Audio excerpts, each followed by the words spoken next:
So, hello students, namaskara. Welcome to Vedantu, Karnataka. This is Respiratory, sir, your biology math teacher. Students, quickly let me know the chat right now. And sound in kelasta idre, and video and in the karna, and PPT in the karna idre, students.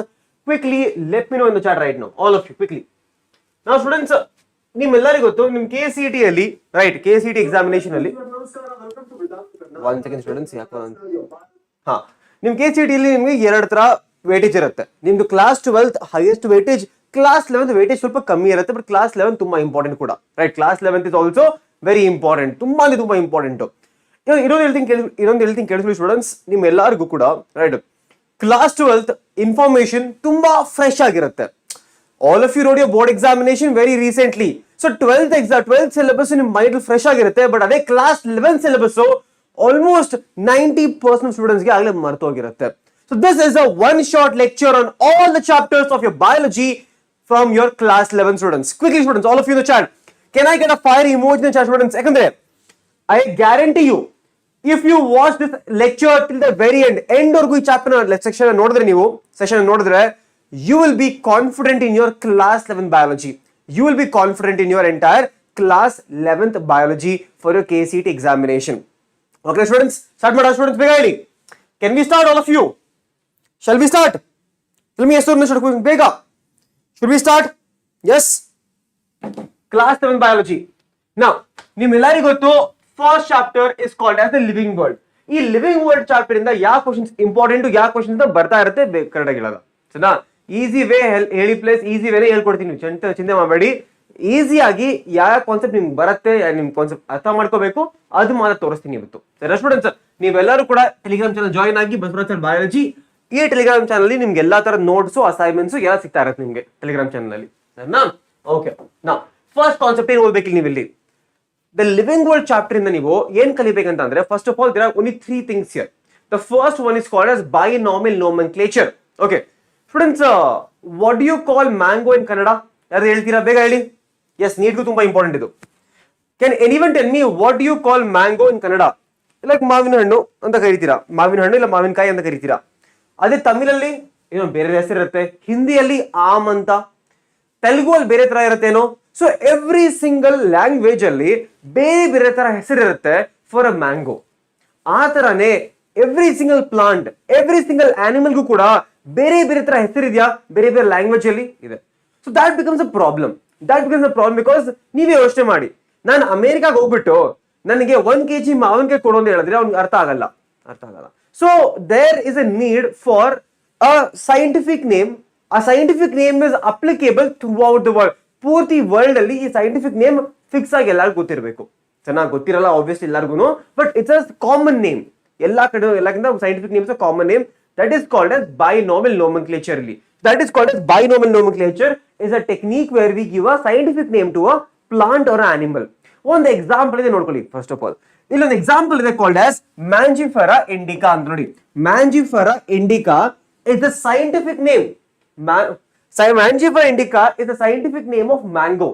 Scientific name of mango ಇಲ್ಲಿ. So Mangifera indica. Now students, ಇಲ್ಲಿ ಈ Mangifera indica ಈ ಬರೆಯೋದಕ್ಕೆ ಸ್ವಲ್ಪ rules ಇದೆ.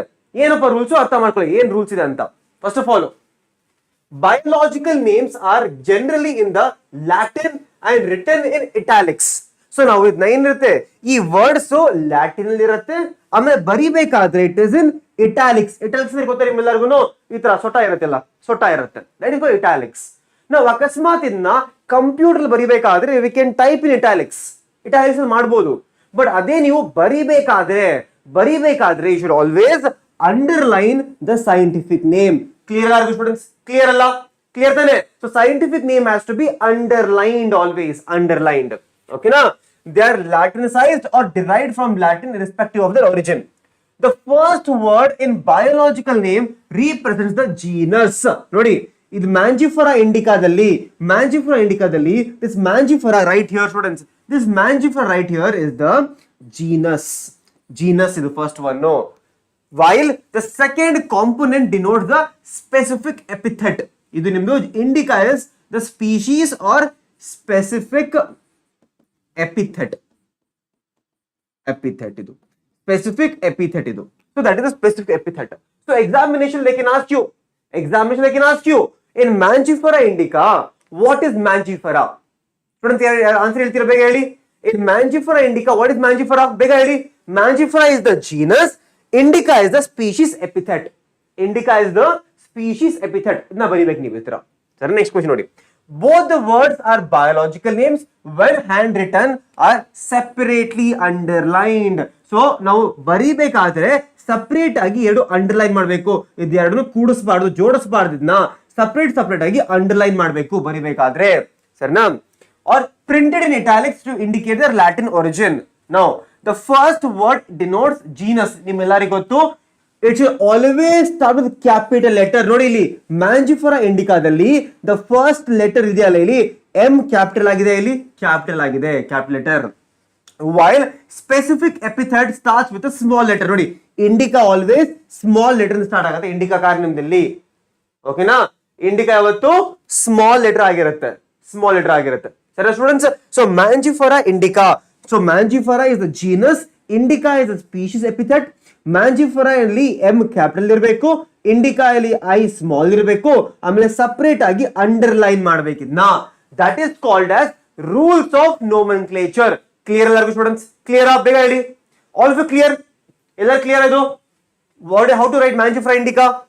ಈ ತರನೇ examination ಅಲ್ಲಿ they can give you other example, other question they can ask you. Let me give a simple example. ಯಾವ ತರ ಕೇಳ್ತಾರೆ ನಿಮ್ಗೆ ನೋಡಿ.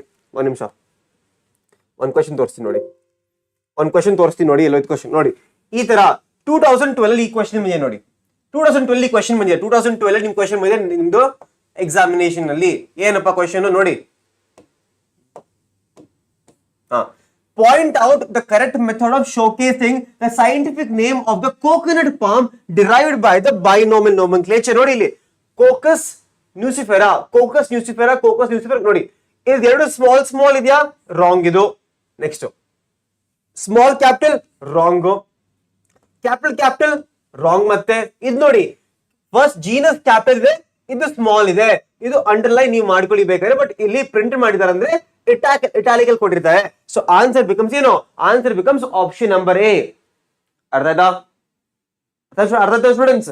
ಈ ತರ ನೀವು ಮಾಡ್ಬೇಕು, ಈ ತರ ನೀವು ಮಾಡ್ಬೇಕು ಮ್ಯಾಂಜಿಫೆರಾ ಇಂಡಿಕಾದಲ್ಲಿ. ಆರ್ ಈ ತರ ಎಕ್ಸಾಂಪಲ್ ಕೊಟ್ರೆ ಈ ತರ ಆನ್ಸರ್ ಬರಬೇಕು. ಇದು ಕ್ವೆಶ್ಚನ್ 2012 ಕ್ವೆಶ್ಚನ್ ಇದು, ಸರಿನಾ? ಆ ತರ ಕ್ವೆಶ್ಚನ್ ರಿಪೀಟ್ ಮಾಡಿದ್ರೆ ನೀವೆಲ್ಲರೂ ಆನ್ಸರ್ ಮಾಡಕ್ ಬರ್ಬೇಕೀಗ ಎಲ್ಲರಿಗೂ. ಈ ತರ ಕ್ವೆಶ್ಚನ್ ಕೇಳ್ಬೋದು. ಅದು ಬಿಟ್ರೆ ಈ ಕಾನ್ಸೆಪ್ಟ್ ಕೂಡ ತುಂಬಾ important. This is called as your taxonomical categories. ಬೇರೆ ಬೇರೆ ಕ್ಯಾಟಗರಿಗಳು ಇದೆ. ಫಾರ್ ಎಕ್ಸಾಂಪಲ್ ಹ್ಯೂಮನ್ಸ್ ಅನ್ಕೊಳ್ಳಿ. ಹ್ಯೂಮನ್ಸ್ ಆಗ್ಲಿ, ಬೇರೆ ಬೇರೆ ಆರ್ಗನಿಸಮ್ ಆಗ್ಲಿ, there is something called taxonomical hierarchy. ತರ ಇರುತ್ತೆ. Sir how many hours class ದೊಡ್ಡದಾಗಿರುತ್ತೆ ಐಶ್ವರ್ಯ ಅವರ ಅರ್ಥ ಮಾಡ್ಕೊಳ್ಳಿ. Because very important class, this is very important class. ನೀವು ಫಸ್ಟ್ PU ಈ ಒಂದು ವಿಡಿಯೋನ ಫುಲ್ ಕಲ್ತ್ಕೋಬಹುದು. ನೀವು ಫುಲ್ ಫಸ್ಟ್ PU ಬಯಾಲಜಿ ಇದು ಒಂದೇ ವಿಡಿಯೋ ನೀವು ಫುಲ್ ಕಲ್ತ್ಕೋಬಹುದು. ನೀವು ಎಕ್ಸ್ಟ್ರಾ ಬೇರೆ ವಿಡಿಯೋ ನೋಡೋದು ಅವಶ್ಯಕತೆ ಬರಲ್ಲ ಆಮೇಲೆ, ಸರಿನಾ? ನೋಡಿ this is called as hierarchy. First kingdom, class, order. ಇಲ್ಲಿ phylum is always for animals. Animals ಗೆ ಫೈಲಮ್ ಹಾಕಬೇಕು. Division is for plants. ಇಲ್ಲಿ ಪ್ಲಾಂಟ್ಸ್ ಗೆ. So kingdom, division or phylum, class, order, family, genus, species. ಇಲ್ಲೊಂದು small trick ಬರುತ್ತೆ, ಹೇಳ್ತೀನಿ ಕೇಳಿಸ್ಕೊಳ್ಳಿ. ಏನು? Keep pots clean or family gets sick. Kingdom, phylum or division, class, order, family, genus, species. ಈ ತರ ನೆನಪಿಕೋಬೇಕು. ಇಲ್ಲಿ ಎಕ್ಸ್ಟ್ರಾ ಪಾಯಿಂಟ್ ಏನಂತಂದ್ರೆ students, this entire thing is in ascending order.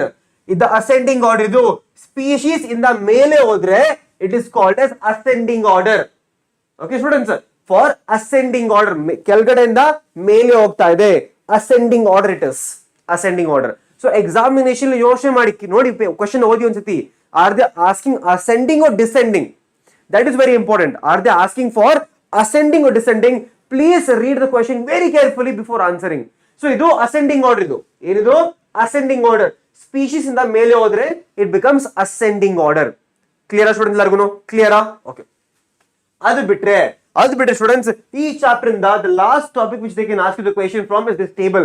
ಈ ಟೇಬಲ್ ನಿಮ್ ಎಲ್ಲರಿಗೂ ಕೂಡ ಪಾಯಿಂಟ್ ಟು ಪಾಯಿಂಟ್ ಗೊತ್ತಿರಬೇಕು. ಈ ಟೇಬಲ್ ನಿಮ್ಗೆ ಎಲ್ಲರಿಗೂ ಗೊತ್ತಿರಬೇಕು. There can come one question from here. ಇದರಿಂದ ಒಂದು ಕ್ವೆಶ್ಚನ್ ಬರ್ಬೋದು ಇಲ್ಲಿ, ಸರಿ? ಒಂದು ಕ್ವೆಶ್ಚನ್ ಬರ್ಬೋದು. ಸರಿನಾ sir? Full biology botany, yes full ಇರುತ್ತೆ ಮ್ಯಾಮ್. ಗೋಪಿಕಾ ಮ್ಯಾಮ್ ಬರ್ತಾರೆ, ma'am will be doing zoology, I be doing botany. Okay, full ಇಲ್ಲ ಇವತ್ತೇ ಮುಗಿಯುತ್ತೆ ಕ್ಲಾಸ್ 11 ಫುಲ್. ಈ ತರನೇ ಸ್ಟೂಡೆಂಟ್ಸ್ ನಿಮ್ಗೆ ಬೇರೆ ಚಾಪ್ಟರ್ಸ್ ಬೇರೆ ಸಬ್ಜೆಕ್ಟ್ ಬೇಕಂದ್ರೆ ಹೇಳಿ ನಮ್ಗೆ ಕಮೆಂಟ್ ಅಲ್ಲಿ, ಸರಿನಾ? ಇದು ನೋಡಿ, ಈಗ ದ ಕಾಮನ್ ನೇಮ್ ಫಾರ್ ಏನು? ಮ್ಯಾನು. ಇಲ್ಲಿ ನಿಮ್ಗೆ ಬಯೋಲಾಜಿಕಲ್ ನೇಮ್ ಒಂದು ಕ್ವಶನ್ ಕೇಳ್ಬೋದು. House fly Musca domestica, mango Mangifera indica, wheat Triticum aestivum. ಇದನ್ನ ನೀವು ನೆನಪಿಕೋಬೇಕು. If you remember this becomes easy. Genus ನಿಮ್ಮೆಲ್ಲರಿಗೂ ಗೊತ್ತು, first letter first word is always genus. ನೋಡಿ, Musca, Homo, Mangifera, Triticum, that becomes genus. Family, homo ಇಂದ ಹೋಮಿಡಿಯೇ, ಮಸ್ಕಾ ಅಂದ್ರೆ ಮಸ್ಕಿಡಿಯೇ, ಮ್ಯಾಂಜಿಫರಾ ಅನ್ನಕಾಡೇಸಿಯೇ. ಇದು ಸ್ವಲ್ಪ ಡಿಫ್ರೆಂಟ್ ಆಗಿದೆ, ನೆನಪಿಕೊಳ್ಳಿ ಇದನ್ನ, ಅನ್ನಕಾಡೇಸಿಯೇ ಅಂತ ನೆನಪಿಕೋಬೇಕು ಇದನ್ನ, ಅನ್ನಕಾಡೇಸಿಯೇ, ಸರಿನಾ? Triticum is Poaceae. Poaceae is the grass family, ಇಲ್ಲಿ ಗ್ರಾಸ್ ಫ್ಯಾಮಿಲಿ ಆರ್ ಸೀರಿಯಲ್ಸ್, ಸರಿನಾ? ರೈಸ್ ವೀಟ್ ಎಲ್ಲ ಇಲ್ಲೇ ಬರುತ್ತೆ, ಸರಿನಾ? ಸೊ ಪೋಯೇಸಿಯೇ ಬರುತ್ತೆ. ಆರ್ಡರ್ ಪ್ರೈಮೇಟಾ ನೆನಪಿಕೋಬೇಕು. ನಾವು ಹ್ಯೂಮನ್ಸ್ ಡಿಪ್ಟೆರಾ ಇದು ನೆನಪಿಕೋಬೇಕು. ನೀವು ಒಂದು ಎಕ್ಸ್ಟ್ರಾ ಇದು ನೆನಪಿಕೋಬೇಕಾಗುತ್ತೆ. ಸ್ಯಾಪಿಂಡೇಲ್ಸ್, ಪೋಯೆಲ್ಸ್ ಈಸಿ, ಪೋಯೇಸಿ ಇಸ್ ಸ್ಯಾಪಿಂಡೇಲ್ಸ್, ಡಿಪ್ಟೆರಾ, ಪ್ರೈಮೇಟಾ, ನೀವು ಮೂರು ನೆನಪಿಕೋಬೇಕಾಗುತ್ತೆ, ಸರಿನಾ? ಕ್ಲಾಸ್ ನಿಮ್ಮೆಲ್ಲರಿಗೂ ಗೊತ್ತು, ಮ್ಯಾಮೇಲಿಯೇ, ಇನ್ಸೆಕ್ಟಾ, ಆಮೇಲೆ ಡೈಕಾಟಿಡನೆ, ಮೋನೋಕಾಟಿಡನೆ, ಅದಾದ್ಮೇಲೆ ಆಂಜಿಯೋ ಆರ್ಥ್ರೋಪೋಡಾ, ಕಾರ್ಡೇಟಾ. ಸೊ ಈ ಟೇಬಲ್ ನಿಮ್ಮೆಲ್ಲರೂ ನೆನಪಿರ್ಬೇಕು, ಸರಿನಾ ಸ್ಟೂಡೆಂಟ್ಸ್? ಬೇರೆ ನೆನಪು ಇರಲೇಬೇಕು, ಇದನ್ನ ಏನು ಮಾಡೋಕ್ಕಾಗಲ್ಲ. ಇದೊಂದು ಸ್ವಲ್ಪ ಬಯಟ್ ಮಾಡಲೇಬೇಕಾಗುತ್ತೆ ಬಯಾಲಜಿ ಸ್ವಲ್ಪ ಆದ್ರೂ, ಸರಿನಾ? ಸೊ ಇಲ್ಲಿ ನಿಮ್ಗೆ ಏನ್ ಕ್ವಶನ್ಸ್ ಕೇಳ್ತಾರೆ ಅಂತಂದ್ರೆ, they can ask you the, let's say students, I will give you 10 minutes, ಸರಿನಾ? I'll give you 10 minutes, I will go, I'll give you 10 seconds, ನಾನು ಸೈಡ್ಗೆ ಹೋಗ್ತೀನಿ, ಈ ಟೇಬಲ್ ನ ಒಂದ್ಸತಿ ಕರೆಕ್ಟ್ ಆಗಿ ನೋಡ್ಕೊಳ್ಳಿ, ಒಂದು ಕ್ವಶನ್ ಕೇಳ್ತೀನಿ. ರೆಡಿನಾ ಸ್ಟೂಡೆಂಟ್ಸ್? ರೆಡಿನಾ ಎಲ್ಲರೂ? ನೋಡಿ, your time starts now. Table correct ನೋಡ್ಕೊಳ್ಳಿ, ಫುಲ್ ಒಂದ್ಸತಿ ಒಂದು ಕ್ವಶನ್ ಕೇಳ್ತೀನಿ, ಅದಾದ್ಮೇಲೆ ಒಂದು ಕ್ವಶನ್ ಕೇಳ್ತೀನಿ. ನೋಡ್ಕೊಳ್ಳಿ ಎಲ್ಲರೂ, ನೋಡ್ಕೊಳ್ಳಿ, ಬೇಗ ನೋಡ್ಕೊಳ್ಳಿ ಎಲ್ಲರೂ. Done students? ಡನ್? ಬೇಗ ಹೇಳಿ. ಕ್ವಶನ್ ಕೇಳ, ಟೇಬಲ್ ಇಂದ ಒಂದು ಕ್ವಶನ್ ಕೇಳಲ್ಲ, ಬೇಗ ಹೇಳಿ. ಕ್ವಶನ್ ಕೇಳಲ್ಲ? ಬಂತ question?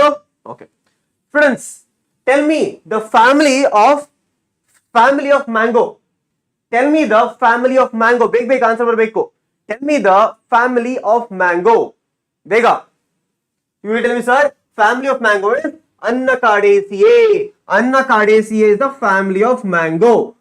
They can ask you. One more question baratiga. Tell me the family of your housefly. Students, tell me the family of your housefly.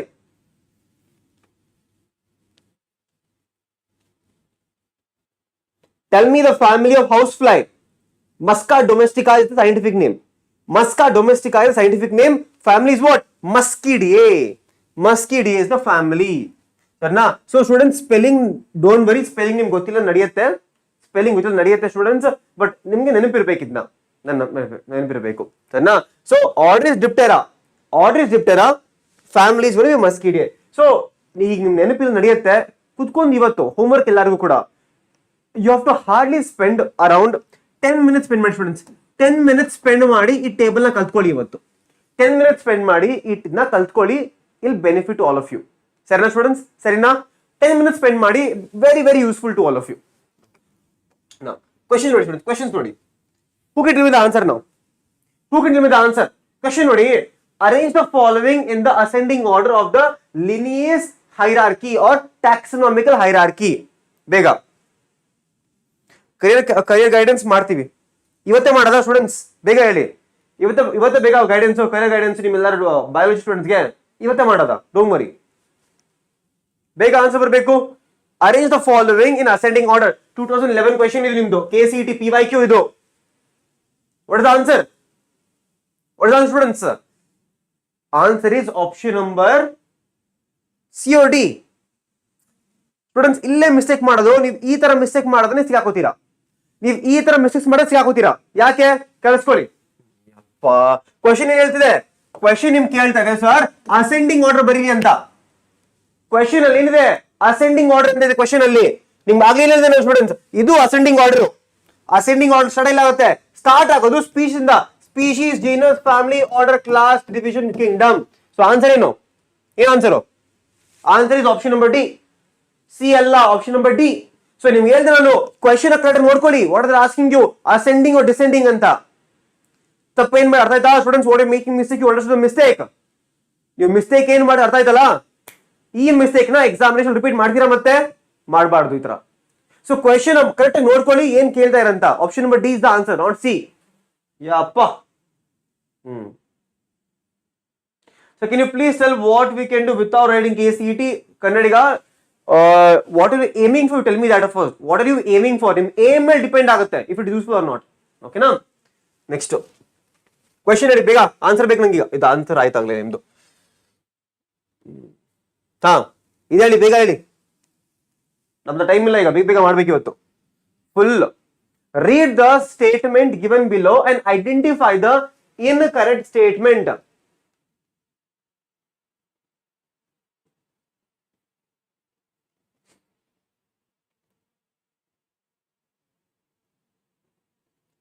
Exactly, option number D. ಯಾಕೆ option number D students? Scientific names favour multiple namings ಇಲ್ಲ. Scientific name is only one. Scientific name is only one. ಒಂದೇ scientific name ಇರುತ್ತೆ. ನಮ್ಗೆ ಇಲ್ಲಿ mango ಇದೆ right, ಅದೆಲ್ಲ mango, ಮಾವಿನಕಾಯಿ, ಆಮ್ ಅದೆಲ್ಲ normal names. But scientific name is only one throughout the world. Throughout the world scientific name is only one. Mangifera indica ಅಂತಂದ್ರೆ ಎಲ್ಲೇ ಹೋದ್ರು ಕೂಡ it is always mango. Mangifera indica change ಆಗಲ್ಲ ಯಾವತ್ತೂ ಕೂಡ.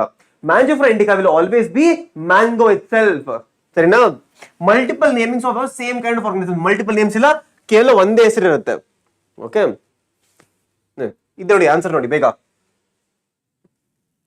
ಇದು ನಿಮ್ಗೆ ಹೇಳ್ಕೊಟ್ಟಿಲ್ಲ ಅಂದ್ರೆ ಈಗ ಕ್ವಶನ್ ತೋರಿಸ್ತೀನಿ ಈಗ.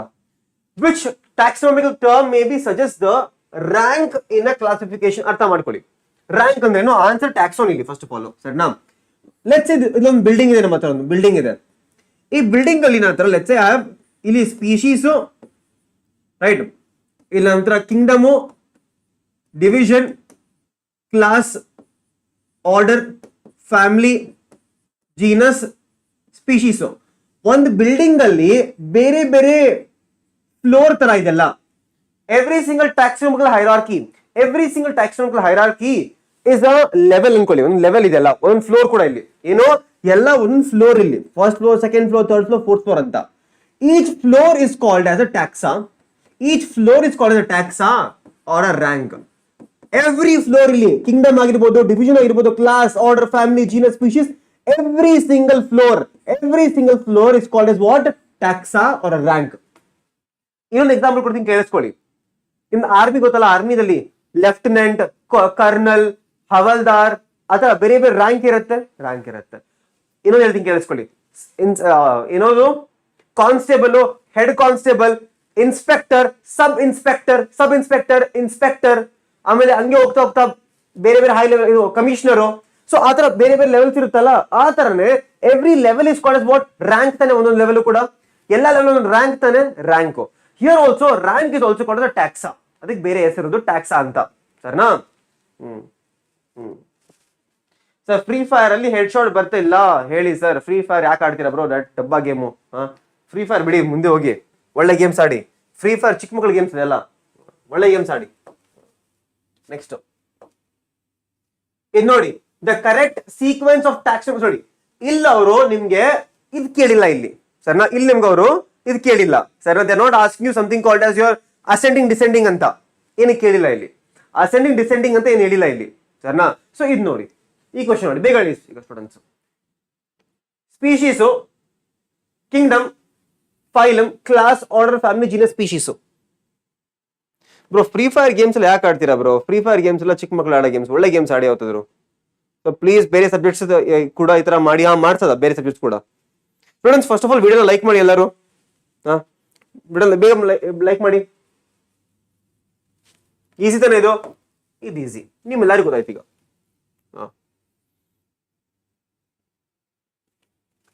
Binomial nomenclature is introduced by which was the scientist who gave the binomial nomenclature? Students, binomial nomenclature was given by Carl Linnaeus. Okay, Carl Linnaeus. LLB scope ಇದೆ but very rare students. LLB ನೀವು ತುಂಬಾ ಕಷ್ಟಪಡಬೇಕಾಗುತ್ತೆ, salary ಸಿಗಲ್ಲ LLB starting ಅಲ್ಲಿ. ಏನೋ Carl Linnaeus gave the binomial nomenclature. Select the correctly matched pair of organisms with their order. ಆ table ನಿಮ್ಗೆ ಗೊತ್ತಿದ್ರೆ ಮಾಡ್ಬೋದು. ಆ ಟೇಬಲ್ ಗೊತ್ತಿದ್ರೆ ನೀವು ಈಸಿಯಾಗಿ ಮಾಡ್ಬೋದು. ಟೇಬಲ್ ನಿಮ್ಗೆ ಗೊತ್ತಿದ್ರೆ ಇದು ಮಾಡ್ಬೋದು. ನೋಡಿ, ಹೋಮೋಸೇಪಿಯನ್ಸ್ ಫೋಯಲ್ಸ್ ಅಲ್ಲ, ಮ್ಯಾಂಜಿಫೆರಾ ಇಂಡಿಕಾ ಪ್ರೈಮೇಟಾ ಅಲ್ಲ, ಟ್ರಿಟಿಕಮ್ ಎಸ್ಟಿಯಮ್ ಸಾಪೆಂಡಿಯಲ್ಸ್ ಅಲ್ಲ, it's Poales. Musca domestica is Diptera. Correct order Diptera. ಸರಿನಾ? Option number A. ಸೊ ಆ ಟೇಬಲ್ ನಿಮ್ಗೆ ಗೊತ್ತಿದ್ರೆ ಈ ತರ ನೀವು ಮಾಡ್ತಾ ಹೋಗ್ಬೋದು. ಸರಿನಾ ಸ್ಟೂಡೆಂಟ್ಸ್? ಅಲ್ಲಿಗೆ ಫಸ್ಟ್ ಚಾಪ್ಟರ್ ಮುಗೀತು. I hope all of you got some idea. ನಿಮ್ಮೆಲ್ಲರಿಗೂ ಸ್ವಲ್ಪ ಐಡಿಯಾ ಬಂದಿದೆ. ಈಗ ಲಿವಿಂಗ್ ವರ್ಲ್ಡ್ ಇಂದ ಯಾವ ತರ ಕಾನ್ಸೆಪ್ಟ್ ಕಲಿಬೇಕು, ಲಿವಿಂಗ್ ವರ್ಲ್ಡ್ ಇಂದ ನಾನು ಯಾವ ತರ ನೋಡ್ಕೋಬೇಕು ಅಂತ. ಸರ್ ಅಗ್ರಿಕಲ್ಚರ್ಗೆ ಸ್ಕೋಪ್ ಇದೆಯಾ? ಡಿಪ್ಲೊಮಾ ಸ್ಕೋಪ್ ಬೇಡ ಬಂದ್ರೆ ಡಿಪ್ಲೊಮಾ ತುಂಬಾ ಕಷ್ಟ ಇದೆ ಫ್ಯೂಚರ್ ಅಲ್ಲಿ ಡಿಪ್ಲೊಮಾಗೆಲ್ಲ. ಸರ್ ಒಂದು ಡಿಗ್ರಿ ಮುಗಿಸ್ಕೊಳ್ಳಿ. ಫಸ್ಟ್ ಆಫ್ ಆಲ್ ನಿಮ್ದು PUC ಮಾಡ್ಕೊಳ್ಳಿ ಎಲ್ಲಾರು. ಅಗ್ರಿಕಲ್ಚರ್ ಇದೆ ಬಟ್ ಅದೇ ಸ್ಟೂಡೆಂಟ್ಸ್ ತುಂಬಾ ಕಷ್ಟ ಪಡ್ಬೇಕಾಗುತ್ತೆ ಅಗ್ರಿಕಲ್ಚರ್ ಕೂಡ ನಮ್ಮ ತಂಗಿನೇ ಮಾಡಿದ್ದಾರೆ ಅಗ್ರಿಕಲ್ಚರ್. ನಮ್ಮ ಕಸನ್ ತಂಗಿ ಮಾಡಿದಾಳೆ MSc ಇನ್ ಅಗ್ರಿಕಲ್ಚರ್ ಹಾರ್ಟಿಕಲ್ಚರ್ ಅಲ್ಲಿ. She is trying for government jobs ನಾವು, ಯಾಕಂದ್ರೆ ಪ್ರೈವೇಟ್ ಸಿಗ್ತಾ ಇಲ್ಲ. ಅದನ್ನ ತುಂಬಾ ಕಷ್ಟ ಇದೆ ಜಾಬ್ಸ್ಗೆಲ್ಲ. Students, do you want us to do a small session on bridge course ತರ ನಿಮ್ಮೆಲ್ಲರಿಗೂ ಮಾಡ್ಬೇಕಾ ಕರಿಯರ್ ಗೈಡೆನ್ಸ್ಗೆ? ಬೇಗ ಹೇಳಿ. Do you want a free YouTube session on career guidance? Tell me yes or no. ನಮ್ ಗೇಮ್ ಮಾಡ್ಬೇಕಾ? ಬೇಗ ಹೇಳಿ. ಸರ್ ನಾನು KCET ಆದ್ಮೇಲೆ ಏನ್ ಮಾಡ್ಬೇಕು? ಇಂಜಿನಿಯರಿಂಗ್ ಮಾಡ್ಬೇಕಾ? ಇಂಜಿನಿಯರಿಂಗ್ ಮಾಡಿದ್ರೆ ಯಾವ ಬ್ರಾಂಚ್ ತಗೋಬೇಕು? ಯಾವ ಬ್ರಾಂಚ್ ಅಲ್ಲಿ ಏನ್ ಅಡ್ವಾಂಟೇಜ್ ಇದೆ? ಸರ್ ನಾನು CS ಮಾಡ್ಬೇಕಾ? ಸಿವಿಲ್ ಮೆಕ್ಯಾನಿಕಲ್ ಮಾಡ್ಬೇಕಾ? Sir if you want students, we will do a career guidance session on YouTube also for free of cost. ಬೇಕಾದ್ರೆ ಮಾಡೋದಾ? ಸರ್ನಾ? CET ಬಿಟ್ರೆ ಸರ್ ಏನೇನು ಟ್ರೈ ಮಾಡ್ಬೋದು ನಾನು? CET ಬಿಟ್ರೆ ಏನೇನು ಮಾಡ್ಬೋದು ನಾನು? ರೈಟ್, CET ಅಲ್ಲಿ ನಾನು ಒಳ್ಳೆ ರ್ಯಾಂಕ್ ಬರ್ಲಿಲ್ಲ, ಏನ್ ಮಾಡ್ಬೋದು ನನಗೆ? ಎಕ್ಸ್ಟ್ರಾ ಏನೇನಿದೆ ಸರ್? ಜಾಬ್ ಆಪರ್ಚುನಿಟೀಸ್ ಇದೆ ಮಾಡ್ಬೇಕಂದ್ರೆ ಕಮೆಂಟ್ ಅಲ್ಲಿ ತಿಳಿಸಿ. Will do it for all of you. Because ನಾನ್ 12th ನಿಜ ಹೇಳ್ತೀನಿ ಕೇಳಿ ಸ್ಟೂಡೆಂಟ್ಸ್, ನಾನ್ 12th ಮುಗಿಸ್ಬೇಕಾದ್ರೆ ನಂಗೆ ಯಾರು ಹೇಳಿಲ್ಲ ನಂಗೆ. ಸರ್ನಾ? ನಂಗೆ ಮೆಡಿಕಲ್ ಸೀಟ್ ಸಿಕ್ಕಿದ್ದು ಬೇರೆ. ಅವಾಗ ನಾನ್ ಬರಿಬೇಕಾದ್ರೆ ರೈಟ್ ನೀಟ್ ಅವಾಗ ಇಂಟ್ರೊಡ್ಯೂಸ್ ಆಗಿತ್ತು. ನಂಗೆ ಮೆಡಿಕಲ್ ಸೀಟ್ ಸಿಕ್ಕಿದಲ್ಲಿ ನಂಗೆ ಮಧ್ಯಪ್ರದೇಶ ಸಿಕ್ಕಿತ್ತು ಮೆಡಿಕಲ್ ಸೀಟು. ರೈಟ್, ಸೊ ನಂಗೆ ಬಿಡಲಿಲ್ಲ ಮನೆಯಿಂದ. So I had no opportunity. ನಂಗೆ ಬೆಂಗಳೂರಲ್ಲಿ ಸಿಗ್ಲಿಲ್ಲ. ಸರಿನಾ? So I had to do something called BSc MSc ಮಾಡಿದೆ, PhD ಮಾಡ್ತಾ ಇದೀವಿ. ಸರಿನಾ? ಸೊ ನಿಮ್ಗೆಲ್ಲರಿಗೂ ಬೇಕಂದ್ರೆ ಮಾಡದ. ಸೊ ಆಲ್ ಆಫ್ ಯು ಒಂದು ಗೂಗಲ್ ಫಾರ್ಮ್ ಕೊಡ್ತೀನಿ ನಿಮ್ಮೆಲ್ಲರಿಗೂ. ಒಂದು ಗೂಗಲ್ ಫಾರ್ಮ್ ಅಲ್ಲಿ ನಿಂದು ಏನ್ ಕ್ವೆಶನ್ಸ್ ಇದೆಯಲ್ಲ ಆ ಕ್ವೆಶನ್ಸ್ ನ ಹಾಕಿ ಗೂಗಲ್ ಫಾರ್ಮ್ ಅಲ್ಲಿ ನನಗೆ ತಿಳಿಸಿ. Will make a life for all of you. ಮಾಡದ ಸರ್ನಾ? Okay, can we start plant kingdom? Student start ಮಾಡೋದು ಪ್ಲಾಂಕಿಂಗ್ ಡಮ್ ಈಗ? ಶುಡ್ ವಿ ಸ್ಟಾರ್ಟ್ ಪ್ಲಾಂಕಿಂಗ್ ಡಮ್ ಆಲ್ ಆಫ್ ಯು? ಸ್ಟಾರ್ಟ್ ಮಾಡೋದು ಪ್ಲಾಂಕಿಂಗ್ ಡಮ್. ಬೇಗ ಹೇಳಿ ಸ್ಟೂಡೆಂಟ್ಸ್. ವಿಡಿಯೋ ಲೈಕ್ ಮಾಡಿ ಫಸ್ಟ್ ಆಫ್ ಆಲ್ ಸ್ಟೂಡೆಂಟ್ಸ್ ಎಲ್ಲರೂ ಬೇಗ ವಿಡಿಯೋನ ಲೈಕ್ ಮಾಡಿ. ಸ್ಟಾರ್ಟ್ ಮಾಡೋದ ಪ್ಲಾಂಕಿಂಗ್ ಡಮ್ ಈಗ?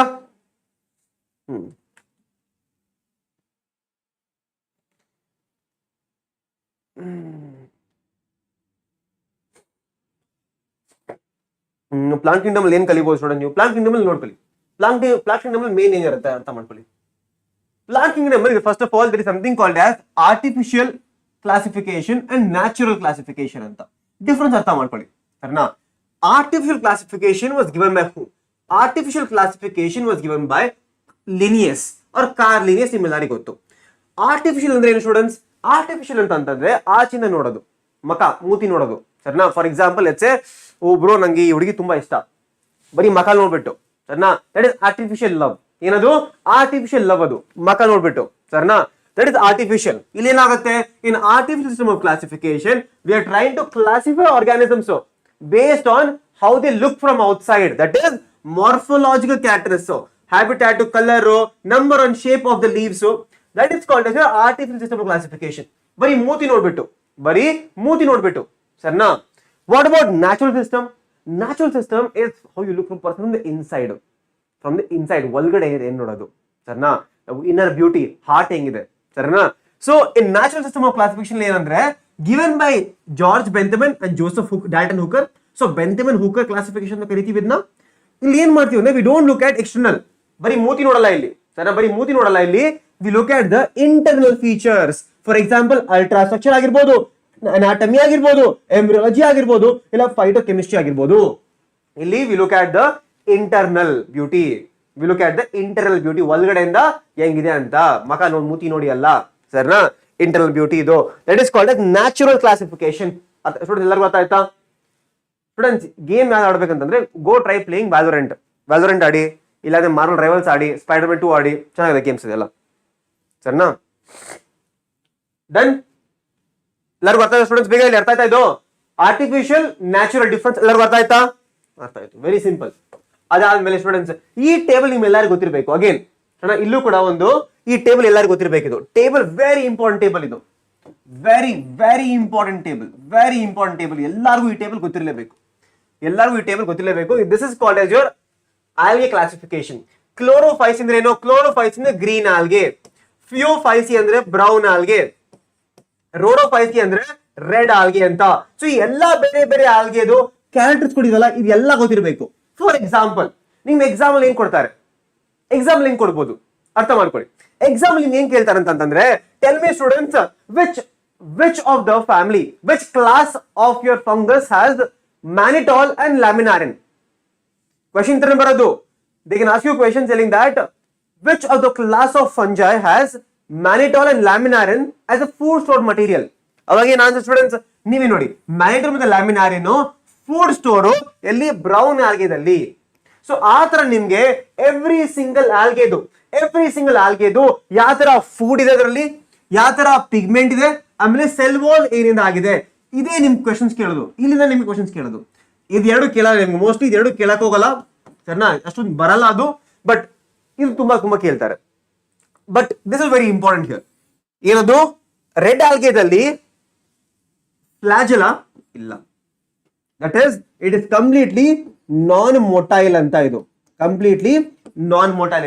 ಇಲ್ಲಿ ಫ್ಲಾಜೆಲಾ ಇಲ್ಲಿ ಇಲ್ವೇ ಇಲ್ಲ, ಫ್ಲಾಜೆಲಾ ಇಲ್ಲಿ ಇಲ್ವೇ ಇಲ್ಲ, ಸರಿನಾ? ಫ್ಲಾಜೆಲಾ ಇಲ್ಲ ಇಲ್ಲಿ, ಅದು ನಿಮ್ಮೆಲ್ಲರೂ ನೆನಪಿರ್ಬೇಕು, ಫ್ಲಾಜೆಲಾ ಇಲ್ಲ ಇಲ್ಲಿ, ಸರಿನಾ? ಸೊ ಸ್ಟೂಡೆಂಟ್ಸ್, ನಿಮ್ಗೆ ಎಲ್ಲರೂ ಗೊತ್ತಿರಬೇಕಿದು. ಫಾರ್ ಎಕ್ಸಾಂಪಲ್, ನಿಮ್ಗೆ ಒಂದು ಟೇಬಲ್ ಕೊಡ್ತೀನಿ, ಈ ಟೇಬಲ್ ನೆನಪಿಕೊಳ್ಳಿ ಸಾಕು. ದಿಸ್ ಇಸ್ ಫಾರ್ ಕ್ಲೋರೋಫೈಸಿಯೆ, ಇಂದು ಗ್ರೀನ್ ಆಲ್ಗೆಗೆ, ಇದು ಗ್ರೀನ್ ಆಲ್ಗೆಗೆ. ಇಲ್ಲಿ ನಿಮ್ಗೆ ಏನ್ ಕೇಳ್ತಾರೆ ಅಂದ್ರೆ ಸ್ಟೂಡೆಂಟ್ಸ್, ಈ ಎಕ್ಸಾಂಪಲ್ಸ್ ಕೇಳ್ತಾರೆ ನಿಮ್ಗೆ ಇಲ್ಲಿ. ಫಾರ್ ಎಕ್ಸಾಂಪಲ್ ನೋಡಿ, ಪಿಗ್ಮೆಂಟ್ ಕೇಳ್ತಾರೆ, ಏನೋ chlorophyll A, chlorophyll B, pigments ಇಲ್ಲಿ. ಅದು ಬಿಟ್ರೆ ಏನ್ ಎಕ್ಸಾಂಪಲ್ಸ್ ಇಲ್ಲಿ? ಕ್ಲಮೈಡೋಮೋನಸ್, ಕ್ಲೋರೆಲ್ಲಾ, ವೋಲ್ವೋಕ್ಸ್, ಸ್ಪೈರೋಗೈರಾ ಮತ್ತೆ ಕ್ಯಾರಾ ಅಂತ. ಸೊ ಈ ಎಲ್ಲಾ ಎಕ್ಸಾಂಪಲ್ಸ್ ನಿಮ್ಗೆ ನೆನಪಿರ್ಬೇಕು, ಎಲ್ಲಾ ಎಕ್ಸಾಂಪಲ್ಸ್ ನೆನಪಿರ್ಬೇಕು ಫಾರ್ ಕ್ಲೋರೋಫೈಸಿಯೆ. ಆ ತರಾನೇ ಸೇಮ್ ಬ್ರೌನ್ ಆಲ್ಗೆ. ಬ್ರೌನ್ ಏನ್ ಕೇಳ್ಬೋದು ನಿಮ್ಗೆ? ಬ್ರೌನ್ ಆಲ್ಗೆ ಯಾಕೆ ಪಿಗ್ಮೆಂಟ್ ಇದೆ, ಯಾಕೆ ಪಿಗ್ಮೆಂಟ್ ಇದೆ ಇಲ್ಲಿ ಅಂತ. ಆನ್ಸರ್ ಏನು ಸ್ಟೂಡೆಂಟ್ಸ್? ಫ್ಯೂಕೋಸ್ ಅಂತೀರ ಅಂತ ಬರೀಬೇಕು ಆನ್ಸರ್, ವೆರಿ ಇಂಪಾರ್ಟೆಂಟ್. ಅದು ಬಿಟ್ರೆ ಕಾಂಪ್ಲೆಕ್ಸ್ ಕಾರ್ಬೋಹೈಡ್ರೇಟ್ ಏನೋ ಸ್ಟೋರೇಜ್ ಅಲ್ಲಿ ಮ್ಯಾನಿಟಾಲ್ ಮತ್ತೆ ಲ್ಯಾಮಿನಾರಿನ್ ಕೇಳ್ತಾರೆ. ಎಕ್ಸಾಂಪಲ್ಸ್ ಎಕ್ಟೋಕಾರ್ಪಸ್, ಲ್ಯಾಮಿನಾರಿಯಾ, ಫ್ಯೂಕಸ್, ಸರ್ಗಾಸಮ್, ಡಿಕ್ಟಿಯೋಟಾ, ಇದನ್ನೇ ನಿಮ್ಗೆ ಕೇಳ್ತಾರೆ, ಸರಿನಾ? ಅದು ಬಿಟ್ರೆ ದಿಸ್ ಇಸ್ ಫಾರ್ ಯುವರ್, ಇದು ಕೂಡ ಕೇಳ್ಬೋದು ನಿಮಗೆ, ಸೆಲ್ಲೋಸ್ ಆಲ್ಜಿನಿಕ್ ಇದರಲ್ಲಿದೆ ಅಂತ. This is for your red algae, ರೋಡೋಫೈಸಿಯೆ. ಇಲ್ಲಿ ಮತ್ತೆ ಪಿಗ್ಮೆಂಟ್ ನೋಡಿ, ಕ್ಲೋರೋಫಿಲ್ ಎ, ಕ್ಲೋರೋಫಿಲ್ ಡಿ, ಫೈಕೋ ಎರಥ್ರಿನ್, ಇದು ಕೇಳ್ಬೋದು ನಿಮ್ಗೆ, ಫೈಕೋ ಎರಥ್ರಿನ್ ಅಂತ. ಅದು ಬಿಟ್ರೆ ಸ್ಟೂಡೆಂಟ್ಸ್ ಏನು? ಫುಡ್ ಸ್ಟೋರೇಜ್, ಫ್ಲೋರಿಡಿಯನ್ ಸ್ಟಾರ್ಚ್, ತುಂಬಾ ವೆರಿ ಇಂಪಾರ್ಟೆಂಟ್ ಇದು. ನಿಮ್ ಕ್ವೆಶ್ಚನ್ ಕೇಳ್ತಾರೆ, which algae has students, which algae has floridean starch ಕೇಳ್ತಾರೆ. Which algae has floridean starch as the reserve food material? Answer ಏನು ಸ್ಟೂಡೆಂಟ್ಸ್? ಬೇಗ ಹೇಳಿ ಆನ್ಸರ್, ಬೇಗ ಹೇಳಿ. Which of the following organism, which of the following algae has Floridian starch as the food material? ಅವಾಗ ಏನು?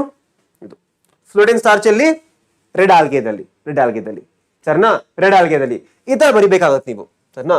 ಅದು ಬಿಟ್ರೆ ಸ್ಟೂಡೆಂಟ್ಸ್, ಈ ಟೇಬಲ್ ನೆನಪಿರ್ಬೇಕು ನಿಮ್ಗೆ, ಈ ಟೇಬಲ್ ನೆನಪಿರ್ಬೇಕು. ಏನ್ ಟೇಬಲ್ ಇದು? This table is telling you students, ಯಾವ ಆರ್ಗ್ಯಾನಿಸಮ್ ಅಲ್ಲಿ ಮೇನ್ ಪ್ಲಾಂಟ್ ಬಾಡಿ ಏನಾಗಿದೆ. Main plant body gametophyta, sporophyta ಅಂತ. ಡಿಫರೆನ್ಸ್ ಅರ್ಥ ಮಾಡ್ಕೊಳ್ಳಿ. ಗೆಮಿಟೋಫೈಟ್ ಅಂದ್ರೆ ಹ್ಯಾಪ್ಲಾಯ್ಡ್, ಸ್ಪೋರೋಫೈಟ್ ಅಂದ್ರೆ ಡಿಪ್ಲಾಯ್ಡ್, ಸರಿನಾ? ನೋಡಿ ಇಲ್ಲಿ ಆಲ್ಗೆದಲ್ಲಿ ಮೇನ್ ಪ್ಲಾಂಟ್ ಬಾಡಿ ಇಸ್ ಗೆಮಿಟೋಫೈಟ್, ಏನದು ಹ್ಯಾಪ್ಲಾಯ್ಡ್ ಆಗಿದೆ. ಬ್ರಯೋಫೈಟ್ ಅಲ್ಲಿ ಮತ್ತೆ ಗೆಮಿಟೋಫೈಟ್ ಮೇನ್ ಪ್ಲಾಂಟ್ ಬಾಡಿ, ಅದು ಕೂಡ ಹ್ಯಾಪ್ಲಾಯ್ಡ್. ಇಲ್ಲಿಗೆ ಇದು ಮುಗೀತು. ಟೆರಿಡೋಫೈಟ್, ಜಿಮ್ನೋಸ್ಪರ್ಮ್ಸ್, ಆಂಜಿಯೋಸ್ಪರ್ಮ್ಸ್, ಈ ಮೂರಲ್ಲೂ ಕೂಡ main plant body is sporophyte. Sporophyte ಅಂದ್ರೆ ಏನು? ಸ್ಪೋರೋಫೈಟ್ ಅಂತಂದ್ರೆ ಡಿಪ್ಲಾಯ್ಡ್ ಅಂತ ಅರ್ಥ. ಸ್ಪೋರೋಫೈಟ್ ಯಾವತ್ತು ಡಿಪ್ಲಾಯ್ಡ್ ಆಗಿರುತ್ತೆ. ಸ್ಪೋರೋಫೈಟ್ ಯಾವತ್ತು ಸ್ಟೂಡೆಂಟ್ಸ್ ಡಿಪ್ಲಾಯ್ಡ್ ಆಗಿರುತ್ತೆ. ಇದು ನೆನಪಿಕೋಬೇಕು ನೀವು, ಸ್ಟೂಡೆಂಟ್ ನೆನಪಿರ್ತಾ ಇದು ನೋಡಿ. Algae, bryophyte, main plant body gametophyte, pterido, gymno, angio ಇಂದ ಸ್ಪೋರೋಫೈಟ್ ಅಲ್ಲ ಮೇನ್ ಪ್ಲಾಂಟ್ ಬಾಡಿ. ಎಷ್ಟು ನೆನಪಿಕೊ ಅಂದ್ರೆ ಸಾಕು, ಎಷ್ಟು ಎಲ್ಲ ನೆನಪಿರ್ಬೇಕು, ಸರಿನಾ? ಕ್ಲಿಯರ್? ಅದು ಬಿಟ್ರೆ what they can ask you? They can ask you examples here. Plant kingdom ಅಲ್ಲಿ they can ask you examples. For instance let's say ನಿಮಗೆ ಕೇಳ್ತಾರೆ, ಸರ್ ಲಿವರ್ ಬರ್ತದ ಎಕ್ಸಾಂಪಲ್ ಕೊಡಿ. ಯಾರ್ದು ಹೇಳ್ತೀರಾ? ಬೇಗ ಹೇಳಿ ಸ್ಟೂಡೆಂಟ್ಸ್, ಕಮೆಂಟ್ಸ್ ಯಾರ್ದು ಹೇಳ್ತೀರಾ? What is an example of liverwort? ಯಾರಿಗೆ ಗೊತ್ತು? ಬೇಗ ಹೇಳಿ. Tell me the example of liverwort. ಬೇಗ ಹೇಳಿ. Tell me the example of liverwort. ಬೇಗ ಹೇಳಿ.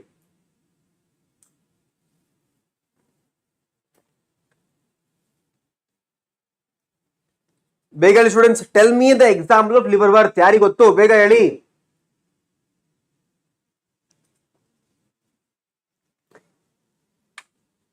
ಸ್ಟೂಡೆಂಟ್ಸ್ ಎಕ್ಸಾಂಪಲ್ಸ್ ಹೇಳ್ರಿ, ನಾಚ್ಕೋಬೇಡ್ರಿ. ನಾಚ್ಕೋ ಏನಿದೆ? ಮಾರ್ಕ್ಯಾನ್ಶಿ ಅಂತ ಗೊತ್ತಾ ಎಲ್ಲರಿಗೂ? ಮಾರ್ಕ್ಯಾನ್ಶಿಯಾ ಅಂತ ಕೇಳಿದೀರಾ? Marchantia is an example here. Marchantia is a example here. ಸರಿನಾ? ಈ liverworts mosses, liverworts and mosses both come under your bryophytes. So liverworts ಮತ್ತೆ mosses both of them come under ಈ bryophytes ಒಳಗಡೆ ಬರುತ್ತೆ. ಈ bryophytes ಒಳಗಡೆ ಬರುತ್ತೆ. ಒಳಗಡೆ ಮಾಸಸ್ ಮತ್ತೆ ಲಿವರ್ ವರ್ತ್ಸ್ ಬರುತ್ತೆ. ಲಿವರ್ ವರ್ತ್ಸ್ ಒಳಗಡೆ ಬರುತ್ತೆ. ಲಿವರ್ ವರ್ತ್ ಏನಂತಂದ್ರೆ, ಲಿವರ್ ವರ್ತ್ ಯಾವತ್ತು ಡೈಜೆಸ್ಟ್ ಇರುತ್ತೆ. ಏನಪ್ಪ ಡೈಜೆಸ್ಟ್ ಅಂದ್ರೆ? ಡೈ ಅಂದ್ರೆ ಟು, ಈಶಸ್ ಅಂದ್ರೆ thallus. Okay, thallus or plant body. Thallus or plant body. ಸರಿನಾ? Thallus or plant body. So liverworts ಅಲ್ಲಿ there is something called as two thallus. That meaning ಏನಂದ್ರೆ, there is sex organs are found in two different thalli. Male plant ಮತ್ತೆ female plant ಎರಡು separate ಆಗಿರುತ್ತೆ in the case of liverworts. ಅದೇ mosses ಅಲ್ಲಿ ಇದೆ ಮೊನೇಷಿಯಸ್ ಇದೆ. Mono ಅಂದ್ರೇನು? Mono ಅಂದ್ರೆ ಒನ್. ಮೋನೋ ಅಂದ್ರೇನು? ಒನ್. ಅರ್ಥ ಏನು? Both the sex organs male or female are found in only one plant. That is called as monoecious. Mono ಅಂದ್ರೆ one. So both the sex organs ಆಗಿರಬಹುದು, male sex organ, female sex organ, both are present in one plant. ಸರಿನಾ? both are present in one plant here. Bisexual condition ತರ ಇದು, bisexual condition ತರ. That is found in mosses. ಅದು ಬಿಟ್ಟರೆ examples ನೋಡಿ, mass examples ಫ್ಯುನೇರಿಯಾ, sphagnum, ಪಾಲಿಟ್ರೈಕಮ್. ಈ ಮೂರು example ನಿಮ್ಗೆ ನೆನಪಿರ್ಬೇಕಿದು. ಮೂರು ಎಕ್ಸಾಂಪಲ್ ನೆನಪಿರ್ಬೇಕು. ಸರಿನಾ ಸ್ಟೂಡೆಂಟ್ಸ್? ಇಲ್ಲಿ ನಿಮ್ಗೆ ಏನ್ ಕೇಳ್ತಾರೆ ಅಂತಂದ್ರೆ student, they can ask you something called as, sir ಈ ಸ್ಪ್ಯಾಗ್ನಮ್ಗೆ ಬೇರೆ ಹೆಸರಿಗೆ ಏನಾದ್ರು students? What is the other name of sphagnum? The sphagnum ಇನ್ನೊಂದು ಹೆಸರು ಏನಂದ್ರೆ ಪೀಟ್ ಮಾಸ್ ಅಂತ. Peat moss. Sphagnum is also called as what? Peat moss ಅಂತ ಕೂಡ ಕೇಳ್ಬೋದು. ಪೀಟ್ ಮಾಸ್ ಅಂತ ಕೂಡ ಕೇಳ್ಬೋದು. ಇದನ್ನ ಸರಿನಾ ಕೇಳ್ಬೋದು. ಇದು ಪೀಟ್ ಮಾಸ್ ಅಂತ. ಅದು ಬಿಟ್ರೆ ಇನ್ ಯುವರ್ ಟೆರಡೋಫೈಟ್ಸ್ ಅಲ್ಲಿ ಏನ್ ಕೇಳ್ತಾರೆ? First of all students, pteridophytes are what? Pteridophytes are the first plants which has xylem and phloem. Algae ಇಲ್ಲ, ಅದು bryophyte ಇಲ್ಲ. From pteridophytes onwards, pteridophytes in the there is something called as xylem and phloem is present in the pteridophytes. Gymnosperms ಇದೆ, angiosperms ಇದೆ. ಅದೇ bryophyte is also called as what students? Bryophyte is also called as amphibians of plant kingdom. ಅದು ಕೂಡ ನೆನಪಿರಬೇಕು ನಿಮಗೆ. ಸರಿನಾ? So here is the concept called as under pteridophytes there is something called as heterospory. ಏನಪ್ಪ ಹೆಟರೋಸ್ಪೋರಿ ಅಂದ್ರೆ? ಹೆಟಿರೋ ಅಂದ್ರೆ ಏನು? ಹೆಟಿರೋ ಅಂದ್ರೆ different ಅಂತ. ಹೆಟಿರೋ ಅಂದ್ರೆ ಡಿಫರೆಂಟ್, ಸ್ಪೋರಸ್ ಅಂದ್ರೆ spore. So in the case of ಹೆಟರೋಸ್ಪೋರಿಯಲ್ಲಿ there are two types of spore formation. ಎರಡು ತರ ಸ್ಪೋರ್ ರಿಲೀಸ್ ಆಗುತ್ತೆ in the case of heterospory. Two types of spores are released. In heterospory. ಸರಿನಾ?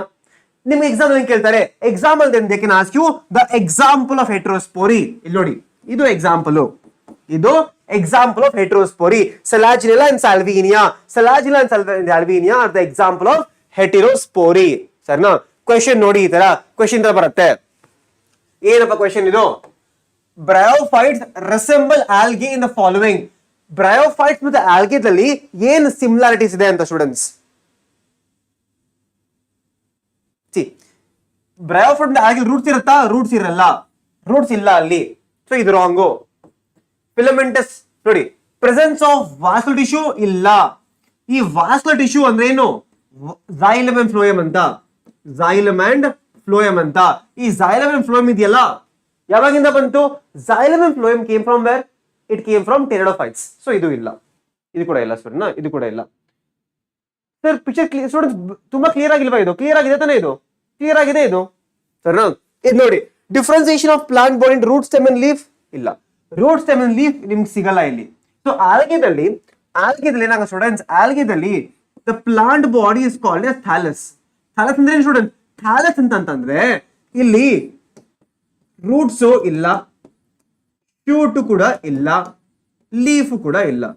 So shoot ಇಲ್ಲ, stem ಕೂಡ ಇಲ್ಲ ಇಲ್ಲಿ. So stem ಇಲ್ಲ ಅಂದ್ರೆ, ರೂಟ್ ಇಲ್ಲ ಅಂತಂದ್ರೆ, ಲೀಫ್ ಇಲ್ಲ ಅಂತಂದ್ರೆ ದ ಪ್ಲಾಂಟ್ ಬಾಡಿ ಅಲ್ಲಿ ಈ ತರ ಏನು ಇಲ್ಲ ಅಂದ್ರೆ it is called thallus body. ಈ ಥ್ಯಾಲಸ್ ನಿಮ್ಗೆ ಆಲ್ಗೆ ಮತ್ತೆ ಬ್ರಯೋಫೈಟ್ ಕಾಣಿಸ್ಕೊಳುತ್ತೆ. ಇದು ಆಲ್ಗೆ ಮತ್ತೆ ಬ್ರಯೋಫೈಟ್ ಅಲ್ಲಿ ಕಾಣಿಸ್ಕೊಳುತ್ತೆ ಇದು. So answer is option number ಏನು ಬಿ ಅವಾಗ. So thallus like plant body lack vascular tissues ಇಲ್ಲ ಅಲ್ಲಿ. ಆಟೋಟ್ರೋಫಿಕ್ ನ್ಯೂಟ್ರಿಷನ್ ಫೋಟೋಸಿಂಥೆಸಿಸ್ ಮಾಡುತ್ತೆ. ಇದು ನೋಡಿ, gametophyte is the dominant phase in. Gametophyte dominant phase ಎದ್ರಲ್ಲಿ ಬರುತ್ತೆ ನಿಮ್ಮೆಲ್ಲರಿಗೂ ಗೊತ್ತು. ಗೆಮೆಟೋಫೈಟ್ ಡಾಮಿನೆಂಟ್ ಆಲ್ಗೆಲ್ ಬರುತ್ತೆ, ಆಮೇಲೆ ಬ್ರಯೋಫೈಟ್ಸ್ ಅಲ್ಲಿ ಬರುತ್ತೆ. ಸೊ ಈ ಬ್ರಯೋಫೈಟ್ ಮತ್ತೆ ಆಲ್ಗೆದಲ್ಲಿ ಗೆಮೆಟೋಫೈಟ್ ಇಸ್ ಡಾಮಿನೆಂಟ್, ಸರ್ನಾ? ಹೈಬಿಸ್ಕಸ್ ಅಲ್ಲ. Riccia is the answer. ಯಾಕಂದ್ರೆ Riccia is the example of Markantia. Markantia is a type of Markantia. So Markantia is a type of what? Markantia is a type of your bryophyte. Bryophyte ಏನಾಗುತ್ತೆ? Bryophyte ಅಲ್ಲಿ main plant body ಏನಾಗಿರುತ್ತೆ? Gametophyte ಆಗಿರುತ್ತೆ, ಸರಿನಾ? Gametophyte ಆಗಿರುತ್ತೆ. So students, ಈ examples ನೀವು ಸ್ವಲ್ಪ ಕಲಿಬೇಕಾಗುತ್ತೆ. Examples but you'll get there eventually. Examples ನೀವು ಕಲಿಬೇಕಾಗುತ್ತೆ. ಈ ತರ ಡಿಫಿಕಲ್ಟ್ ಕ್ವಶನ್ಸ್ ನಿಮ್ಗೆ ಬರಲ್ಲ. ಇನ್ ಮುಂದೆ ಕ್ವಶನ್ಸ್ ಈಸಿಯಾಗೇ ಇರುತ್ತೆ ಇಲ್ಲಿ, ಸರಿನಾ? ಈ ಕ್ವಶನ್ ನೋಡಿ. Pteridophytes are called vascular cryptogams because they are non-seeded plants containing ಏನಿದೆ ಸ್ಟೂಡೆಂಟ್ಸ್ ಅದರಲ್ಲಿ? xylem and phloem ಇದೆ. ಅದರಲ್ಲಿ xylem and phloem is present in case of pteridophytes. ಈ ಕ್ವೆಶ್ಚನ್ ನೋಡಿ, the system of classification of plant proposed by which two botanists is claimed natural system. Who gave natural system? ಇದು ನಿಮ್ದು 2012 question. ಇದು who gave the natural system of classification? ಯಾರು ಹೇಳ್ತೀರಾ? ಬೇಗ ಹೇಳಿ. Who gave the natural system of classification? ಯಾರು ಕೊಟ್ರು? Natural system of classification was given by whom, students? Benjamin Hooker. ಹೇಳಿದ್ನಲ್ಲ, ನ್ಯಾಚುರಲ್ ಸಿಸ್ಟಮ್ ಅಂದ್ರೆ ಏನು? ನ್ಯಾಚುರಲ್ ಸಿಸ್ಟಮ್ ಅಂತಂದ್ರೆ ಇನ್ಸೈಡ್ ಬ್ಯೂಟಿ. ಆರ್ಟಿಫಿಷಿಯಲ್ ಅಂದ್ರೆ ಬರೀ ಮೂತಿ, ಆಚೆಗಡೆ ಮೂತಿ ನೋಡಿದ್ರೆ ಇಟ್ ಬಿಕಮ್ಸ್ ಆರ್ಟಿಫಿಷಿಯಲ್. ನ್ಯಾಚುರಲ್ ಏನು? Natural is inner beauty. ಅದ್ಯಾರು ಮಾಡಿದ್ರು? ಬೆಂಜಮಿನ್ ಹುಕರ್ ಮಾಡಿದ್ನ. Benjamin Hooker.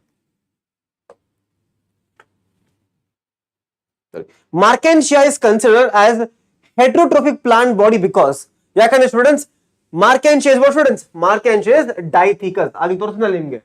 Markantia is dithecous. Di ಅಂದ್ರೆ ಏನು? 2. So in the case of Markantia, 6 organs are found in 2 separate organisms. So it's dithecous. Markantia. Which class of algae reproduces asexually by non-motile spores and sexual by non-motile gametes? ಎದರಲ್ಲಿ flagella is absent? Who can tell me? ಆ table ನೆನಪಿದೆಯಾ? Table ಅಲ್ಲಿ flagella is going to be absent here. ಯಾವ ಆಲ್ಗೆದಲ್ಲಿ flagella absent ಆಗಿದೆ? ಬೇಗ ಹೇಳಿ students, ಬೇಗ ಹೇಳಿ.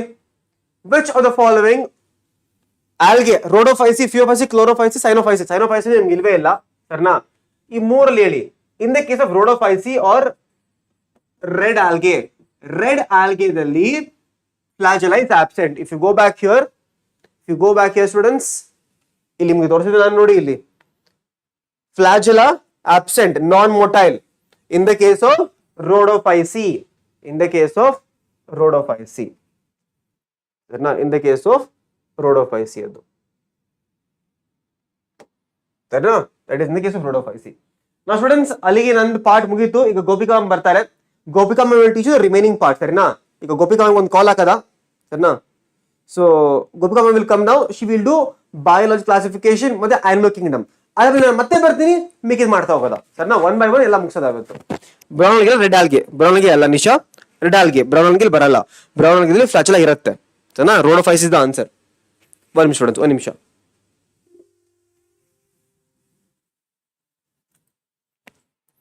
ಸ್ಟೂಡೆಂಟ್ಸ್ ಗೋಪಿಕಾ ಕರೆಯೋದ ಈಗ.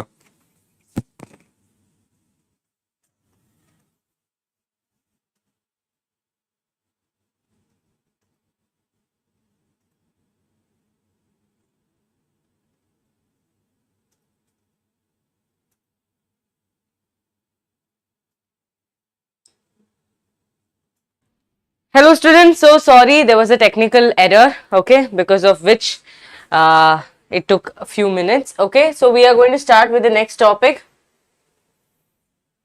Yes, I'm clearly visible and audible. Yes, please let me know in the chats if I'm clearly visible and audible.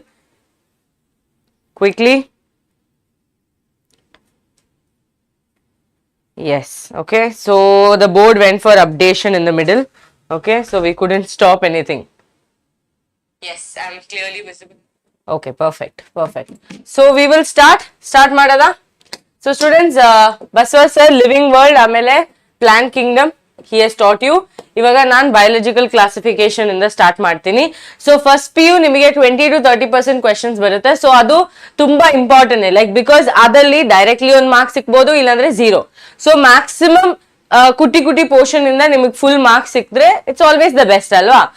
ಜಾಸ್ತಿ effort ಬೇಡ, but ಕಮ್ಮಿ ಎಫರ್ಟ್ ಅಲ್ಲಿ ಮಾರ್ಕ್ಸ್ ಸಿಗ್ಬೋದು. ಬಟ್ 12th ಆ ತರ ಇಲ್ಲ. 12th you have to study the whole thing and then write it. Okay, yes. So students, biological classification ಸ್ವಲ್ಪ important topics ಯಾವ್ದಂದ್ರೆ ಇದು RH ವಿಟೇಕರ್ಸ್ ಕ್ಲಾಸಿಫಿಕೇಶನ್. ನಿಮಗೆಲ್ಲ ಸ್ವಲ್ಪ ಅಟ್ಲೀಸ್ಟ್ ಐಡಿಯಾ ಇರ್ಬೋದು. ನೀವು 11th ಸ್ಟ್ಯಾಂಡರ್ಡ್ ಅಲ್ಲಿ ಫಸ್ಟ್ ಲಿವಿಂಗ್ ವರ್ಲ್ಡ್ ಆಮೇಲೆ ಈ ಚಾಪ್ಟರ್ ಓದೋ ಟೈಮಲ್ಲಿ ನಿಮಗೆ RH ವಿಟೇಕರ್ ಅಂತ ಒಂದು ಕ್ಲಾಸಿಫಿಕೇಶನ್ ಬಗ್ಗೆ ಹೇಳಿದ್ದಾರೆ. ಏನದು? 5 ಕಿಂಗ್ಡಮ್ ಕ್ಲಾಸಿಫಿಕೇಶನ್. ಈ 5 ಕಿಂಗ್ಡಮ್ ಕ್ಲಾಸಿಫಿಕೇಶನ್ ಮಾಡೋ ಟೈಮಲ್ಲಿ ಅವರು ಸ್ವಲ್ಪ ಕ್ರೈಟೀರಿಯಾಸ್ ಎತ್ಕೊಂಡಿದ್ದಾರೆ, ಇಲ್ಲಾಂದ್ರೆ ಸ್ವಲ್ಪ ಕ್ಯಾರೆಕ್ಟರಿಸ್ಟಿಕ್ಸ್ ಎತ್ಕೊಂಡಿದ್ದಾರೆ. ಸೊ ಅದು is given in just a box. Okay, that is given just in a box. Clear to all of you? So ಏನದು? ಸೆಲ್ ಟೈಪ್ ಎತ್ಕೊಂಡಿದ್ದಾರೆ, cell wall, nuclear membrane, body organisation and mode of nutrition. It 5 topics main ಆಗಿ ಎತ್ಕೊಂಡಿದ್ದಾರೆ. ಓಕೆನಾ? Yes, understood? Yes, perfectly clear. Okay, so cell type ಅಂದ್ರೆ ಪ್ರೋಕ್ಯಾರಿಯೋಟ್ಸಾ ಇಲ್ಲ ಯೂಕ್ಯಾರಿಯೋಟ್ಸಾ? ಪ್ರೋಕ್ಯಾರಿಯೋಟ್ಸ್ ಅಂದ್ರೆ ಏನು? ಅವ್ರದ್ದು ನ್ಯೂಕ್ಲಿಯರ್ ಮೆಮರೇನ್ ಇರಲ್ಲ, ಅವ್ರದ್ದು ಜೆನೆಟಿಕ್ ಮೆಟೀರಿಯಲ್ ಒಂದು ಮೆಶ್ ತರ ಒಂದು ನ್ಯೂಕ್ಲಿಯೋಯ್ಡ್ ಅಲ್ಲಿ ಪ್ರೆಸೆಂಟ್ ಆಗಿರುತ್ತೆ. ಅವ್ರಿಗೊಂದು ಪ್ರಾಪರ್ ಬೌಂಡ್ರೀಸ್ ಇರಲ್ಲ. ನಿಮ್ ಲೈಫ್ ಅಲ್ಲೂ ನೀವು ಕೆಲವು ಫ್ರೆಂಡ್ಸಿಗೆ ಬೌಂಡ್ರೀಸ್ ಹಾಕ್ತೀರಾ, ಕೆಲವು ಫ್ರೆಂಡ್ಸಿಗೆ ಬೌಂಡ್ರೀಸ್ ಹಾಕಲ್ಲ ಅಲ್ಲ. ಸೊ ಪ್ರೋಕ್ಯಾರಿಯೋಟ್ಸ್ ಅಂದ್ರೆ ಅವ್ರಿಗೆ ಪ್ರಾಪರ್ ನ್ಯೂಕ್ಲಿಯರ್ ಮೆಮರೇನ್, ಪ್ರಾಪರ್ ಒಂದು ಬೌಂಡ್ರಿ ಇರಲ್ಲ. ಯೂಕ್ಯಾರಿಯೋಟ್ಸ್ ಅಂದ್ರೆ ಇನ್ನೂ ಸ್ವಲ್ಪ ಅಡ್ವಾನ್ಸ್ಡ್, ಅವ್ರಿಗೆ ಪ್ರಾಪರ್ ನ್ಯೂಕ್ಲಿಯರ್ ಮೆಮರೇನ್ ಇರುತ್ತೆ. ಸೊ ಮೊನೇರಾ ಬಂದ್ಬಿಟ್ಟು prokaryote, Protista eukaryote, fungi eukaryote, Plantae eukaryote, Animalia eukaryote. So ಇಲ್ಲಿ ನೋಡಿದ್ರೆ ನಿಮಗೆ ಅರ್ಥ ಆಗುತ್ತೆ, ಮೊನೇರಾ ಬಿಟ್ಟು ಎಲ್ಲ ಯೂಕ್ಯಾರಿಯೋಟ್ಸ್. ಸೊ ಮೊನೇರಾನೇ ಮೋಸ್ಟ್ ಪ್ರಿಮಿಟಿವ್. ಅರ್ಥ ಆಯ್ತಾ? Monera is the most primitive. ಇಲ್ಲಿ ನೋಡಿ student, cell wall. Cell wall ಅಂದ್ರೆ ಏನು?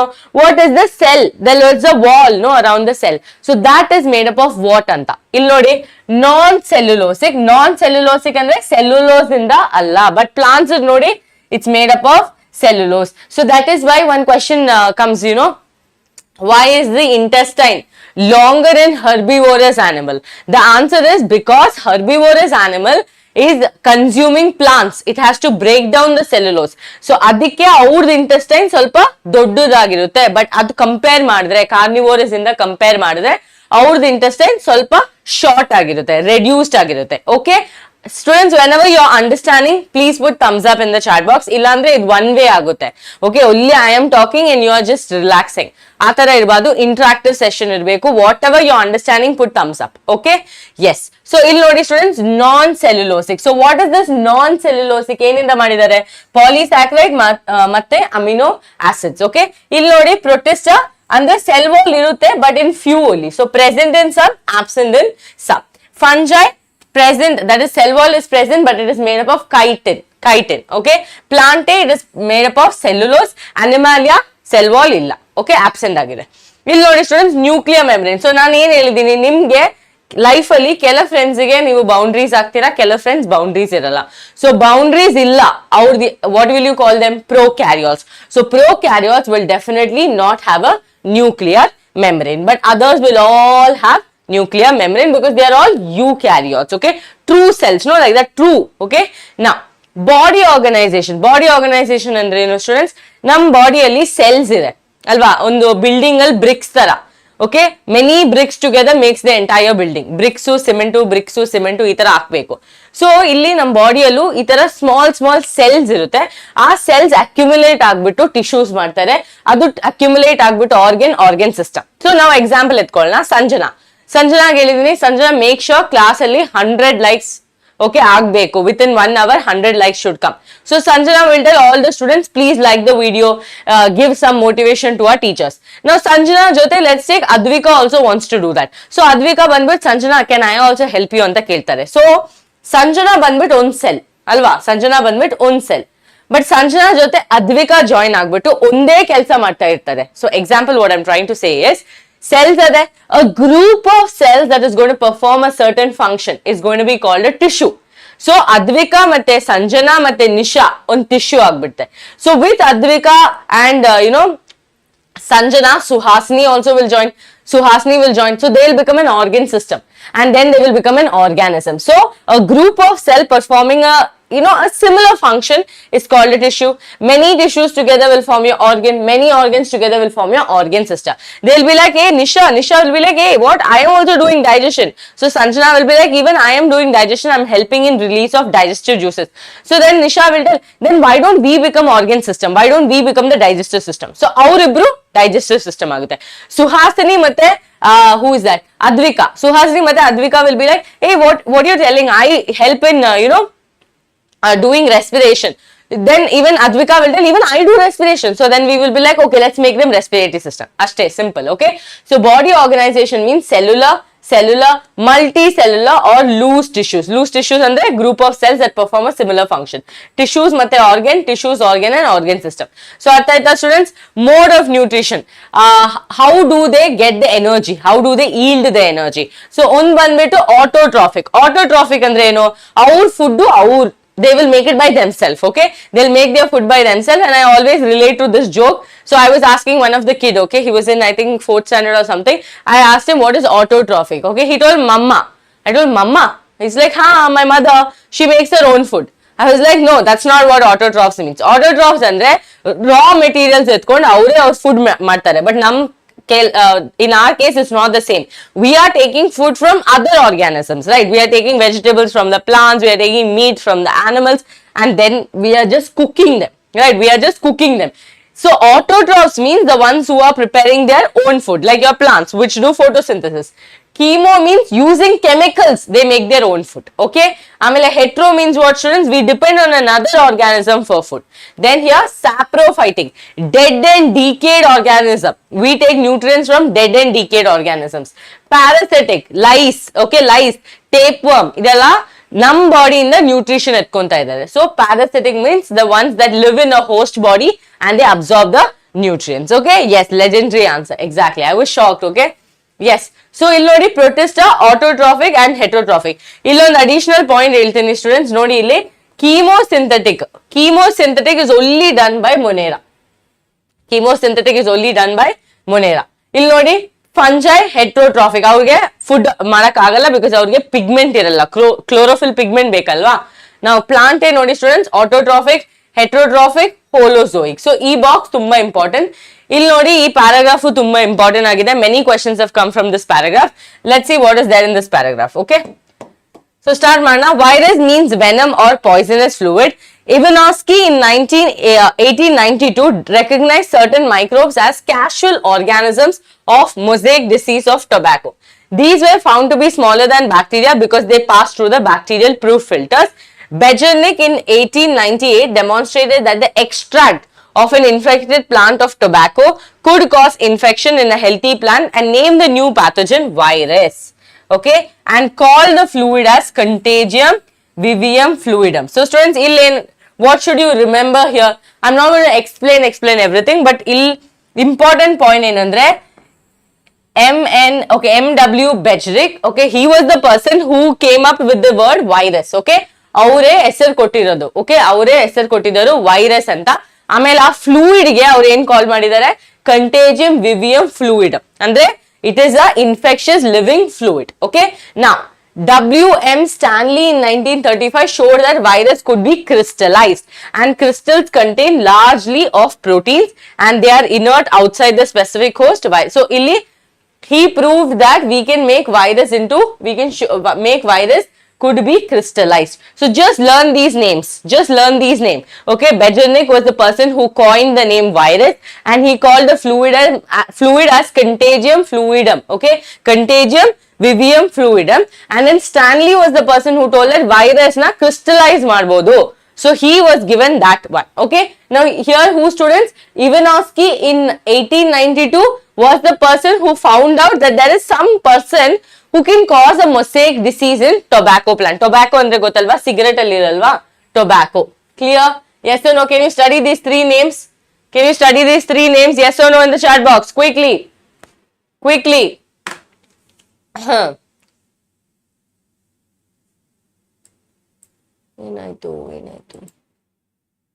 Yes, all of you, please give me a thumbs up if you understood. Understood? Pakka? Okay, good job. Good job. Okay. Now this paragraph, students, difference between viroids, but ಜಾಸ್ತಿ questions ನೋಡಿಲ್ಲ, maximum questions ಈ paragraph ಇಂದಾನೆ ಇದೆ. Okay, I'll show you the questions now. Okay, before I show you the question, let me also teach you this RK bacteria and U bacteria. Students, so bacteria, Monera dalli ಎರಡು classification ಇದೆ. RK bacteria ಆಮೇಲೆ U bacteria. Whenever the word U come, true it is the meaning. Okay, you are very true. Okay, you guys are very true to the class. So RK bacteria students, ಅವ್ರಿಗೆ extreme condition ಅಲ್ಲಿ, extreme condition, ಎಷ್ಟು heat ಇದ್ರೇನು, ಎಷ್ಟು acidic condition, whatever be the pH, whatever be the hot, cold, ಅವ್ರಿಗೆ ಈಸಿಯಾಗಿ survive ಮಾಡಕ್ಕಾಗುತ್ತೆ. So RK bacteria withstand, they can be in extreme condition, and depending on that, there are three types of RK bacteria: thermoacidophils, halophils, ಆಮೇಲೆ ಮೆಥನೋಜೆನ್ಸ್. Thermo ಅಂದ್ರೆ ಏನು? Heat ಅಲ್ವಾ? Thermo ಅಂದ್ರೆ ಏನು? Heat. So thermo ಅಂದ್ರೆ extreme temperature, acidophiles ಅಂದ್ರೆ extreme acidic condition. ನಮಗಾಗುತ್ತಾ students? Tell me yes or no. ನಮಗಾಗುತ್ತಾ ಎಕ್ಸ್ಟ್ರೀಮ್ ಟೆಂಪರೇಚರ್ ಆಮೇಲೆ ಎಕ್ಸ್ಟ್ರೀಮ್ ಅಸಿಡಿಕ್ ಕಂಡೀಷನ್ ಅಲ್ಲಿ ಸರ್ವೈವ್ ಆಗಕ್ಕೆ? ಹೇಳಿ, ಬೇಗ ಬೇಗ ಹೇಳಿ. Can you survive in extreme heat and extreme acidic condition? Yes or no? Quickly in the chats. Okay, so halophils means students extremely salty condition. Okay, salty condition. Okay, methanogens andre gut of ruminant animals. Ruminant animals andre like your cow or any cattle. Okay, this is called as ruminant animals. So our gut alli methanogens irutte. Artha aita? No ma'am, very good. No ma'am, very good. Okay, so artha aita? Three are there: thermoacidophils, extreme heat and acidic condition; methanogens, which are present in the gut of the ruminant animal; amele you have halophils, extreme salty condition allo avrige survive agbodu. Amele students, U bacteria. U andre always remember true bacteria. Okay, true bacteria. ಅವ್ರಿಗೆ proper cell wall ಇರುತ್ತೆ, rigid cell wall ಇರುತ್ತೆ. ಅದಾದ್ಮೇಲೆ ಅರ್ಥ ಮಾಡ್ಕೊಳ್ಳಿ, ಇವ್ರಿಗೆ photosynthesis ಮಾಡ್ಬೋದು, ಅವ್ರಿಗೆ ಆ ಪಿಗ್ಮೆಂಟ್ ಇದೆ. ಬಟ್ RK ಬ್ಯಾಕ್ಟೀರಿಯಾಗ್ ಮಾಡಕ್ ಆಗಿಲ್ಲ. ಬಟ್ ಯು ಬ್ಯಾಕ್ಟೀರಿಯಾ, ಅವ್ರಲ್ಲಿ ಸೈನೋ ಬ್ಯಾಕ್ಟೀರಿಯಾ ಒಂದು ಕ್ಲಾಸಿಫಿಕೇಶನ್ ಇದೆ, which is called blue green algae. From the name itself you understand they will be able to do photosynthesis. Okay, yes. ನಾವು ಇಲ್ಲಿ ನೋಡಿ student, this is the structure of your nostoc. ಈ nostoc ಬಂದ್ಬಿಟ್ಟು single ಆಗು ಇರ್ಬೋದು, colony ಆಗಿರ್ಬೋದು, ಇಲ್ಲಾಂದ್ರೆ ಫಿಲಮೆಂಟಸ್ ಆಗಿರ್ಬೋದು. ಸೊ ಇದು ಬಂದ್ಬಿಟ್ಟು ಫಿಲಮೆಂಟಸ್. ಅವ್ರಿಗೆ ಒಂದು ಸ್ಪೆಷಲೈಸ್ ಸೆಲ್ ಇದೆ. Okay, one specialized cell is there which is called heterocyst, which is able to do nitrogen fixation. ಅವ್ರಿಗೆ ನೈಟ್ರೋಜನ್ ಫಿಕ್ಸ್ ಮಾಡ್ಬೋದು. ಹೆಂಗ್ ಮ್ಯಾಮ್? ಅಟ್ಮಾಸ್ಫಿಯರ್ ಇಂದ ನೈಟ್ರೋಜನ್ ಎತ್ಕೊಂಡು ಅದ್ ಕನ್ವರ್ಟ್ ಮಾಡ್ಬಿಟ್ಟು ಅವ್ರಿಗೆ ಫಿಕ್ಸ್ ಮಾಡ್ಬೋದು. ಓಕೆನಾ? ಸೊ ಅದ್ ನಮ್ ಕೇಪಬಿಲಿಟೀಸ್ ಅಲ್ಲ. We take in oxygen, we give out carbon dioxide. We cannot take the atmospheric nitrogen, convert it into ammonia and give it to the plants. ಆ ತರ ಪ್ರೊಸೆಸ್ ನಮ್ ಬಾಡಿಯಲ್ಲಿ ಆಗಲ್ಲ. ಬಟ್ ಈ ನೊಸ್ಟಾಕ್ ಅಲ್ಲಿ, ಅನಬೆನಾದಲ್ಲಿ ಒಂದು ಸ್ಪೆಷಲೈಸ್ ಸೆಲ್ ಇದೆ which can do nitrogen fixation, and that cell name is heterocyst. Okay, heterocyst. So this much you remember and keep. Okay, this much you remember. No need to break your head studying every single thing. Okay. Yes, ಆಮೇಲೆ ಇದು students mycoplasma. ತುಂಬಾ questions ಬಂದಿದೆ ಮೈಕೋಪ್ಲಾಸ್ಮಾದಿಂದ. Mycoplasma completely lacks a cell wall. Okay, it does not have cell wall at all. Okay, ಆಮೇಲೆ smallest living cell known and can survive without oxygen. ತುಂಬಾ important. ಅವ್ರಿಗೆ they are the smallest living cell. Okay, smallest living cell ನಮಗ್ ಗೊತ್ತಿರೋದು smallest living cell. ಅದಾದ್ಮೇಲೆ ಅವ್ರಿಗೆ oxygen ಇಲ್ಲ ಆದ್ರೇನು ಅವ್ರಿಗೆ ಸರ್ವೈವ್ ಮಾಡಬಹುದು. That means without oxygen also these people can survive. Anaerobic respiration they can do. So without oxygen, smallest living cell, absence of cell wall. Okay, so many mycoplasma student, most of the mycoplasma pathogenic. Pathogenic ಅಂದ್ರೆ ಏನು ma'am? Disease causing. ಅವ್ರಿಗೆ disease cause ಮಾಡಕ್ abilities ಇದೆ. Okay, ಇವಾಗ ನನಗ್ disease cause ಮಾಡಕ್ ಆಗುತ್ತಾ? ಇಲ್ಲ ಮ್ಯಾಮ್, ಆಗಲ್ಲ. ಸೊ ಮೈಕೋಪ್ಲಾಸ್ಮಾಗೆ ಡಿಸೀಸ್ ಕಾಸಿಂಗ್ ಒಂದು ನೇಚರ್ ಇದೆ, ಅದಕ್ಕೆ ಅವ್ರನ್ನ ಪ್ಯಾಥೋಜೆನಿಕ್ ಅಂತ ಕಾಲ್ ಮಾಡ್ತೀವಿ. Okay, so mycoplasma completely cell wall absent ಆಗಿದೆ, ಸ್ಮಾಲೆಸ್ಟ್ ಲಿವಿಂಗ್ ಆರ್ಗಾನಿಸಮ್. ಅದ್ಬಿಟ್ಟು ಏನು students, they can survive without oxygen. ಅರ್ಥ ಆಯ್ತಾ ಎಲ್ಲರಿಗೂ? ಕ್ವೆಶನ್ ಮಾಡಕ್ ರೆಡಿಯಾ? Okay, first question on the screen. Okay, ಒಂದ್ ನಿಮಿಷ ಸ್ಟೂಡೆಂಟ್ಸ್, ಇದು ತೋರಿಸಿಲ್ವಾ ಇಲ್ಲಿ?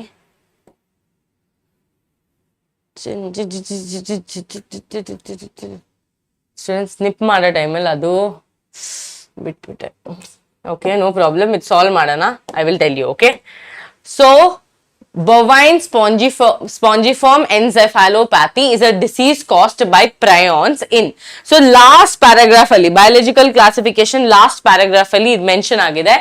ಬೈ ಮಿಸ್ಟೇಕ್ ಸ್ನಿಪ್ ಮಾಡೋ ಟೈಮಲ್ಲಿ ಅದು ಮಿಸ್ ಆಗಿದ್ದೀನಿ. ಇಲ್ಲಿ I can show this here, but it will take some time. So whoever knows the answer, please answer.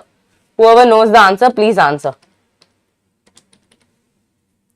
Faster.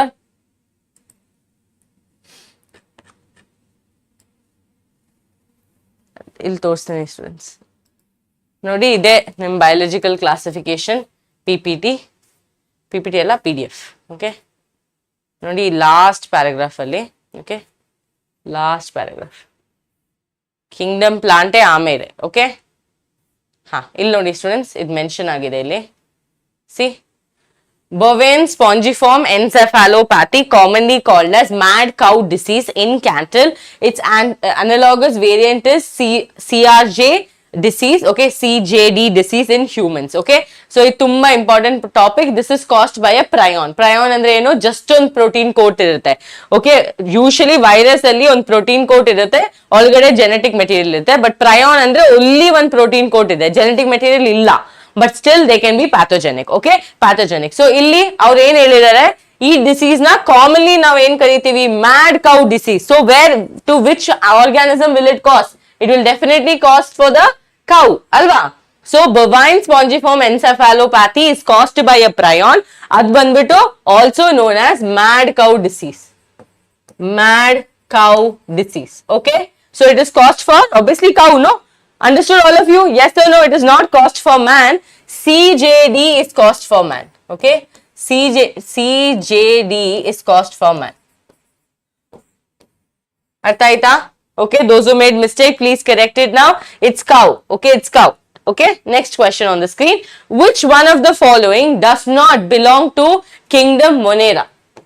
Okay, which one of the following does not belong to kingdom Monera? Nodi, slime mold, eubacteria, archaebacteria, mycoplasma. 3 names ನಿಮ್ಗೆ already ಗೊತ್ತು, ಒಂದ್ name ನಾನು ಹೇಳೇ ಇಲ್ಲ class ಅಲ್ಲಿ. So ಅದಿರ್ಬೋದಲ್ವಾ option?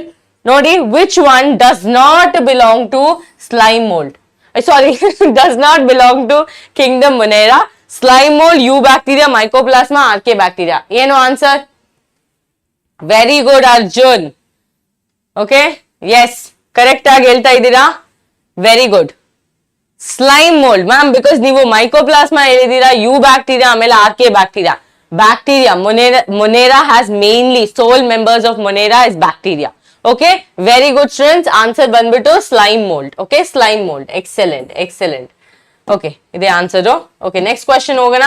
The organism which completely lacks a cell wall and can live without oxygen. ಏನ್ answer? Mycoplasma, methanogens, archaebacteria, thermoacidophiles. 2015 question, KCET.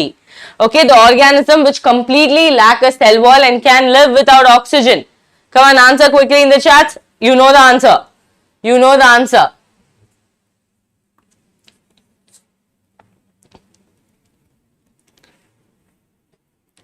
Excellent, excellent.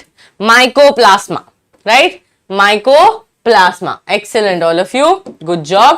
Okay, next question, students. Similar question hai. Which of the following options show the characters of mycoplasma? Smallest living cell without cell wall survive. So, illi smallest living cell. Okay, yella kadeno bardide same. Illi nodi without cell wall survive with oxygen. Okay, so without with to confuse madbedi. Smallest living cell with, ayo answer e ತೋರಿಸ್ಬಿಟ್ಟಿದ್ದೀನಿ. Sorry students, brain work ಆಗ್ತಾ ಇಲ್ಲ. So sorry, answer ಬಂದ್ಬಿಟ್ಟು C. Okay, smallest living cell with cell wall survive with oxygen. ಇಲ್ಲಿ ನೋಡಿ with cell wall ಬರ್ದಿದ್ದಾರೆ, with oxygen ಬರ್ದಿದ್ದಾರೆ. So ಇಲ್ಲಿ ತಪ್ಪು, ಇದು ವಿತ್ ಬರ್ದಿದ್ದಾರೆ, ತಪ್ಪು. ಇಲ್ಲಿ ನೋಡಿ smallest living cell without a cell wall and survive without oxygen. So idu correct. Okay, yes, C is the answer. Okay, so sorry, answer ತೋರಿಸಿದ್ದೀನಿ. Okay, ನನಗೆ ಅರ್ಥ ಆಗ್ತಾನೂ ಇಲ್ಲ, ನಾನು ಅದೇ ನೋಡ್ಕೊಂಡಿದ್ದೀನಿ, but I am not able to understand. Okay, now match the following. So students, this is fungi. I cannot teach you fungi now. Fungi, if I teach you now, you will get bored. Okay, there's so much to fungi.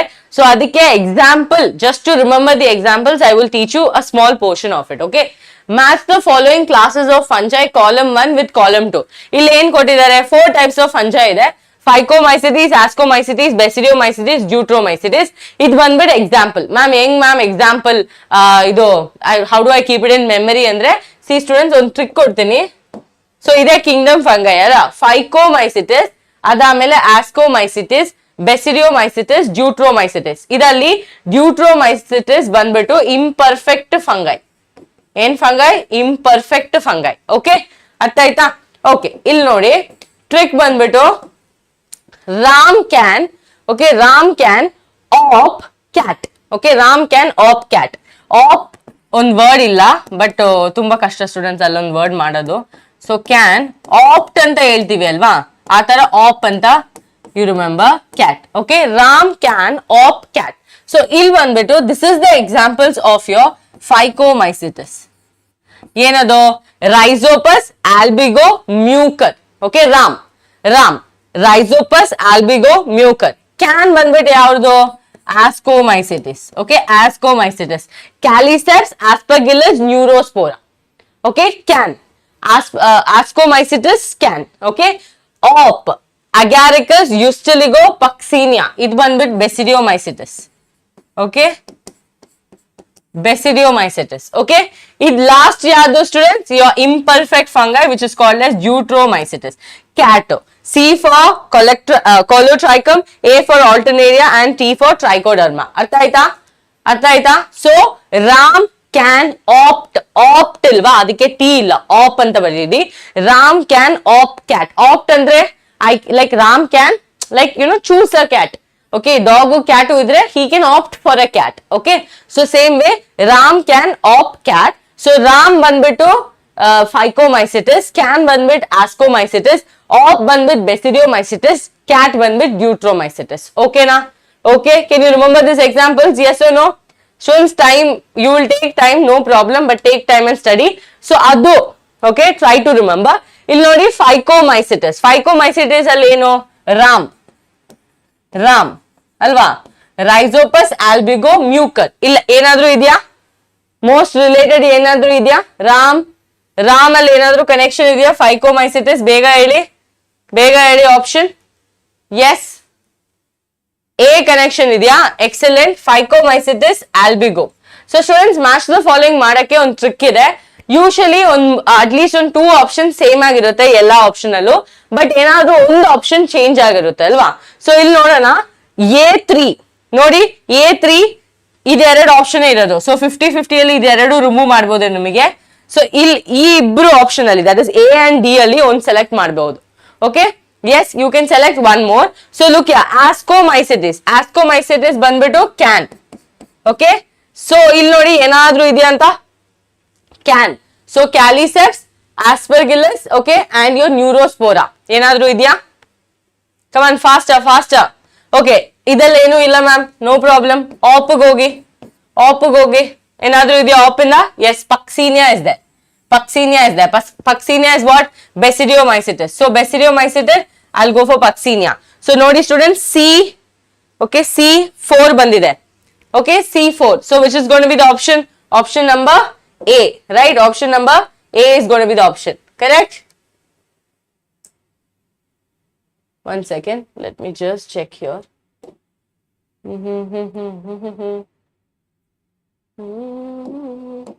Okay. Phycomycetes, albigo, ascomycetes, penicillium, basidiomycetes, puccinia, correct. Deuteromycetes, alternaria. Okay, D2, P this, A this, okay, A4. So students check ಮಾಡಿ, A3, okay, B1, okay, C4, okay, C4, B1, C4 and D2. Very good. Okay, option number A. Excellent, excellent, excellent. Okay, good job. Next question, notice students. The concept of contagium vivium fluidum was given by Ivanovsky, Stanley, Bejernik and R.H. Whittaker. Idu nimuge gottu, bega answer ಮಾಡಿ.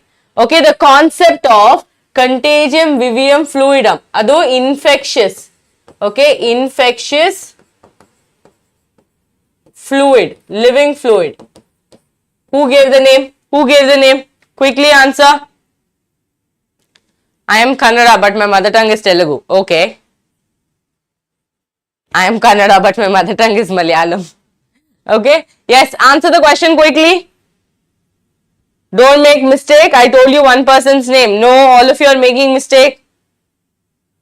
Students, the concept of contagium vivium fluidum was given by. Tappa gelta idira. Yes, very good. Puneet, Advika, Suhasini, Sanjana, excellent. Bejernik was the one who gave that, right? Bejernik was the one who gave that, correct? He was the one who told that contagium vivium fluidum was given by Bejernik according to your NCRT. Yes or no? According to your NCRT, what is given? Il nodi. Nodi ille. Bejernik demonstrated that the extract of tobacco plant causes pathogen and called the fluidum as contagium vividum. Okay, fluidum. So that is the answer. Okay, don't follow Google answer, you follow NCRT answer. Next one, identify the odd one out. Alternaria, Ustiligo, Colatrium, Trypanosoma. Idu nimage gottilla. So ಇಲ್ಲಿ ನೋಡಿ ನಿಮಗೆ Alternaria, Colotrichum ಗೊತ್ತು. ಏನದು? Cat. ಅಲ್ವಾ? So trypanosoma, again you don't know that, but see, understand the answer is going to be trypanosoma.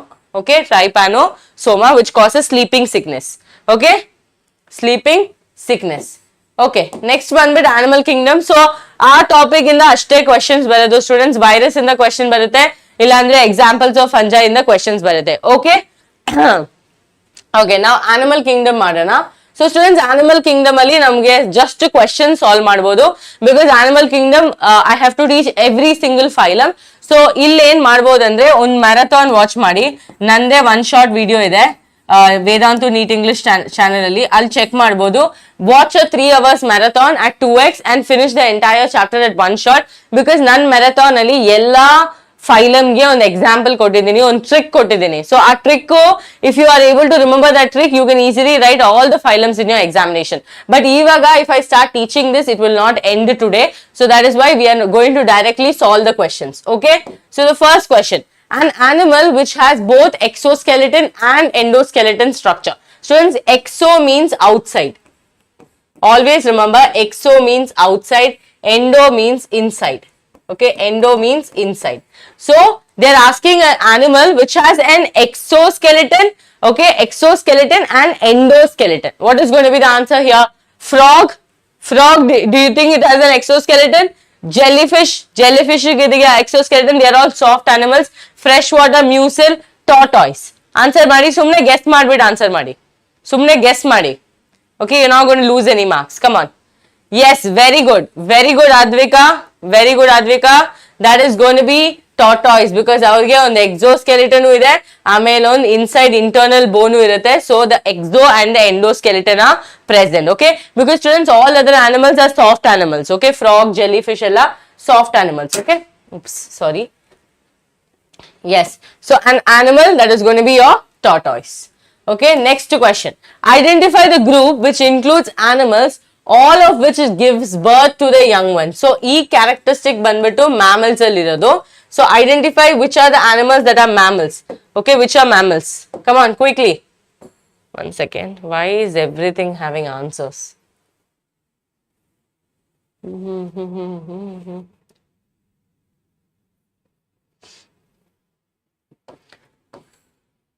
One second, students. One second. Just give me a minute.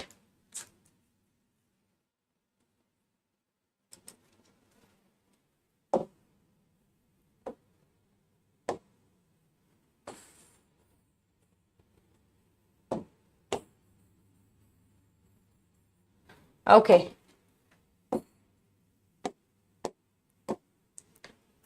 Yes.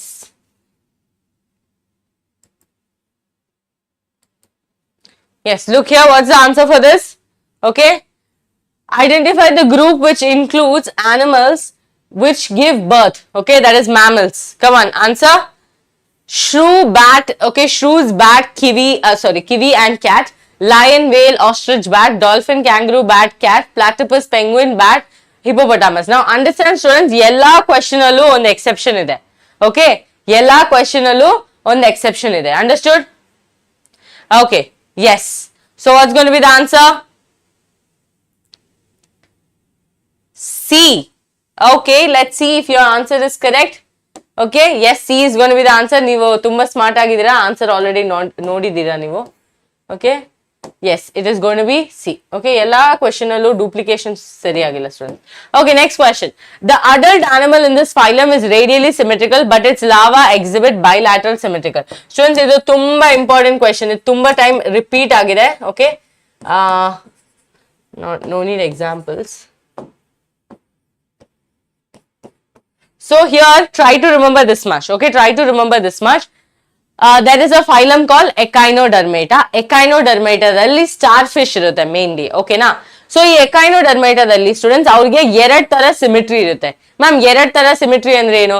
Students ಒಂದು ಬಂದ್ಬಿಟ್ಟು bilateral symmetry. Bilateral symmetry ಅಂದ್ರೆ ಏನಾದ್ರೂ ಒಂದು body ಎತ್ಕೊಂಡು half ಆಗಿ ಮಾಡಿದ್ರೆ, okay, if I cut it into half, I will be able to get two equal halves. ಅದ್ ಬಂದ್ಬಿಟ್ಟು bilateral symmetry. Okay, radial symmetry andre any plane, if I cut the organism from any plane, I will be still be able to get two similar or two equal halves. Now ma'am, ma'am idu longer time ಗೆ memorize ಆಗೋದು. Echinodermata students, simple ಆಗಿ example ಎತ್ಕೊಳ್ಳಿ. ನಿಮ್ ಚಿಕ್ಕ ವಯಸ್ಸಲ್ಲಿ ನೀವು ಅಮ್ಮ ಅಪ್ಪ ಜೊತೆ ತುಂಬಾ ಕ್ಲೋಸ್ ಆಗಿರ್ತೀರಾ, ನಿಮ್ ಸ್ನೇಹ full you will give it to your mother and father alva. So andre when you are a larval stage or when you are a younger one, you will only have two people to mainly depend on. So same thing like this also in larval stage, Echinodermata does bilateral symmetry, two pieces. Okay, but as you grow up, what happens? You give a little love to your friends, colleagues, teachers, neighbors, everything. So that means from any plane, if you cut, you will get two equal halves. Okay, something like this you can remember. So answer is going to be Echinodermata. Okay, answer is going to be Echinodermata. Next question nodi, match the following list of animals with their level of organization and choose the correct sequence. Okay, organ level, cellular aggregate level, tissue level, organ system level. So ill students, first of all, either the common names you should know. Ferretima andre earthworm. Ferretima andre earthworm. Nan video miss watch ಮಾಡಿ animal kingdom ಇಂದ questions ಬರುತ್ತೆ. Okay, so fasciola andre liver fluke. Okay, liver fluke. Our common names I'm telling you. Spongilla, there's no common name, but this is a freshwater sponge. Okay, it's a freshwater sponge.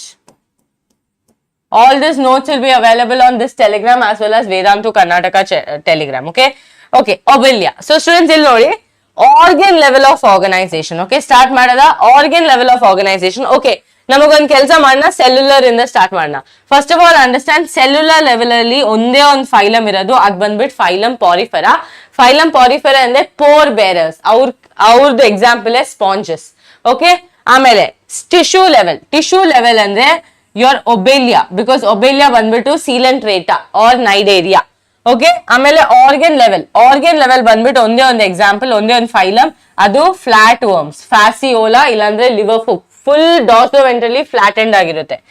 Organ system level of organisation ಅಲ್ಲಿ earthworm ಬರುತ್ತೆ, because earthworm is little more on annelida, ಸ್ವಲ್ಪ ಪ್ರಿಮಿಟ್ ಅವರು ಏನೋದು advance level. So answer ಹೇಳಿ ಇವಾಗ A Q. Okay, so 50-50 ಅಲ್ಲಿ ಇದೆರಡು ರಿಮೂವ್ ಮಾಡೋಣ. ಓಕೆ, ಆಮೇಲೆ cellular level, okay, R B R. Okay, this is the answer. Option number D is the answer. Very good. Ma'am, can I get good rank if I start studying KCET now? Yes. Yes, Veera, you can. Okay, your name only tells you have extra guts. Okay, so understood students? Now ಇಲ್ಲಿ ನೋಡಿ next question. ಕಾಣಿಸ್ತಾ ಇದೆಯಾ clear ಆಗಿ? Book ಇಂದ direct ಎತ್ಕೊಂಡಿದ್ದೀನಿ. In which of the following phyla the adult shows? Oh, same question. ಅದಕ್ಕೆ ತುಂಬಾ important question. Answer ಬಂದ್ಬಿಟ್ಟು Echinodermata. Which one of the following groups of 3 animals each is correctly matched with their one characteristic morphological feature? Okay, who is this yaar? This fellow. Nonsense. Okay, ನೋಡಿ students, ಇಲ್ಲಿ which one of the following groups of three animals, okay, three animals, each is correctly matched with their characteristics? So, ಇಲ್ಲಿ ನೋಡಿ centipede, prawn, sea urchin, cockroach, locust, tania, scorpion, spider, cockroach, liver fluke, sea anemone and sea cucumber. ಇಲ್ಲಿ ನೋಡಿದ್ರೆ ಎಲ್ಲ miss match ಆಗಿದೆ, but ಒಂದೇ ಒಂದು option ಅಲ್ಲಿ correct ಆಗಿ ಮ್ಯಾಚ್ ಆಗಿದೆ. ಇಲ್ಲಿ ನೋಡಿ ಸ್ಕಾರ್ಪಿಯೋನ್ ಬಂದ್ಬಿಟ್ಟು again arthropoda, spider arthropoda, cockroach phylum arthropoda. So this is the only one that is correctly matched. So phylum Arthropoda, they have ventral solid nerve cord. Okay, ventral solid nerve cord. Okay, so answer is going to be option number C. Okay, option number C. So students, animal kingdom skip marbedi. You will be regretting after going into your examination hall. Now identify the phylum X. ಇಲ್ಲಿ ನೋಡಿ ಏನ್ ಕೊಟ್ಟಿದ್ದಾರೆ, phylum Animalia. Okay, tissue grade. Tissue grade ಅಲ್ಲಿ ಎರಡು phylum ಬರೋದು. ಆ ಫೈಲಮ್ಗೆ ನಾವು BFF ಅಂತ ಹೇಳ್ತೀವಿ, ಬೆಸ್ಟ್ ಫ್ರೆಂಡ್ಸ್ ಫಾರ್ ಎವರ್. ಯಾಕೆ ಮ್ಯಾಮ್? ಬಿಕಾಸ್ ಅವ್ರು ಎಲ್ಲಿ ಹೋದ್ರೇನು ಒಟ್ಟಿಗೆ ಹೋಗೋದು. ಓಕೆ, ಅವ್ರು ಟಿಶ್ಯೂ ಲೆವೆಲ್ ಅಲ್ಲೂ ಒಟ್ಟಿಗೆ ಇದ್ದಾರೆ, ಡಿಪ್ಲೋಬ್ಲಾಸ್ಟಿಕ್ ಒಟ್ಟಿಗೆ ಇದ್ದಾರೆ, ರೇಡಿಯಲ್ ಸಿಮಿಟ್ರಿನೂ ಒಟ್ಟಿಗೆ ಇದ್ದಾರೆ. ಸೊ ಅವ್ರ ಕ್ಯಾರೆಕ್ಟರಿಸ್ಟಿಕ್ ನೋಡಿದ್ರೆ ಆಲ್ಮೋಸ್ಟ್ ಸಿಮಿಲರ್ ಆಗಿರುತ್ತೆ. ಸೊ ದಟ್ ಇಸ್ ವೈ ಅವ್ರನ್ನ BFF ಅಂತ ಕರೀತಾ ಇದ್ದೀನಿ. ಯಾರ್ ಮ್ಯಾಮ್ BFF ಅಂದ್ರೆ? ಸೀಲೆಂಟ್ರೇಟಾ, ಆಮೇಲೆ ಟೀನೋಫೋರಾ. ಸೀಲೆಂಟ್ರೇಟಾ ಇನ್ನೊಂದು ಹೆಸರು ಇದೆ ಸ್ಟೂಡೆಂಟ್ಸ್, ನೈಡೇರಿಯಾ. ಓಕೆ, ಕನ್ಫ್ಯೂಸ್ ಮಾಡಬೇಡಿ, ನೈಡೇರಿಯಾ ಆರ್ ಸೀಲೆಂಟ್ರೇಟಾ. ಇವ್ರು ಎರಡು BFF. ಓಕೆ, ಇವ್ರು ಎರಡೇ ಇರೋದು ಟಿಶ್ಯೂ ಲೆವೆಲ್ ಅಲ್ಲಿ. ಸೊ ಕನ್ಫ್ಯೂಸ್ ಆಗಕ್ಕೇನು ಇಲ್ಲ. ಸೊ ಇವಾಗ ಆಪ್ಷನ್ ಅಲ್ಲಿ ನೋಡಿ, bilateral symmetry, acoelomate. Okay, ಅವ್ರಿಗೆ ಸೀಲೋಮು ಇಲ್ಲ. So who is going be X? Hemichordata, aschelminthes, platyhelminthes, ctenophora. ನೀವೇ ಹೇಳಿ answer. Yes, excellent, ma'am. Tenophora. Okay, Tenophora. Very good. Next question ನೋಡೋಣ. Which of the following phyla possesses body cavity as shown? Students, ಇದೇನಂದ್ರೆ mesoderm is in the form of scattered pouches.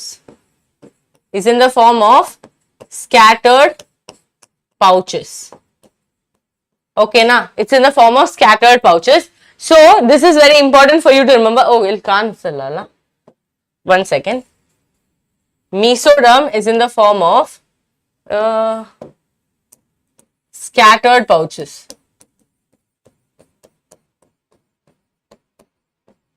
So ಇದು ಬಂದ್ಬಿಟ್ಟು pseudocoelomate ಅಂತ ಕರಿತೀವಿ ಇದನ್ನ. pseudocoelomate. So students, pseudocoelomate ಅಂದ್ರೆ false coelom. Excellent. Ma'am, answer ಬಂದ್ಬಿಟ್ಟು Ascalminthus.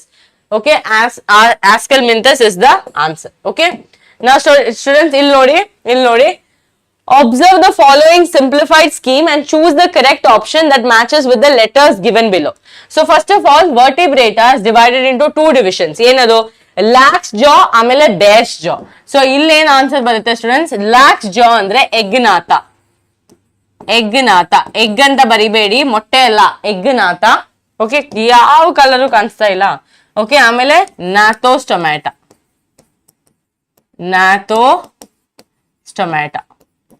ಅಂದ್ರೆ mouth. Okay, mouth without ಜಾಸ್ and mouth with ಜಾಸ್. ಸೊ ಎಗ್ನಾಥ ಆಮೇಲೆ ನ್ಯಾಥೋಸ್ಟೊಮ್ಯಾಟಾ. ಅದು ಫರ್ದರ್ ಡಿವೈಡ್ ಆಗ್ಬಿಟ್ಟು ಸೂಪರ್ ಕ್ಲಾಸ್ ಫಾರ್ಮ್ ಆಗುತ್ತೆ. ಏನದು ಸೂಪರ್ ಕ್ಲಾಸ್? ಬೇರ್ಸ್ ಫಿನ್ಸ್. ನಮಗ್ ಫಿನ್ಸ್ ಇದೆಯಾ? ಇಲ್ಲ ಮ್ಯಾಮ್. ಸೊ ಇಲ್ಲೇನ್ ಬರುತ್ತೆ? ಪೈಸಸ್ ಬರುತ್ತೆ, ಫಿಶಸ್. ಓಕೆ, ಇಲ್ಲೇನು? ಬೇರ್ಸ್ ಲಿಮ್ಸ್, ಅದಕ್ಕೆ ಟೆಟ್ರಾಪೋಡಾ ಅಂತ ಬರೀತೀವಿ. ಓಕೆ, ಟೆಟ್ರಾಪೋಡಾದಲ್ಲಿ ನಿಮ್ಗೆ ರೆಪ್ಟೈಲ್ಸ್, ಏವ್ಸ್, ಮ್ಯಾಮಲ್ಸ್, ಆಂಫಿಬಿಯನ್ಸ್ ಎಲ್ಲ ಇದೇ ಬರೋದು. Okay, tetrapoda, agnatha and gnathostomata. So ಅರ್ಥ ಆಯ್ತಾ ಇದು? ಓಕೆ, ಒಂದು ಇಂಪಾರ್ಟೆಂಟ್ ಕಾನ್ಸೆಪ್ಟ್ ಇದು. Okay, understood? Yes or no? So if they give you option, you are going to answer this. Lax jaw. So egnatha. A bandre lax. Bear's jaw. Gnatostomata. Super class N students. Pisces amele tetrapoda. Bear's fins. Okay. Bear's limbs. Legs. Bear's fins. Okay. So adu fishes idu tetrapoda. Tetrapoda dalli reptiles, amphibians, mammals, aves ella barutte. Okay. Done. ಇದು ನೋಡಿ, identify the correct statements regarding aves. Aves ಅಂದ್ರೆ again your birds. Okay, forelimbs are modified into wings, hind limbs are modified for walking and swimming, swimming. Heart is completely four-chambered. They are homeotherms. Homeotherms andre warm-blooded animals. Warm-blooded animals. Ma'am, what is warm-blooded animals andre? Students, outside temperature ಏನೋ ಆಗ್ಲಿ ಅವ್ರ inside temperature constant ಆಗಿರುತ್ತೆ. Okay, ನಾವು ಆ ತರಾನೇ. They are oviparous and development is direct. So ಎಲ್ಲಾ points correct ಆಗಿದೆ. So option ಬಂದ್ಬಿಟ್ಟು all of these. Okay, option ಬಂದ್ಬಿಟ್ಟು all of these are correct. Understood? Four limbs are modified? Yes. Heart is four-chambered? Yes. They are homeotherms? Yes. They are oviparous and development is direct? Yes. ಅವರು eggs, they lay eggs. Oviparous ಅಂದ್ರೆ egg laying. Okay, egg laying. Understood? Yes or no? Yes or no, pakka? Okay, last question from this chapter.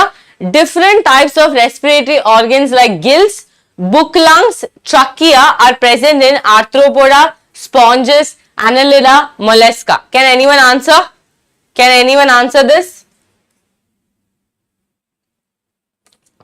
Very good, Deepa. Very good, Advika. Yes. Can anyone answer this question? Yes, all of this is over. Next question.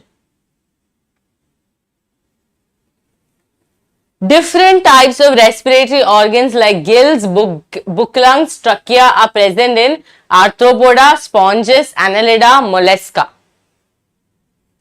Excellent, excellent. So students, arthropoda dalli gills ide, book gills ಇದೆ, book lungs ಇದೆ, tracheal system ಇದೆ. 4 ತರ respiration ನಡೆಯುತ್ತೆ because ಅವರೇ largest phylum.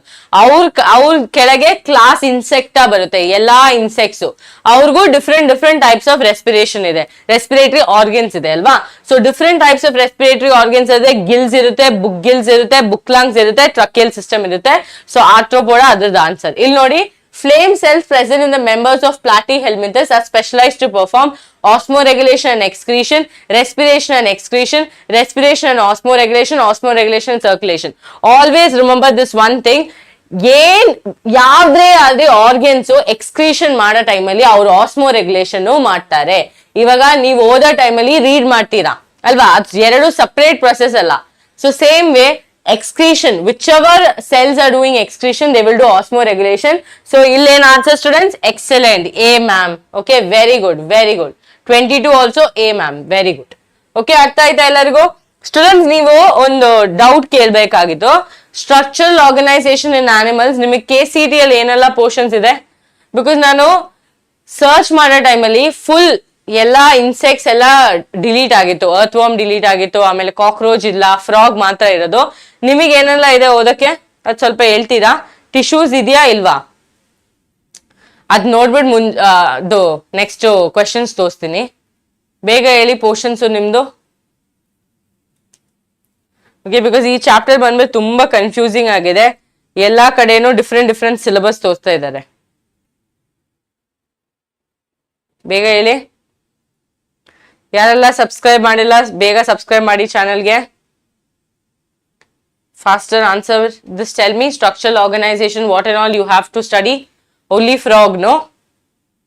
Animal tissues ಇಲ್ವಾ? Animal tissues ಇದೆಯಾ? Correct ಆಗಿ ಹೇಳಿ ಸ್ಟೂಡೆಂಟ್, ನೀವು ಕನ್ಫ್ಯೂಸ್ ಆಗಿದ್ದೀರಾ? Yes, osmoregulation, excretion, very good. So chat ಸ್ವಲ್ಪ ಸ್ಲೋ ಆಗಿ ಲೋಡ್ ಆಗುತ್ತೆ, ಸೊ ಅದಕ್ಕೆ ವೇಟ್ ಮಾಡಬೇಕು.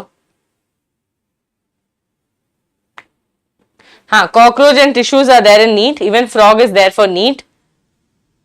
For KCET only frog. Okay, NEET students ಗೆ ಸಪರೇಟ್ ಆಗಿ ಮಾಡ್ತೀನಿ ಟಿಶ್ಯೂಸ್. ಓಕೆ, ಇದೆಲ್ಲ ನೋಟ್ಸ್ ಹಾಕಿದೀನಿ, ನಿಮಗೆ ರೆಫರ್ ಮಾಡ್ಬೇಕಂದ್ರೆ ರೆಫರ್ ಮಾಡಬಹುದು. ಓಕೆ, ಆಮೇಲೆ ಸ್ಟೂಡೆಂಟ್ಸ್ ಅಷ್ಟು ಕ್ವೆಶನ್ಸ್ ಬಂದಿಲ್ಲ ಸ್ಟೂಡೆಂಟ್ಸ್, ಫ್ರಾಗ್ ಇಂದಾನು ಇಲ್ಲ, ಆಮೇಲೆ ಕಾಕ್ರೋಚ್ ಇಂದ ಈ ಒಂದು ಕ್ವೆಶನ್ ಇದೆ, which is the cutting organ in mouth parts of cockroach. So cutting organ ಅಂದ್ರೆ ಮ್ಯಾಂಡಿಬಲ್. ಓಕೆನಾ, ಮ್ಯಾಂಡಿಬಲ್. ಸೊ ನೀಟ್ ಸ್ಟೂಡೆಂಟ್ಸ್ ಗೆ ಸಪರೇಟ್ ಆಗಿ ಆನಿಮಲ್ ಟಿಶ್ಯೂಸ್ ಲೆಕ್ಚರ್ ಮಾಡ್ತೀನಿ, ಬಿಕಾಸ್ ಅದು ಸ್ವಲ್ಪ ಕಾಂಪ್ಲಿಕೇಟೆಡ್. ಬಟ್ ನೋಟ್ಸ್ ಹಾಕಿದೀನಿ, ಇಲ್ಲಿ ಇಂಪಾರ್ಟೆಂಟ್ ನೋಟ್ಸ್, ಇಮೇಜಸ್ ಎಲ್ಲ ಹಾಕಿದೀನಿ. ಆಮೇಲೆ ಫ್ರಾಗ್ ಇಂದಾನು ಅಷ್ಟು ಕ್ವೆಶನ್ಸ್ ಏನು ಬಂದಿಲ್ಲ ಲಾಸ್ಟ್ ಇಯರ್, ಸೊ ಅದಕ್ಕೆ ನಮಗೆ ಇಲ್ಲಿ ಕ್ವೆಶನ್ಸ್ ಕಮ್ಮಿ ಇದೆ. ಓಕೆ, ಕ್ವೆಶನ್ಸ್ ಕಮ್ಮಿ ಇದೆ. Okay, understood. ಸೊ ಇದು ಸಪರೇಟ್ ಆಗಿ ಮಾಡ್ತೀನಿ ನೀಟ್ ಸ್ಟೂಡೆಂಟ್ಸ್ ಗೆ, ಸೊ ಟೆನ್ಷನ್ ಎತ್ಕೊಂಬೇಡಿ. ಓಕೆನಾ? ಓಕೆ, ಬನ್ನಿ sir. Ma'am, should we do a separate class for NEET students after KCET? Yeah ಮಾಡ್ಬೇಕು ಸರ್. ಮಾಡಲ್ಲ ma'am after NEET because 360 marks. ಹಾ ಎಕ್ಸಾಕ್ಟ್ಲಿ ಸ್ಟೂಡೆಂಟ್ಸ್. ಸೊ ಸ್ಟೂಡೆಂಟ್ಸ್ ನಿಮ್ ಕಮೆಂಟ್ ತಿಳಿಸಿ ನಮಗೆ if you want a separate class for biology right for NEET examination because KCET ಮುಗ್ದಾದ್ಮೇಲೆ you ಎಲ್ಲ have around 15 to 20 days ಇರುತ್ತೆ. ಇನ್ 15 days we will make sure you learn biology in a way that ನಿಮ್ಗೆ ಅಕಸ್ಮಾತ್ ನೀವೆಲ್ಲಾದ್ರೂ ಒಂದು mid level ಇದ್ರೆ high level ವರ್ಗೂ reach ಆಗೋ ತರ ಮಾಡೋದ ಸರ್ನಾ ಸ್ಟೂಡೆಂಟ್ಸ್. ಹಾ okay right. For right now I'll use the same PPT ma'am once. Yeah.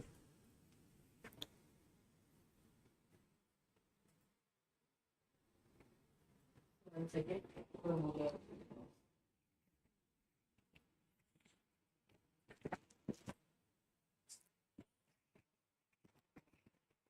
Open there. Huh, it's open now. Good slide. No, go here, display settings. Or this. Just close it. Yeah.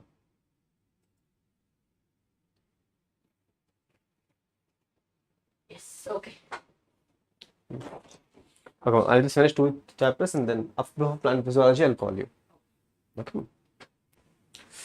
So students, let's start with not living world. Living world is over. Okay.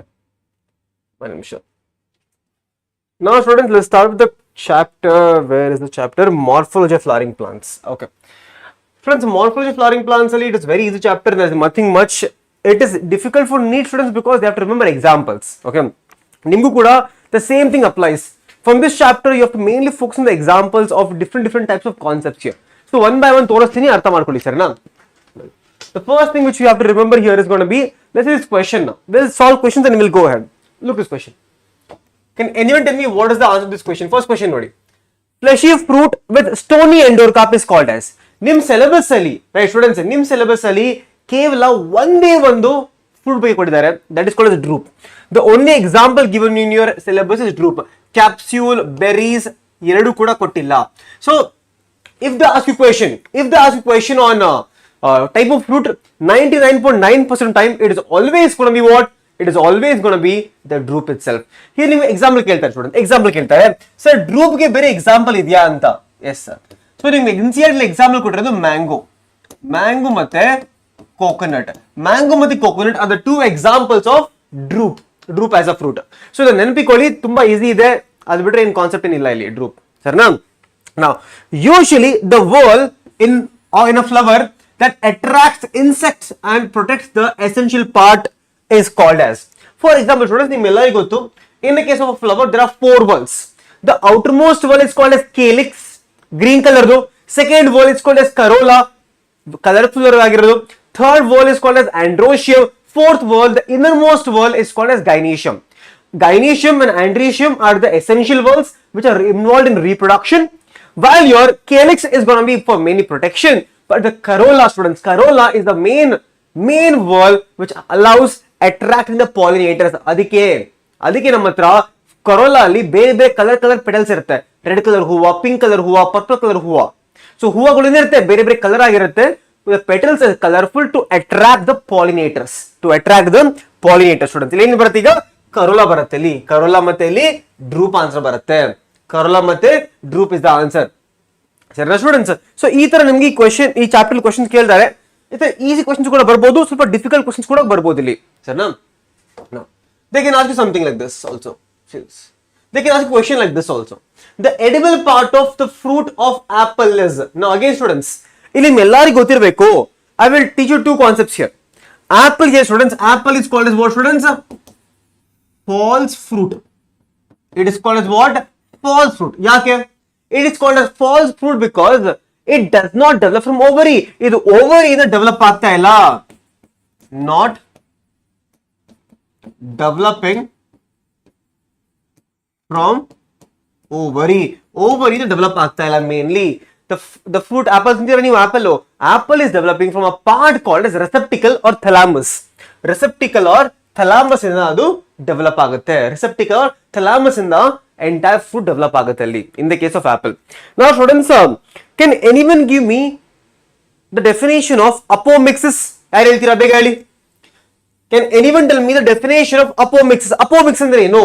Apomixis is a process in which formation of seed ಆಗುತ್ತೆ without fertilization. The formation of seed without fertilization is called as apomixis. Okay. Can anyone tell me what is parthenocarpy? Parthenocarpy is a process of formation of fruit without fertilization. Akasmat fruit formation ಆಗ್ತಾ ಇದೆ, but there is no fertilization. That is called as parthenocarpy. So ಈ parthenocarpy apomixis ಮತ್ತೆ false fruit ನೆನಪಿಕೊಳ್ಳಿ ಎಲ್ಲರೂ ಕೂಡ ನೆನಪಿಕೊಳ್ಳಿ. Now next question ನೋಡಿ.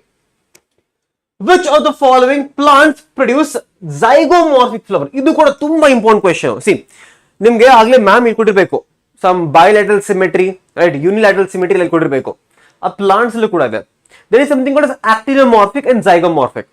Difference ಅರ್ಥ ಮಾಡ್ಕೊಳ್ಳಿ. What is actinomorphic ಅರ್ಥ ಮಾಡ್ಕೊಳ್ಳಿ. First of all, let's say here I have a flower. Let's say here I have a flower here. In the case of actinomorphic, actinomorphically I can divide the flower in any plane, in multiple plane. That is actinomorphic. That is called as actinomorphic. MCD. Okay, mustard, chili and datura. Okay, mustard, chili and datura is the examples here. Now what is zygomorphic? What is zygomorphic? Zygomorphically, let's say here I have one flower here. Now ಈ flower ನಾನು I can divide only in one plane. ಒಂದೇ plane divide ಮಾಡಬಹುದು, ಬೇರೆ ಬೇರೆ plane ಮಾಡಕ್ ಆಗಲ್ಲ. ಇದನ್ನ ಕೇವಲ ಒಂದೇ ಪ್ಲೇನ್ ಮಾತ್ರ ಡಿವೈಡ್ ಮಾಡಬಹುದು ಇದನ್ನ. So divide only in one plane. That is zygomorphic. Example ಏನು? Pea bean gulmohar and cassia. Pea bean gulmohar and cassia ಕೊಟ್ಟಿದಾರ. ಗುಲ್ಮೋರ್ ಇದು gulmohar, Gulmohar. So pea, bean, gulmohar and cassia are the example of zygomorphic flowers. Zygomorphic flower. Now other bit students, actinomorphic ಏನು? MCD, mustard datura chili.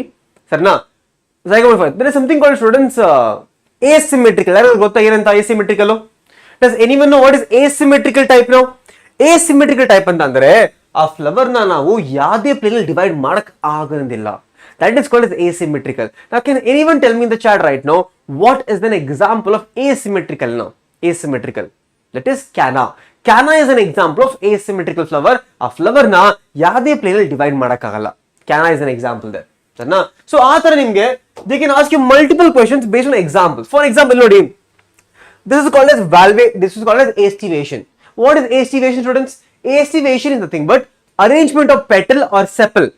Arrangement of petal or sepal, right, with respect to each other. In the case of valvate alli, valvate estivation students, ella petals border mole touch ಆಗ್ತದೆ ನೋಡಿ. valvate estivation ಅಲ್ಲಿ ಇದೊಂದು petal ಅನ್ಕೊಳ್ಳಿ, ಇದೊಂದು petal ಅನ್ಕೊಳ್ಳಿ, ಎರಡು petal ಈ ತರ ಜಾಯಿನ್ ಆಗ್ತಿದೆ ನೋಡಿ, ಬರೀ ಈ ತರ ಜಾಯಿನ್ ಆಗ್ತಿದೆ. This is called as valvate estivation. ಇಲ್ಲಿ ಓವರ್ಲ್ಯಾಪ್ ಏನು ಆಗ್ತಾ ಇಲ್ಲ, ಇಲ್ಲಿ ಓವರ್ಲ್ಯಾಪ್ ಆಗ್ತಾ ಇಲ್ಲ. there is only borders are touching here. that is called as valvate estivation. Valvate estivation. Now twisted ನೋಡಿ, twisted ಅಲ್ಲಿ every other petal or sepal is overlapping on one another. Overlap ಅಲ್ಲಿ continuous ಆಗಿ overlap ಆಗ್ತಾನೆ ಇದೆ, and it is in an alternating fashion. That is called twisted.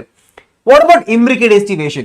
Imbricate estivation you can see one is completely outside, this is completely inside. One is completely outside, one is completely inside. Remaining 1 2 3 ಅದೇನಾಗಿದೆ? inside outside, ಇದು ಮೂರು overlapping ಆಗಿದೆ. ಇದು completely inside, ಇದು completely outside. That is called as imbricate. Imbricate ಮತ್ತೆ twisted difference ಏನಂತಂದ್ರೆ, ಇಂಬ್ರಿಕೇಟ್ ಅಲ್ಲಿ ಎರಡು petal, ಒಂದ್ ಪೆಟಲ್ ಫುಲ್ ಒಳಗಡೆ ಇರುತ್ತೆ, ಒಂದ್ ಪೆಟಲ್ ಫುಲ್ ಆಚೆ ಇರುತ್ತೆ. That is the main difference in imbricate. Now what is vexillary? Vexillary is also called as papilinaceous type. Papilinaceous corolla. Illi we can see two are completely on the inside. Illi nimge 1 plus 2 plus 2 arrangement sigutte. This first one is outside. Okay, that is called as wing. Wing is present on the outside. Tumma onde irutte. This is called as standard. Nim pataki idu standard. Idenidu keelu. So wing side keel ಅಂತ ಇಲ್ಲಿ ಮೂರು ತರ pedals ಇರುತ್ತೆ. ನಿಮ್ಗೆ ಇಲ್ಲಿ example ಕೇಳ್ತಾರೆ, again they can give you example also for student. ನಿಮ್ಗೆ ಎಲ್ಲದಕ್ಕೂ ಟ್ರಿಕ್ಸ್ ಬೇಕಾದ್ರೆ ಎಲ್ಲದಕ್ಕೂ ಇದಕ್ಕೆಲ್ಲ ಟ್ರಿಕ್ಸ್ ಬೇಕಾ? ಬೇಗ ಹೇಳಿ. Do you want tricks here? Tell me yes or no. ಬೇಗ ಹೇಳಿ, ಬೇಗ ಟ್ರಿಕ್ಸ್ ಬೇಕಂದ್ರೆ ಬೇಗ ಹೇಳಿ.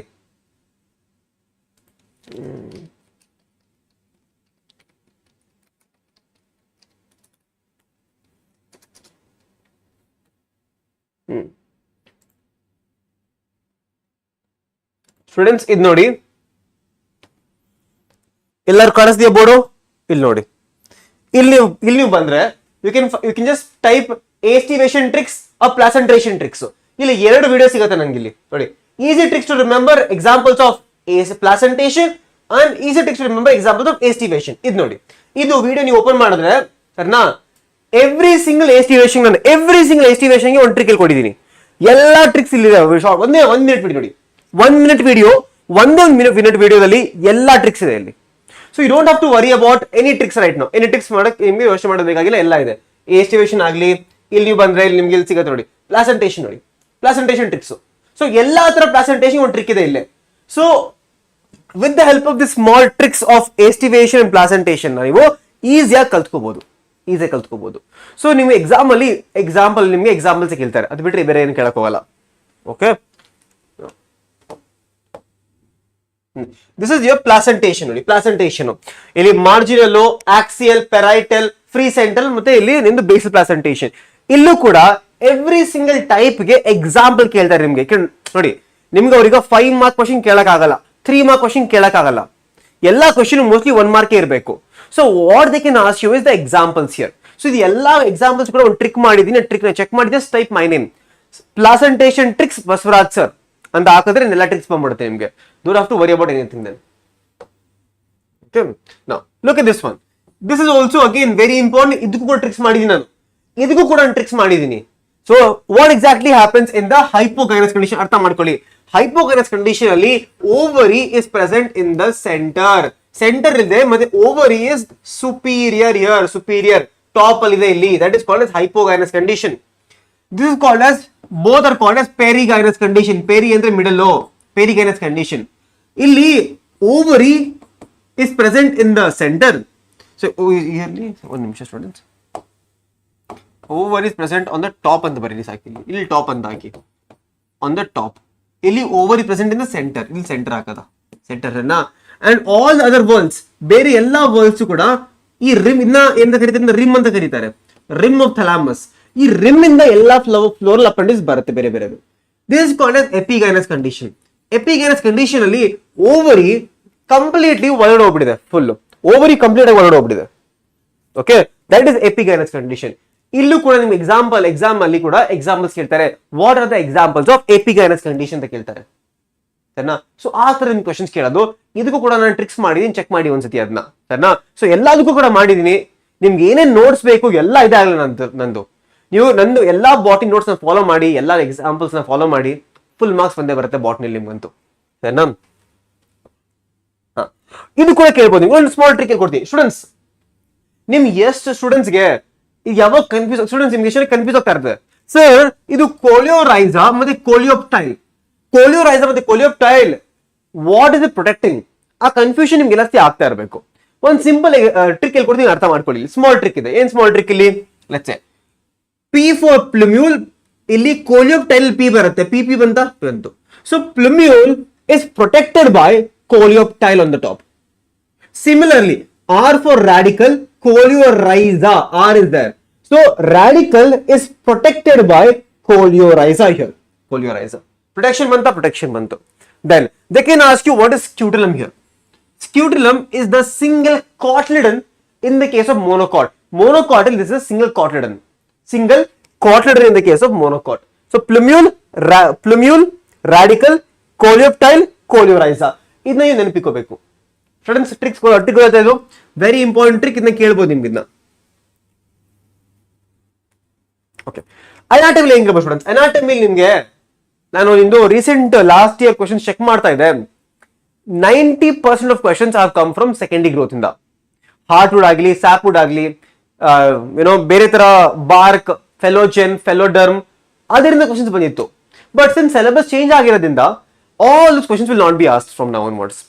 ಈಗಿಂದ they will ask question on monocot, dicot stem, dicot leaf, monocot leaf, dicot root, monocot root. ನೀವು ಅದನ್ನ full ಓದಕ್ಕಾಗಲ್ಲ. What you can focus right now is anatomy chapter ಇಂದ ನೀವು ಇದನ್ನ ನೆನಪಿಕೋಬಹುದು ಸಾಕು. What about students? ಇಲ್ಲಿ ನಿಮ್ಗೆ this is called as arrangement of vascular tissue ಅಂತ. ನಾವು in the case of root ಏನಾಗುತ್ತೆ? In the case of root there is something called as radial arrangement. ಏನ್ ರೇಡಿಯಲ್ ಅರೇಂಜ್ಮೆಂಟ್ ಅಂದ್ರೆ? ರೇಡಿಯಲ್ ಅರೇಂಜ್ಮೆಂಟ್ ಅಂತಂದ್ರೆ Xylem and phloem are alternating. Xylem and phloem are alternating here, and phloem and phloem are presenting their own radii. ಒಂದು ರೇಡಿಯಾದಲ್ಲಿ ಒಂದೇ ಒಂದು ವಾಸ್ಕುಲರ್ bundle ಇದೆ. That is called as the radial arrangement. What is conjoint? Conjoint ಅಲ್ಲಿ xylem ಮತ್ತೆ phloem present same radii. ನೋಡಿ, ಒಂಥರ sandwich ತರ, ಇದು ಸ್ಯಾಂಡ್ವಿಚ್ ತರ. ಕಂಜಾಯಿಂಟ್ ಅಲ್ಲಿ ಸ್ಯಾಂಡ್ವಿಚ್ ಆಗಿದೆ. ಇದರಲ್ಲಿ ಕಂಜಾಯಿಂಟ್ ಅಲ್ಲಿ xylem ಮತ್ತೆ phloem ಒಂದೇ ರೇಡಿಯಾದಲ್ಲಿದೆ, same ರೇಡಿಯಾದಲ್ಲಿದೆ. That is called as conjoint.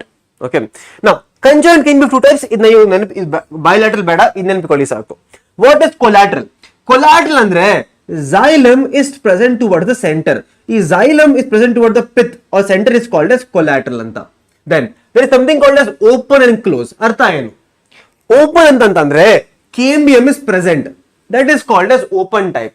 If cambium is absent, that is called as closed type. ನೋಡಿ, cambium ಇಲ್ಲ ನೋಡಿ, leaf ಅಲ್ಲಿ cambium ಇಲ್ಲ. That is called as closed type. ಇದನ್ನ ನೆನಪಿಕೊಳ್ಳಿ, more than enough students, more than enough. Okay.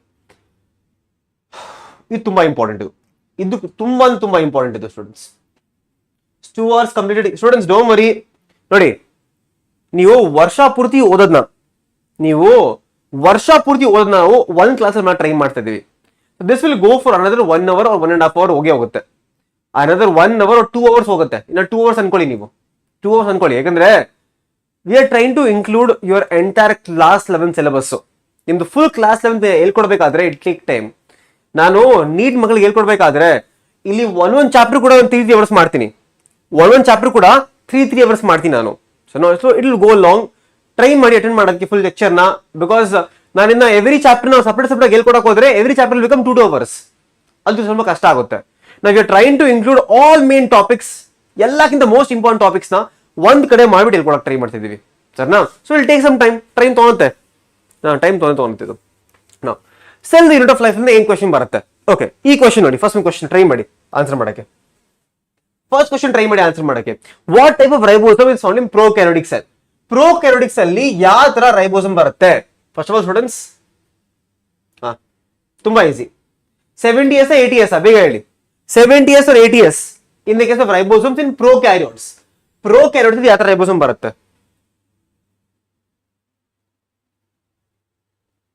ಬೇಗ? Prokaryotes ಅಲ್ಲಿ ಯಾವ ತರ ರೈಬೋಸೋಮ್ ಬರುತ್ತೆ? ಪ್ರೊಕ್ಯಾರಿಯೋಟ್ಸ್ ಅಲ್ಲಿ 70s 80s ಬೇಗ ಆನ್ಸರ್ ಬೇಕು ಸ್ಟೂಡೆಂಟ್ಸ್. What is this? ಮರ್ತೋಗಿದೆಯಲ್ಲ, 70s ರೈಬೋಸೋಮ್. ನೆಕ್ಸ್ಟ್ ಕ್ವೆಶ್ಚನ್ ನೋಡಿ. An interconnecting membranous network of cells composed of vesicles, flattened sacs or tubes. What is that called as? On the cell alli there is something called as it is flattened sac and tubes. Sarna students, illi if you look at this answer here, you will tell me sir illi prakara it is endoplasmic reticulum. But if you look at the actual answer, it is supposed to be Golgi complex, because endoplasmic reticulum ಅಲ್ಲಿ vesicles formation ಜಾಸ್ತಿ ಆಗಲ್ಲ. Vesicle formation ಆಗೋದಲ್ಲಿ ಇಂದು ಗಾಲ್ಜಿ ಬಾಡಿಯಲ್ಲಿ. Okay, Golgi ಬಾಡಿಯಲ್ಲಿ ಆಗುತ್ತೆ. So mainly this the answer. ಅದ್ ಬಿಟ್ರೆ they can ask this question on this. Lysosomes are produce by. Lysosomes ಎಲ್ಲಿಂದ ಬರುತ್ತೆ? ಇಲ್ಲಿ ನಿಮಗೆ ಎವ್ರಿ ಸಿಂಗಲ್ ಸೆಲ್ ಆರ್ಗನ್ ಇದೆಯಲ್ಲ, ಲೈಸೋಸೋಮ್ ಆಗಿರ್ಬೋದು, ಎಂಡೋಪ್ಲಾಸ್ಮಿಕ್ ರೆಟಿಕ್ಯುಲಮ್ ಆಗಿರ್ಬೋದು, it could be mitochondria, chloroplast, ಯಾವುದೇ ಆರ್ಗನ್ ಇಂದ ಒಂದು ಕ್ವೆಶ್ಚನ್ ಎತ್ತಾಕೊಂಡ್ಬಿಡ್ತಾರೆ ನಿಮ್ಗೆ. ಸರ್ ಈ ಕ್ವೆಶ್ಚನ್ ನೋಡಿ. Lysosomes are formed by. Lysosomes ಎಲ್ಲಿಂದ ಬರುತ್ತೆ ಅಂತ? How are lysosomes formed? Lunch break ಕೊಡೋದ ನೋಂಬರಿ. Lysosomes R produced by. ಎಲ್ಲಿಂದ ಲೈಸೋಮ್ ಪ್ರೊಡ್ಯೂಸ್ ಆಗುತ್ತೆ ಬೇಗ ಹೇಳಿ. ನಿಮ್ಗೆ ಗೊತ್ತಿಲ್ಲ ಅಂದ್ರೆ ಡಯಾಗ್ರಾಮ್ ತೋರಿಸ್ತೀನಿ ನೋಡಿ. ನಿಮ್ಗೆ ಗೊತ್ತಿಲ್ಲ ಅಂದ್ರೆ ಡಯಾಗ್ರಾಮ್ ತೋರಿಸ್ತೀನಿ ನೋಡಿ. See this is your nucleus. ಇದೇನಿದು? ಈ ನ್ಯೂಕ್ಲಿಯಸ್ ಇದು. ಈ ನ್ಯೂಕ್ಲಿಯಸ್ ಅಕ್ಕಪಕ್ಕ ಏನಿದೆ? This is called as ER. ER ಅಂದ್ರೆ ಏನು? Endoplasmic reticulum. ಈ endoplasmic reticulum produces some form of vesicles produce ಮಾಡುತ್ತೆ. ಸರಿನಾ? It is not taken by Golgi complex ಎತ್ಕೊಳುತ್ತೆ. ಇದು ಗಾಲ್ಜಿ ಕಾಂಪ್ಲೆಕ್ಸ್ ಎತ್ಕೊಳುತ್ತೆ. ಈ ಗಾಲ್ಜಿ ಕಾಂಪ್ಲೆಕ್ಸ್ ಇಂದ ಲೈಸೋಸೋಮ್ ಪ್ರೊಡ್ಯೂಸ್ ಆಗುತ್ತೆ. ಲೈಸೋಸೋಮ್ಸ್ ಪ್ರೊಡ್ಯೂಸ್ ಆಗುತ್ತೆ ಈ ಗಾಲ್ಜಿ ಕಾಂಪ್ಲೆಕ್ಸ್ ಇಂದ. ಸೊ ರಿಮೆಂಬರ್ ಸ್ಟೂಡೆಂಟ್ಸ್, ಈ vesicles R formed because of Golgi complex. Because of Golgi complex. Options ಇದು ಆನ್ಸರ್ ಗೊತ್ತಾಯ್ತಾ? ಓಕೆ, ವಿಸಿ ಇದು ಎಲ್ಲರಿಗೂ ಗೊತ್ತಿತ್ತು. ಹೆಂಗೋ ಇದು ಎಲ್ಲ ಸರಿ, ಇದು ಹೆಂಗೋ ಎಲ್ಲರಿಗೂ ಗೊತ್ತಿತ್ತು. Which of the following sentence is correct? In prokaryotes there is no membrane bound organelle. Prokaryotes ಅಲ್ಲಿ ಮೆಂಬ್ರೇನ್ ಮೂಡ್ ಆರ್ಗನಲ್ಸ್ ಇಲ್ಲ, ಯೂಕ್ಯಾರಿಯೋಟ್ಸ್ ಅಲ್ಲಿ ಮೆಂಬ್ರೇನ್ ಮೂಡ್ ಆರ್ಗನಲ್ಸ್ ಇರುತ್ತೆ. Now I'll ask all of you one more question. Sir, eukaryotes ali, is there any organelle? Eukaryotes ali, is there any organelle which is without a membrane? Who can tell me? In eukaryotes, is there any organelle without a membrane? There are two of them. There are two of them, students. There are two organelles in eukaryote which are without a membrane. There are two organelles in your eukaryotes which are without any membrane. One is ribosome, one is centrosome.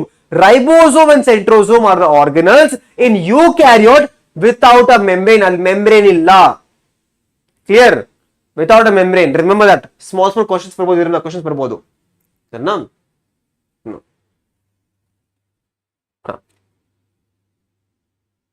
Now, this is a concept which many students don't understand. Sir, cilia ಮತ್ತೆ ಫ್ಲಾಚುಲಾ ಅಂದ್ರೆ ಏನು? 1 minute ಕೊಡಿ student, 1 ನಿಮಿಷ ಕೊಡಿ ನನಗೆ, ನಿಮ್ಗೊಂದು ತೋರಿಸ್ತೀನಿ ಏನೋ ಇಲ್ಲಿ.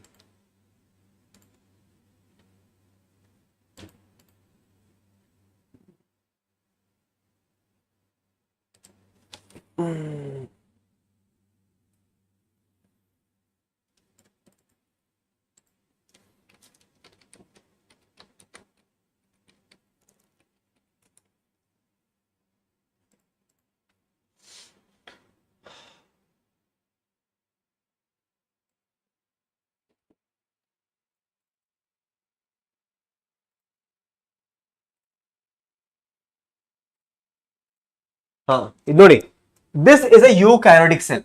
ಈ ಯೂಕ್ಯಾರಿಯೋಟಿಕ್ ಸೆಲ್ ಅಲ್ಲಿ ಏನೇನಿದೆ ಝೂಮ್ ಮಾಡಿದ್ರೆ ನೋಡಿ. ಯೂಕ್ಯಾರಿಯೋಟಿಕ್ಸ್ ಅಲ್ಲಿ right in the middle there is something called as nucleus. There is something called as, new students, nucleus in the outer in the middle. Okay, this is called as nucleus. ಈ ಒಳಗಡೆ ಏನಿದೆ nucleus ಇದೆ, ಸರಿನಾ? ಈ nucleus ಒಳಗಡೆ ಏನಿದೆ students? Nucleus ಆಚೆಗಡೆ ಏನಿದೆ, ಆಚೆಗಡೆ nuclear envelope, ಅದರಲ್ಲಿ ಸ್ವಲ್ಪ ಹೋಲ್ಸ್ ಇರುತ್ತೆ, that is called as nuclear pores. ಅದು ಬಿಟ್ರೆ ಸ್ಟೂಡೆಂಟ್, ಅದು ಬಿಟ್ರೆ you can see here, this is called as endoplasmic reticulum. ಇದು sac like structures, endoplasmic reticulum. ಈ ಎಂಡೋಪ್ಲಾಸ್ಮಿಕ್ ರೆಟಿಕ್ಯುಲಮ್ ಹತ್ರ ಏನಿರುತ್ತೆ, ಹತ್ರ ಇಲ್ಲಿ ಇನ್ನೊಂದು ಏನಿರುತ್ತೆ ಅಂದ್ರೆ ಇಲ್ಲಿ you can see this also. There is something called as your intermembrane filament. Intermediate filaments, that is cytoskeleton. That is called as cytoskeleton ಮಾತ್ರ ಇದೆ ಅಲ್ಲಿ. ಅದು ಬಿಟ್ರೆ ಏನಿದೆ ಇಲ್ಲಿ, ಅದು ಬಿಟ್ರೆ you can see students, you can form your smooth endoplasmic reticulum. So rough ಮತ್ತೆ smooth ಡಿಫರೆನ್ಸ್ ಏನು? ಸ್ಮೂತ್ ಮೇಲೆ ರೈಬೋಸಮ್ಸ್ ಇರಲ್ಲ, ರಫ್ ಮೇಲೆ ರೈಬೋಸಮ್ಸ್ ಇರುತ್ತೆ. ಸರಿನಾ? ಅದು ಬಿಟ್ರೆ ಇದು cell. There is something called as mitochondria students. Mitochondria is double membrane structure.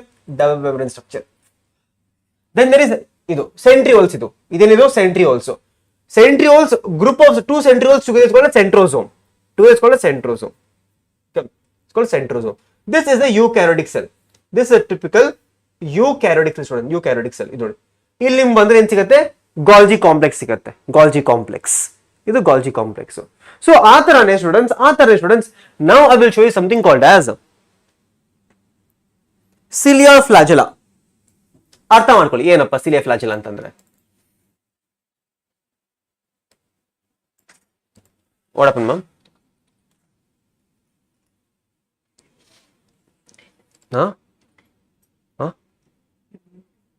No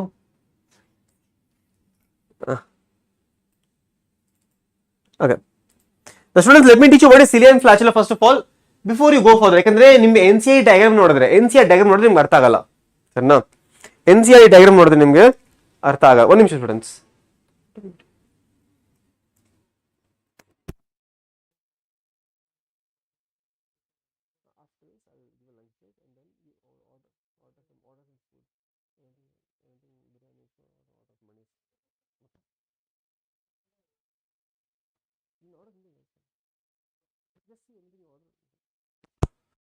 students, what is cilia and flagella ಅರ್ಥ ಮಾಡ್ಕೊಳ್ಳಿ, ಸರಿನಾ?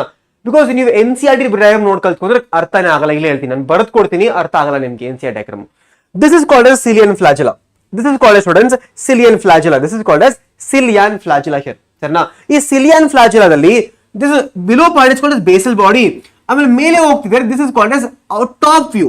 This is the top view of cilia and flagella. ಈ ತರ ಕಾಣಿಸುತ್ತೆ, ನಿಮ್ಗೆ ಕಾಣಿಸುತ್ತೆ. This is called as cilia and flagella. ಇದು cilia and flagella ಅದು ಟಾಪ್ ವ್ಯೂ. ನಾವೀಗ NCERT ಡಯಾಗ್ರಾಮ್ ನೋಡೋದ ಬನ್ನಿ.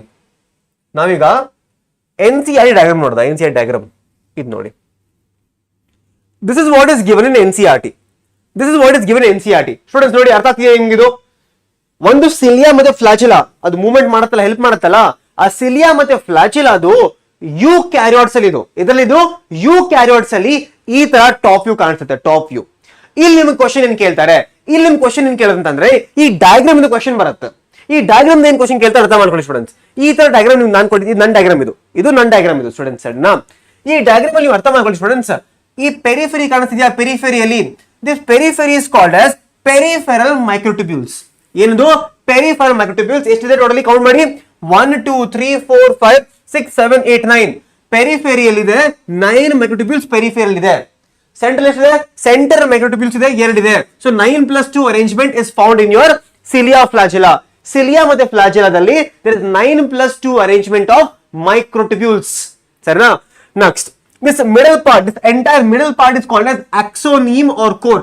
ಇದು ಕೂಡ ನಿಮ್ದು PYQ ಕೂಡ, ಇದು ಕೂಡ ಒಂದು PYQ. Now ಈ periphery microtubules is connected to central microtubule by this is called as radial spoke. ಏನಂತ ಕರಿತೀವಿ ಅದನ್ನ? ರೇಡಿಯಲ್ ಸ್ಪೋಕ್ ಅಂತ ಕರಿತೀವಿ. This also is a PYQ, is also a PYQ. ಆಮೇಲೆ ಎರಡು ಪೆರಿಫೆರಿ ಮಧ್ಯೆ ಒಂದು ಕನೆಕ್ಷನ್ ಇದೆಯಾ, this is called as linker.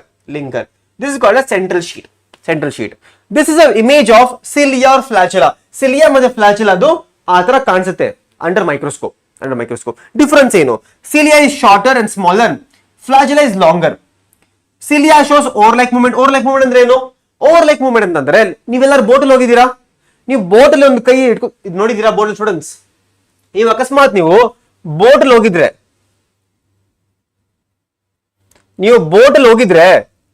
ಈ ತರ ಒಂದು ಇರುತ್ತಾ ನೋಡಿದೀರಾ ಸ್ಟೂಡೆಂಟ್ಸ್? ಎಲ್ಲೋ ಇಮೇಜ್ ಇಲ್ವಾ? ಇಮೇಜ್ ಇಲ್ಲ ಬಿಡಿ ಸ್ಟೂಡೆಂಟ್ಸ್. ನೀವು ಅಕಸ್ಮಾತ್ ಬೋಟಲ್ ಹೋಗಿದ್ರೆ ಒಂದು ಕೈಯಲ್ಲಿ ಒಂದು ಟರ್ನ್ ಮಾಡಕ್ಕೆ ಕೊಟ್ಟಿರ್ತಾರೆ ನಿಮ್ಮ ಹತ್ರ, ಟರ್ನ್ ಮಾಡೋದಕ್ಕೆ. That is called as oar. Oar. ಅದನ್ನ ಪುಷ್ ಮಾಡಿದ್ರೆ ಏನಾಗುತ್ತೆ?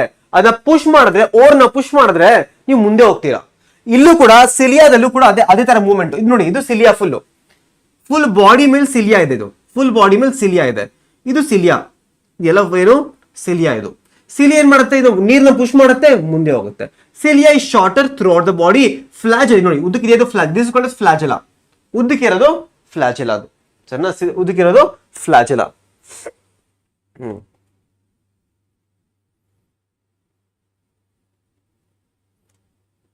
ಸೊ ಎಕ್ಸಾಮ್ ಅಲ್ಲಿ ಆ ತರ ಕ್ವಶನ್ಸ್ ಬರೋದು. ಇದು ಕೇಳ್ತಾರೆ ನಿಮ್ಗೆ. ಸೆಂಟ್ರೋಸೋಮ್ ಕೇಳ್ತಾರೆ. ಏನ್ ಕೇಳ್ತಾರೆ centrosome students? What is centrosome made up of ಅಂತ ಕೇಳ್ಬೋದು ನಿಮ್ಗೆ. What is centrosome made up of? Centrosome is made up of 2 centrioles. This ನೋಡಿ, this entire thing is called centrosome. ಈ ಫುಲ್ ಸ್ಟ್ರಕ್ಚರ್ ನ ಸೆಂಟ್ರೋಸೋಮ್ ಅಂತ ಕರಿತೀವಿ. ಒಂದು ಸೆಂಟ್ರೋಸೋಮ್ ಅಲ್ಲಿ there are 2 perpendicular structure called as centrioles. So ಒಂದು centrosome ಅಲ್ಲಿ 2 centriole ಇರುತ್ತೆ. ಇಲ್ಲೂ ಕೂಡ ನೋಡಿ, ಇದು ಫುಲ್ ಸೆಂಟ್ರೋಸೋಮ್ ಅಂತ. ಒಂದು ಸೆಂಟ್ರೋಸೋಮ್ ಅಲ್ಲಿ 2 ಸೆಂಟ್ರಿಯೋಲ್ ಇದೆ. ಈ ತರ 2 ಸೆಂಟ್ರಿಯೋಲ್ ಇದೆ. ಒಂದು ಸೆಂಟ್ರೋಸೋಮ್ ಅಲ್ಲಿ 2 ಸೆಂಟ್ರಿಯೋಲ್ ಇರುತ್ತೆ. ಏನ್ function? The main function is helps in cell division. ಇಲ್ಲಿ ಸೆಂಟ್ರೋಸೋಮ್ಗೆ outer there is membrane like structure. ಇದು outer part. That is called as amorphous pericentriolar space. ಇದನ್ನ ನಿಮ್ಗೆ ನೆನಪಿಕೋ. ಇದು ಕೇಳಲ್ಲ ನಿಮ್ಗೆ. ಇದು ನೀಟ್ ಲೆವೆಲ್. ಇದು ನೀಟ್ ಲೆವೆಲ್ ಕೇಳಕ್ ಹೋಗಲ್ಲ, ಬಟ್ ಇದು ನೆನಪಿಕೊಳ್ಳಿ. ಅಮಾರ್ಫಸ್ ಪೆರಿಸೆಂಟ್ರಿಯೋಲಾರ್ ಅಂತ ಇದು ಔಟರ್ ಪಾರ್ಟ್. ಅಮಾರ್ಫಸ್ ಪೆರಿಸೆಂಟ್ರಿಯೋಲಾರ್ ಅಂತ ಇದು. ಸರಿನಾ? ಇದು ಕೂಡ ಕೇಳ್ಬೋದು ನಿಮ್ಗೆ. ಸೊ ಸೆಂಟ್ರೋಸೋಮ್ಸ್ ಡೂಪ್ಲಿಕೇಟ್ ಯಾವಾಗ ಆಗುತ್ತೆ? Duplicate in S phase of cell cycle. S phase of cell cycle ಅಲ್ಲಿ ಈ ಸೆಂಟ್ರೋಸೋಮ್ ಡೂಪ್ಲಿಕೇಟ್ ಆಗುತ್ತೆ.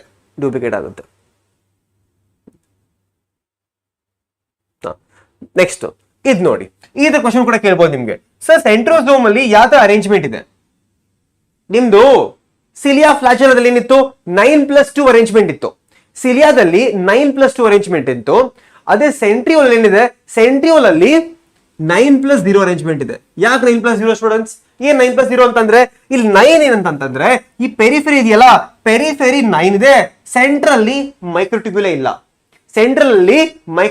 That is called as 9 + 0 arrangement. That is called students 9 + 0 arrangement ಅದು. ಓಕೆ. ಆಮೇಲೆ this is a image students. This is my notes. ನಾನು ಇದನ್ನ class ಅಲ್ಲಿ draw ಮಾಡಿದೀನಿ ಎಲ್ಲರಿಗೋಸ್ಕರ. ನಾನು ಈ ನೋಟ್ಸ್ ನ ಕ್ಲಾಸ್ ಅಲ್ಲಿ ಡ್ರಾ ಮಾಡಿದೀನಿ ಎಲ್ಲರಿಗೋಸ್ಕರ. ಸರಿನಾ? ನಾನು ನೀಟ್ ಮಕ್ಕಳಿಗೆ ಹೇಳ್ಕೊಡ್ಬೇಕಾದ್ರೆ draw this and teach you, but ನಿಮ್ಗೆ ಅದರ ಟೈಮ್ ತೊಗೊಂಡುತ್ತೆ, ತುಂಬಾ ಟೈಮ್ ತೊಗೊಳುತ್ತೆ ಈಗ. ಸೊ ಇಲ್ಲಿ ನಿಮ್ಗೆ ಏನ್ ಕ್ವಶನ್ ಕೇಳ್ಬೋದು ಅರ್ಥ ಮಾಡ್ಕೊಳ್ಳಿ ಸ್ಟೂಡೆಂಟ್ಸ್. ಏನ್ ಕ್ವಶನ್ ಕೇಳ್ಬೋದು ನಿಮ್ಗೆ ಇಲ್ಲಿ?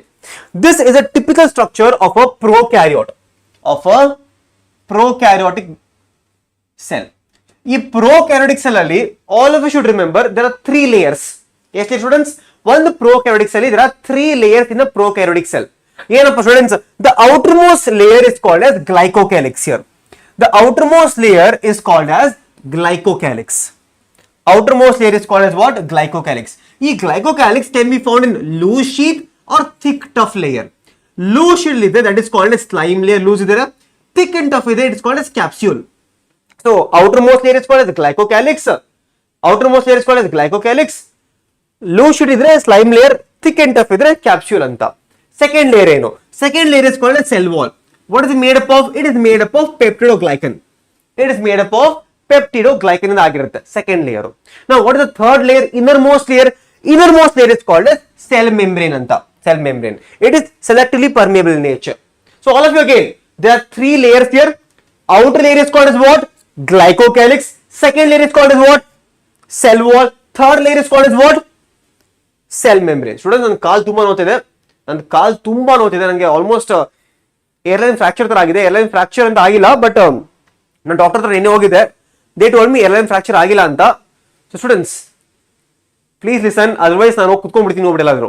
ಕ್ಲಾಸ್ ಕೇಳಿಸ್ಕೊಳ್ಳಿ ಕರೆಕ್ಟಾಗಿ, ಇಲ್ಲಾಂದ್ರೆ ನಾನು ನನಗೆ ಕಾಲ್ ತುಂಬಾ ನೋತಾ ಇದೆ ಈಗ, ರೈಟ್? ಕಾಲ್ ಉತ್ಕೋತಿದ್ದೀನಿ ನಂದು, ಯಾಕಂದ್ರೆ from 2 days I have not taken lecture. From 2 days ನಾನು 1 hour ಮೇಲೆ ಲೆಕ್ಚರ್ ತಗೊಂಡಿಲ್ಲ, ಯಾಕಂದ್ರೆ ನನಗೆ ನಿಂತ್ಕೊಳಕ್ ಆಗ್ತಾ ಇಲ್ಲ, ಸರ್ನಾ? ಸೊ ಹೋಪ್ಫುಲಿ ಕ್ಲಾಸ್ ನ ಬೇಗ ಮುಗಿಸೋದ. We will give a lunch break. ಇವಾಗ ನನಗೂ ಕೂಡ ಬೇಗ ಊಟ ಮಾಡ್ಬೇಕು ಹೋಗ್ಬಿಟ್ಟು, ಸರ್ನಾ? ಸೊ ಇದೊಂದು ಚಾಪ್ಟರ್ ಕಲ್ತ್ಕೊಂಡದ, ಈ ಚಾಪ್ಟರ್ ನಾನು ಬ್ರೇಕ್ ಕೊಡ್ತೀನಿ ನಿಮಗೆ, ಸರ್. ಈ ಚಾಪ್ಟರ್ ಬೇಡ, ಬಯೋಮಾಲಿಕ್ಯೂಲ್ಸ್ ಸೆಲ್ ಸೈಕಲ್ ನಾನು ಬ್ರೇಕ್ ಕೊಡ್ತೀನಿ, ಸರ್ನಾ? ಬಯೋಮಾಲಿಕ್ಯೂಲ್ಸ್ ಬ್ರೇಕ್ ಕೊಡ್ತೀನಿ ನಿಮಗೆ.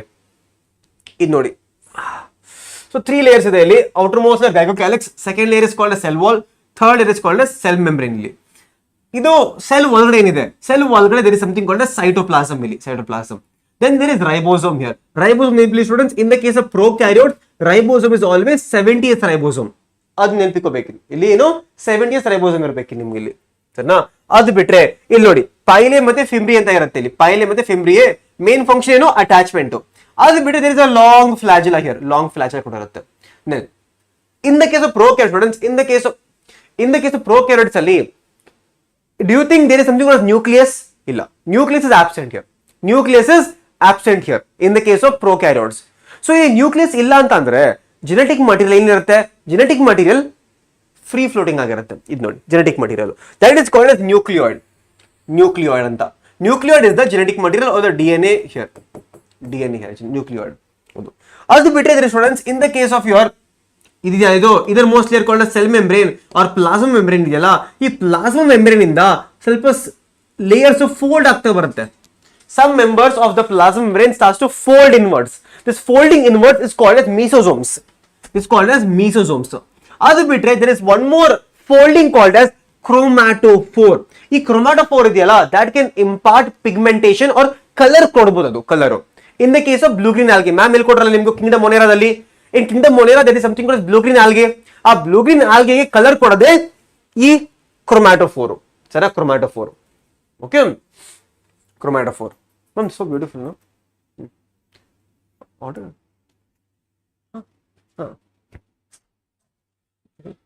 No. Student, ಈ ಕ್ವೆಶ್ಚನ್ ನೋಡಿ, ಈಗ ಆನ್ಸರ್ ಹೇಳಿ ನಂಗೆ, ಬೇಗ ಆನ್ಸರ್ ಹೇಳಿ. ಈ ಕ್ವೆಶ್ಚನ್ ಆನ್ಸರ್ ಬರ್ಬೇಕು ನಂಗೆ. ಈಗ ಈ ಕ್ವೆಶ್ಚನ್ ಆನ್ಸರ್ ಬರಬೇಕು. In prokaryotes glycocalyx spread is thick and tough. ನಿಮ್ಮೆಲ್ಲರಿಗೂ ಗೊತ್ತು, glycocalyx is the outer most layer. It is the outer most layer. ಈ ಔಟರ್ ಮೋಸ್ಟ್ ಲೇಯರ್ ಅಲ್ಲಿ thick and tough idre, what is it called? See, loose idre it is called as slime layer. Thick and tough idre it is called as capsule. Thick and tough idre it is called as capsule. Thick and tough idre it is called capsule. So ee question ideyalla nimdu, this is a question from 2015 KCET. 2015 KCET. Okay, 2015 KCET the question idu. ಈ question ನೋಡಿ student, ಈ question ನೋಡಿ, which of the following is not included in the endomembrane system. ಅರ್ಥ ಮಾಡ್ಕೊಳ್ಳಿ, what is endomembrane system students. First of all ನೀವೆಲ್ಲರೂ ಅರ್ಥ ಮಾಡ್ಕೊಳ್ಳಿ what is endomembrane system ಅಂತ. ಓಕೆ ಸ್ಟೂಡೆಂಟ್ಸ್, ನಿಮ್ ಕ್ಲಾಸ್ ಅಲ್ಲಿ ಯಾವತ್ತಾದ್ರೂ ನಿಮ್ಗೆ ಗ್ರೂಪ್ ಪ್ರಾಜೆಕ್ಟ್ ಕೊಟ್ಟಿದಾರಾ? ಗ್ರೂಪ್ ಪ್ರಾಜೆಕ್ಟ್ ಕೊಟ್ಟಿರ್ತಾರೆ. So when you train to form a group for you group project, ಯಾರನ್ನ ನಿಮ್ ಟೀಮ್ ಅಲ್ಲಿ ಸೇರ್ಕೋತೀರಾ? ಫಾರ್ ಎಕ್ಸಾಂಪಲ್ ಲೆಟ್ಸ್ ಸೇ ನಾನು ನನ್ನ ಬೆಸ್ಟ್ ಫ್ರೆಂಡು, ನಮ್ಮ ಬೆಸ್ಟ್ ಫ್ರೆಂಡ್ ಇನ್ನೊಂದು ಫ್ರೆಂಡ್ ಇರ್ತಾನೆ ಅವರು. ಸೊ ನಾವೆಲ್ಲ ಬಾಯ್ಸ್ ಸೇರ್ಕೊಂಡು ಒಂದು ಗ್ರೂಪ್ ಮಾಡ್ತೀವಿ. ನೀವು ಕೂಡ ಏನ್ ಮಾಡ್ತೀರಾ, ನಿಮ್ಮ ಕ್ಲಾಸಲ್ಲಿ ನಿಮ್ಮ ಬೆಸ್ಟ್ ಫ್ರೆಂಡ್ಸ್ ಇರ್ತಾರಲ್ಲ ಅವ್ರ ಜೊತೆಗೆ ನಿಮ್ಮ ಫ್ರೆಂಡ್ಸ್ ಜೊತೆಗೆ ಒಂದು ಗ್ರೂಪ್ ಮಾಡ್ತೀರಾ ತಾನೆ. ಆ ತರಾನೇ ಸೆಲ್ ಒಳಗಡೆ ಕೂಡ ದೇರ್ ಇಸ್ ಅ ಗ್ಯಾಂಗ್. ಈ ಗ್ಯಾಂಗ್ ಹೆಸರು ಗೊತ್ತಾ? ಈ ಗ್ಯಾಂಗ್ ಹೆಸರು is called as endo membrane system ಅಂತ. ಏನಪ್ಪ ಎಂಡೋ ಮೆಂಬ್ರೇನ್ ಸಿಸ್ಟಮ್ ಅಂದ್ರೆ, ಎಂಡೋ ಮೆಂಬ್ರೇನ್ ಸಿಸ್ಟಮ್ ಅಲ್ಲಿ ದೇರ್ ಆರ್ ಸರ್ಟನ್ ಆರ್ಗನಲ್ಸ್. ಈ ಎಲ್ಲ ಆರ್ಗನಲ್ಸ್ ಒಂದು ಗ್ರೂಪ್ ಮಾಡುತ್ತೆ. ಈ ಎಲ್ಲ ಆರ್ಗನಲ್ಸ್ ಯಾಕೆ ಗ್ರೂಪ್ ಮಾಡುತ್ತೆ? ಬಿಕಾಸ್ ಎಲ್ಲ organelles function is coordinated. Their function is coordinated here. Their function is coordinated. That is called as endomembrane system. ಇಲ್ಲಿ ನಿಮಗೆ ಕ್ವೆಶ್ಚನ್ ಏನ್ ಬರುತ್ತೆ ಕೇಳಿಸ್ಕೊಳ್ಳಿ. ಇಲ್ಲಿ ನಿಮ್ಗೆ they'll ask you what are the organelles. ಈ ಗ್ಯಾಂಗ್ ಅಲ್ಲಿ ಯಾರ ಮೆಂಬರ್ಸ್ ಅದು ಕ್ವೆಶ್ಚನ್ ಬರುತ್ತೆ ನಿಮ್ಗೆ. ಸ್ಟೂಡೆಂಟ್ಸ್, ನೀವು ಎಷ್ಟು ಗೇಮ್ ಆಡ್ತೀರಾ ಬೇಕಾಯ್ತಿ ಒಂದ್ಸತಿ? How many of you play games? Students ಬೇಗ ಹೇಳಿ.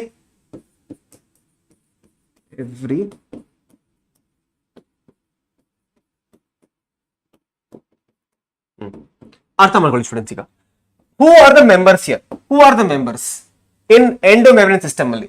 ಫಸ್ಟ್ ಒನ್ ಏನು? E for ER, endoplasmic reticulum. E for endoplasmic reticulum ಅಂತ. What is G? G for Golgi complex. L for lysosomes. V for vacuole. So vacuole ಆಗ್ಲಿ, lysosomes ಆಗ್ಲಿ, Golgi complex ಆಗ್ಲಿ, ER ಆಗ್ಲಿ, ಇವ್ರು ಎಲ್ಲರೂ ಕೂಡ ಒಂದು ಗ್ಯಾಂಗ್. ಇದು all of them belong to one gang. Every gamer loves victory. ಎಲ್ಲಾ ಗೇಮರ್ಗೂ ಗೆಲ್ಲಕ್ ತುಂಬಾ ಇಷ್ಟ, obviously. So every gamer loves victory ಅಂದ್ರೆ ಏನು? E for endoplasmic reticulum, G for Golgi complex, L for lysosomes, V for vacuole. ಇವು ಎಲ್ಲಾ organisation ಕೂಡ ಒಂದು ಗ್ಯಾಂಗ್ ಅಲ್ಲಿ ಇದೆ. ಈಗ ಆನ್ಸರ್ ಹೇಳಿ students. Which of the following is not included in the endomembrane system? ಯಾರಿಲ್ಲ? Obviously students, mitochondria is not a part of endomembrane system. ಅರ್ಥ ಆಯ್ತಾ? ಬೇಗ ಹೇಳಿ ಸ್ಟೂಡೆಂಟ್ಸ್, ಕಮೆಂಟ್ ಹಾಕಿ. ಈ ತರ ಕ್ವೆಶ್ಚನ್ಸ್ ಬಂದ್ರೆ ಅಪ್ರೋಚ್ ಎಲ್ಲರೂ ಸಾಲ್ವ್ ಮಾಡ್ತೀರಾ ಎಲ್ಲರೂ ಸ್ಟೂಡೆಂಟ್ಸ್? ಆಗಲ್ವಾ? ಬೇಗ ಹೇಳಿ. ಆಗುತ್ತಾನೆ? ಆಗುತ್ತೆ. ಓಕೆ, ಈಗ ನೋಡಿ ಸ್ಟೂಡೆಂಟ್ಸ್, ಈ ಎಂಡೋಮೆಂಬ್ರೇನ್ ಸಿಸ್ಟಮ್ ಇದೆಯಲ್ಲ, ದಿಸ್ ER ಎರಡು ತರ ಇರುತ್ತೆ. there is something called as RER ಮತ್ತೆ SER. ಏನ್ ಡಿಫರೆನ್ಸ್? RER ಅಂದ್ರೆ ರಫ್ ಎಂಡೋಪ್ಲಾಸ್ಮಿಕ್ ರೆಟಿಕ್ಯುಲಮ್. ಏನು? Rough endoplasmic reticulum. What is SER? Smooth endoplasmic reticulum. Difference ಏನು? ರಫ್ ಎಂಡೋಪ್ಲಾಸ್ಮಿಕ್ ರೆಟಿಕ್ಯುಲಮ್ ಅಲ್ಲಿ ರೈಬೋಸೋಮ್ಸ್ ಇರುತ್ತೆ. ಏನಿರುತ್ತೆ? ರೈಬೋಸೋಮ್ಸ್ ಇರುತ್ತೆ. ಇಲ್ಲಿ ಸ್ಮೂತ್ ಅಲ್ಲಿ ರೈಬೋಸೋಮ್ಸ್ ಇರಲ್ಲ. ಇಲ್ಲಿ ರೈಬೋಸೋಮ್ಸ್ ಇದ್ರೆ it helps in protein production help ಮಾಡುತ್ತೆ. Smooth endoplasmic reticulum lipids formation help ಮಾಡುತ್ತೆ. So lipid formation, protein formation, smooth. So ಇದು ನೋಡಿ ಆನ್ಸರ್ ಇಲ್ಲಂಗೆ identify the major site for biosynthesis of lipids. ಏನ್ ಆನ್ಸರ್ ಸ್ಟೂಡೆಂಟ್ಸ್? ಏನ್ ಹೇಳಿ, ಬೇಗ ಹೇಳಿ. SCR is the answer. Students, ನಿಜ ಹೇಳ್ತೀನಿ, ಕೇಳಿಸ್ಕೊಳ್ಳಿ. How many of you wasted class 11th? Students, how many of you wasted class 11th? Class 11th ಅಲ್ಲಿ sir ನಾನು ಪಾಠನೇ ಕೇಳಿಸ್ಕೊಳ್ಳಿಲ್ಲ. ಕ್ಲಾಸ್ 11th ಅಲ್ಲಿ ಸ್ಕೂಲ್ ಮತ್ತೆ ಕಾಲೇಜ್ ಹೋಗ್ತಾ ಇದ್ದೆ, ಬರೀ ಟೈಮ್ ಪಾಸ್ ಮಾಡಕ್ಕೆ ಬಂಕ್ ಮಾಡಿ ಸಾಕಾಗೋಯ್ತು ನಂಗೆ ಲಾಸ್ಟ್ ಅಲ್ಲಿ. ನಿಜ ಹೇಳಿ ಸ್ಟೂಡೆಂಟ್ಸ್. ಒಂದು ನಿಮಿಷ ಕುತ್ಕೋತೀನಿ, ನನ್ನ ಕಾಲು ತುಂಬಾ ನೋಡ್ತಿದೆ ನಂದು. ಸ್ಟೂಡೆಂಟ್ಸ್, ಕಾಲು ತುಂಬಾ ನೋಡ್ತಿದೆ ನಂದು. ಸ್ಟೂಡೆಂಟ್ಸ್ ಹೇಳಿ, ಎಷ್ಟು ಜನ ನೀವು ಕ್ಲಾಸ್ 11th ಸೀರಿಯಸ್ ತಗೊಳ್ಳಿಲ್ಲ? ಬೇಗ ಹೇಳಿ. ಯಾಕಂದ್ರೆ ನಿಜ ಹೇಳ್ತೀನಿ ಕೇಳಿಸ್ಕೊಳ್ಳಿ, ಏನಾಗುತ್ತೆ ಅಂತಂದ್ರೆ, ಕ್ಲಾಸ್ 10th ಅಲ್ಲಿ ಒಳ್ಳೆ ಮಾರ್ಕ್ಸ್ ಬರುತ್ತೆ. ಕ್ಲಾಸ್ 10th ಅಲ್ಲಿ ತುಂಬಾ ಒಳ್ಳೆ ಮಾರ್ಕ್ಸ್ ಬಂದ್ಬಿಡುತ್ತೆ. 9 CGPA, 9.5 CGPA, 90%, 80%, ರೈಟ್? ತುಂಬಾ ಒಳ್ಳೆ ಮಾರ್ಕ್ಸ್ ಬಂದ್ಬಿಡುತ್ತೆ 10th ಅಲ್ಲಿ. ಯಾಕೆ? 10th ಅಲ್ಲಿ ಸಿಲೆಬಸ್ ತುಂಬಾ ಕಮ್ಮಿ. ಕೇಳಿಸ್ಕೊಳ್ಳಿ ಸ್ಟೂಡೆಂಟ್ಸ್, 10th ಅಲ್ಲಿ ಸಿಲೆಬಸ್ ತುಂಬಾ ಕಮ್ಮಿ ಇರುತ್ತೆ. ನೀವು ಎಕ್ಸಾಮ್ಗಿಂತ ಒಂದ್ ದಿವಸ ಮುಂಚೆ ಕುತ್ಕೊಂಡು ಓದಿದ್ರು ಕೂಡ ಈಸಿಯಾಗಿ 80% ಈಸಿಯಾಗಿ ಬರ್ಬೋದು. ಎಕ್ಸಾಮ್ಗಿಂತ ಒಂದ್ ದಿವಸ ಮುಂಚೆ ಕುತ್ಕೊಂಡು ಸ್ವಲ್ಪ ಬೈ ಹಾರ್ಟ್ ಮಾಡ್ಕೊಂಡ್ಬಿಟ್ರೆ ಒಳ್ಳೆ ಮಾರ್ಕ್ಸ್ ಬಂದ್ಬಿಡುತ್ತೆ 10th ಅಲ್ಲಿ. ಅದೇ ಯೋಚನೆಯಿಂದ ನೀವೇನ್ ಮಾಡ್ತೀರಾ? ಸೈನ್ಸ್ ತಗೊಂಡ್ಬಿಡ್ತೀರಾ. ಸೈನ್ಸ್ ತಗೊಂಡು ಕ್ಲಾಸ್ 11th ಬರ್ತೀರಾ. ಆಮೇಲೆ ರಿಯಲೈಸ್ ಆಗುತ್ತೆ, ಸರ್ ಸೈನ್ಸ್ ತುಂಬಾ ಕಷ್ಟ. ಸೈನ್ಸ್ ಅಲ್ಲಿ ಫಿಸಿಕ್ಸ್ ಇದೆ, ಕೆಮಿಸ್ಟ್ರಿ ಇದೆ, 2 ಬುಕ್ ಇದೆ, ಮ್ಯಾಥ್ಸ್ ಇದೆ. ಅದಾದ್ಮೇಲೆ ಅದಾದ್ಮೇಲೆ ಬಯಾಲಜಿ ಕೂಡ ತುಂಬಾ ವಾಸ್ಟ್ ಇದೆ. ಅವಾಗ ಏನಾಗುತ್ತೆ, ಫಸ್ಟ್ ಚಾಪ್ಟರ್ ತುಂಬಾ ಈಸಿ, ಅರ್ಥ ಆಗ್ಬಿಡುತ್ತೆ. ಸೆಕೆಂಡ್ ಚಾಪ್ಟರ್ ತುಂಬಾ ಈಸಿ ಮತ್ತೆ. ಆಮೇಲೆ ಏನ್ ಬರುತ್ತೆ, ಪ್ಲಾಂಟ್ ಕಿಂಗ್ಡಮ್ ಬರುತ್ತೆ, ಆನಿಮಲ್ ಕಿಂಗ್ಡಮ್ ಬರುತ್ತೆ. ಹೋಗ್ತಾ ಹೋಗ್ತಾ ಹೋಗ್ತಾ ಹೋಗ್ತಾ ಸಿಲೆಬಸ್ ಕಷ್ಟ ಆಗ್ತಾ ಇರುತ್ತೆ. And you will stop giving importance to entire class 11th. ಹೆಂಗೋ ಹಂಗೆ ಮಾಡಿ ಕ್ಲಾಸ್ 11 ಪಾಸ್ ಆಗ್ಬಿಡ್ತೀರಾ, ಕ್ಲಾಸ್ 12ಗೆ ಬರ್ತೀರಾ, ಮತ್ತೆ ಸೀರಿಯಸ್ ಆಗ್ತೀರಾ. ಬಟ್ KCET ಬಂದಾಗ ಏನಾಗುತ್ತೆ, KCET ಬಂದಾಗ ಏನಾಗುತ್ತೆ ಅಂತಂದ್ರೆ, ನೀವು KCET ಆಗ್ಲಿ ಇಲ್ಲ ಅಂತಂದ್ರೆ KCET ಇಲ್ಲ ಅಂತಂದ್ರೆ ನೀಟ್ ಎಕ್ಸಾಮಿನೇಷನ್. KCET ಯಲ್ಲಿ 11th ವೇಟೇಜ್ ತುಂಬಾ ಕಮ್ಮಿ ಇದೆ, KCET ಗೆ 11th ತುಂಬಾ ವೇಟೇಜ್ ತುಂಬಾ ಕಮ್ಮಿ ಇದೆ. ಬಟ್ ಅದೇ ನೀಟ್ ಎಕ್ಸಾಮಿನೇಷನ್ ಅಲ್ಲಿ 11th ಗೆ ತುಂಬಾ ಜಾಸ್ತಿ ವೇಟೇಜ್ ಇದೆ. So what we are trying to do here students, we are trying to do one short video ಆಫ್ ತುಂಬಾ ಇಂಪಾರ್ಟೆಂಟ್ ಕಾನ್ಸೆಪ್ಟ್ ಮಾತ್ರ ಮಾಡಿಸ್ತಾ ಇದ್ದೀನಿ ನಿಮ್ಗೆ. ಇಲ್ಲಿ ತುಂಬಾ ಇಂಪಾರ್ಟೆಂಟ್ ಕಾನ್ಸೆಪ್ಟ್ ಮಾತ್ರ ಮಾಡಿಸ್ತಾ ಇದ್ದೀನಿ ಸ್ಟೂಡೆಂಟ್. ನಿಮಗೆ ಫುಲ್ ಚಾಪ್ಟರ್ ಫುಲ್ 11th ಹೇಳ್ಕೊಡಕ್ ಹೋದ್ರೆ ಒಂದು ಲೆಟ್ಸ್ ಸೇ ಫುಲ್ 11th ಮಾಡ್ಬೇಕಂದ್ರೆ ಆಲ್ಮೋಸ್ಟ್ ನಂಗೆ ಈಗ ಹತ್ತತ್ರ ಫುಲ್ 11th ಮಾಡ್ಬೇಕಂದ್ರೆ ಎಷ್ಟು, ಅರೌಂಡ್ 30 hours ಬೇಕೇ ಬೇಕು. 30 hours ಬೇಕು ಫುಲ್ 11th. ನಿಮ್ಗೆ ಫುಲ್ 11th ನಾನು ನಿಮ್ ಮೈಂಡ್ ಅಲ್ಲಿ ಫುಲ್ ಅರ್ಥ ಮಾಡ್ಸೋದಕ್ಕೆ 30 hours ಅಂತೂ ಬೇಕೇ ಬೇಕು 11th ಮಾಡೋದಕ್ಕೆ. ಅಷ್ಟು ಕಷ್ಟ ಇದೆ 11th biology. Plant physiology, human physiology, every chapter ಒಂದು 3 hour ಆಗುತ್ತೆ, 3 hour ಆಗುತ್ತೆ. So I am teaching important concept ಅರ್ಥ ಮಾಡ್ಕೊಳ್ಳಿ. ರೈಟ್, PYQ ಸಾಲ್ವ್ ಮಾಡಿ 11th ಅಲ್ಲಿ ನಿಮಗೆ ಎವ್ರಿ ಚಾಪ್ಟರ್ ಇಂದ KCET ಅಲ್ಲಿ ಒಂದು ಕ್ವೆಶ್ಚನ್ ಮಾತ್ರ ಬರುತ್ತೆ. ಸೊ ಟೆನ್ಷನ್ ತಗೋಬೇಡಿ, ಸರಿನಾ? ಸೊ ಇದನ್ನ ಆಬ್ವಿಯಸ್ಲಿ ಹೇಳ್ಕೊಡಕ್ಕಾಗಲ್ಲ ನಿಮಗೆ 30 hours, ನನಗೆ ಟೈಮ್ ಇಲ್ಲ ಅಷ್ಟೊಂದು. Next thing is called as chromosome. ಅರ್ಥ ಮಾಡ್ಕೊಳ್ಳಿ, ವಾಟ್ ಇಸ್ ದ ಕ್ರೋಮೋಸೋಮ್ ಅರ್ಥ ಮಾಡ್ಕೊಳ್ಳಿ ಸ್ಟೂಡೆಂಟ್ಸ್. ನಾ chromosome students, okay, can anyone tell me students how many chromosomes do we have in our body in one cell? One cell ಅಲ್ಲಿ ಎಷ್ಟು chromosomes ಇದೆ students? one cell ಅಲ್ಲಿ ಎಷ್ಟು chromosomes ಇದೆ ಬೇಗ ಹೇಳಿ. one cell you will tell me sir 46 chromosomes ಇದೆ. So ಈ chromosome students, the center part is what of a chromosome? This is called as center part of a chromosome, that is called as the centromere. Middle ಏನಿದೆ centromere ಇದೆ. ಈ centromere ಇಂದ there is something called as sister chromatids ಆಚೆ ಬರುತ್ತೆ. ಒಂದು chromosome, ಒಂದು centromere ಇಂದ ಈ ತರ ಒಂದು ಸಿಸ್ಟರ್ ಕ್ರೋಮ್ಯಾಟಿಡ್, ಇದು ಇನ್ನೊಂದು. There are 2 sister chromatids coming from here, sister chromatids. ಅದು ಬಿಟ್ರೆ ಈ ಸೆಂಟ್ರೋಮಿಯರ್ ಅಕ್ಕಪಕ್ಕ there is a cup shape structure called as kinetochore. Function ಏನು ಕೈನೆಟೋಕೋರ್ ಅರ್ಥ ಮಾಡ್ಕೊಳ್ಳಿ. ಈ ಕೈನೆಟೋಕೋರ್ ಮೇನ್ ಫಂಕ್ಷನ್ ಏನಂತಂದ್ರೆ, ಈ ಎಲ್ಲಾ ಸ್ಪಿಂಡಲ್ ಫೈಬರ್ಸ್ ಇದೆಯಲ್ಲ, ಎಲ್ಲಾ ಸ್ಪಿಂಡಲ್ ಫೈಬರ್ಸ್, ಈ ಎಲ್ಲಾ ಸ್ಪಿಂಡಲ್ ಫೈಬರ್ಸ್ ಸೆಂಟ್ರೋಮಿಯರ್ಗೆ ಅಟ್ಯಾಚ್ ಆಗಲ್ಲ, ಸೆಂಟ್ರೋಮಿಯರ್ಗೆ ಡೈರೆಕ್ಟ್ ಅಟ್ಯಾಚ್ ಆಗಲ್ಲ. ಎಲ್ಲಾ ಸ್ಪಿಂಡಲ್ ಫೈಬರ್ಸ್ ಕೈನೆಟೋಕೋರ್ಗೆ ಅಟ್ಯಾಚ್ ಆಗುತ್ತೆ. ಇದು ಕೈನೆಟೋಕೋರ್ ಇದು. ಸೊ ಎಲ್ಲಾ ಸ್ಪಿಂಡಲ್ ಫೈಬರ್ಸ್ ಕೂಡ ಈ ಕೈನೆಟೋಕೋರ್ಗೆ ಅಟ್ಯಾಚ್ ಆಗುತ್ತೆ, ಸರಿನಾ? ಅದು ಬಿಟ್ರೆ this end is called as a secondary construction. This is called as telomere. ಇದನ್ನ ಟೀಲೋಮಿಯರ್ ಅಂತ ಕರಿತೀವಿ. ಈ ಟೀಲೋಮಿಯರ್ ಮೇಲೆ ಏನಿದೆ ಗೊತ್ತಾ, ಈ ಪಾರ್ಟ್ ಇದೆಯಲ್ಲ, ಇದು part, this is called as secondary construction or satellite. It is called as satellite.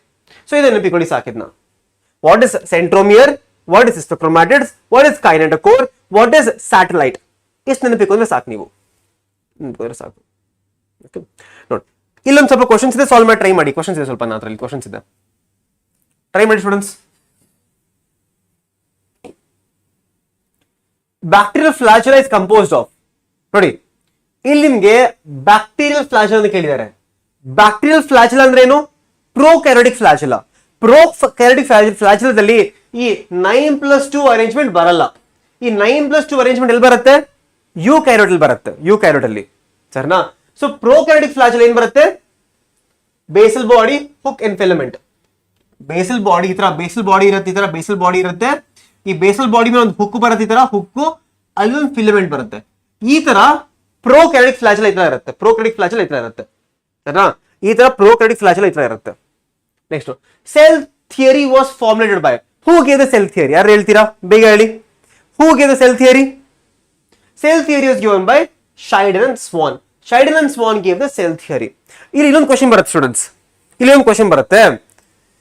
What is the question? Who modified the cell theory? Who can tell me students? Who can tell me who modified the cell theory? One cell theory na someone modified it. Someone modified the cell theory. Thus this new person came and told that students there is something called as omnicellular, e-cellular. omnicellular ಈ cell ಅಂತ ಯಾರು ಹೇಳಿದ್ರು? Or who told cells exist from a pre-existing cells? Cells exist because of pre-existing cells. Who told that? That was given by Rudolf Virchow. That was given by Rudolf Virchow, a scientist who told us that cells exist from a pre-existing cells. Rudolf Virchow ಮಾಡಿದ್ರು ಅದನ್ನ. Now, function of contractile vacuole amoeba. Contractile vacuole function excretion and osmoregulation. Friends, ನೋಡಿ every year very one question ಮಾತ್ರ ಬರ್ತದೆ ನೋಡಿ. 2021, 22, 23 every year ಕೇವಲ ಒಂದೇ question ಬರ್ತಾ ಇದೆ, ಒಂದೇ ಕ್ವೆಶ್ಚನ್. ಸೊ ಎಲ್ಲಿಂದ ಬೇಕಾದ್ರೆ ಬರ್ಬೋದು ಕ್ವೆಶ್ಚನ್, ಎಲ್ಲಿಂದ ಬೇಕಾದ್ರೆ ಬರ್ಬೋದು question.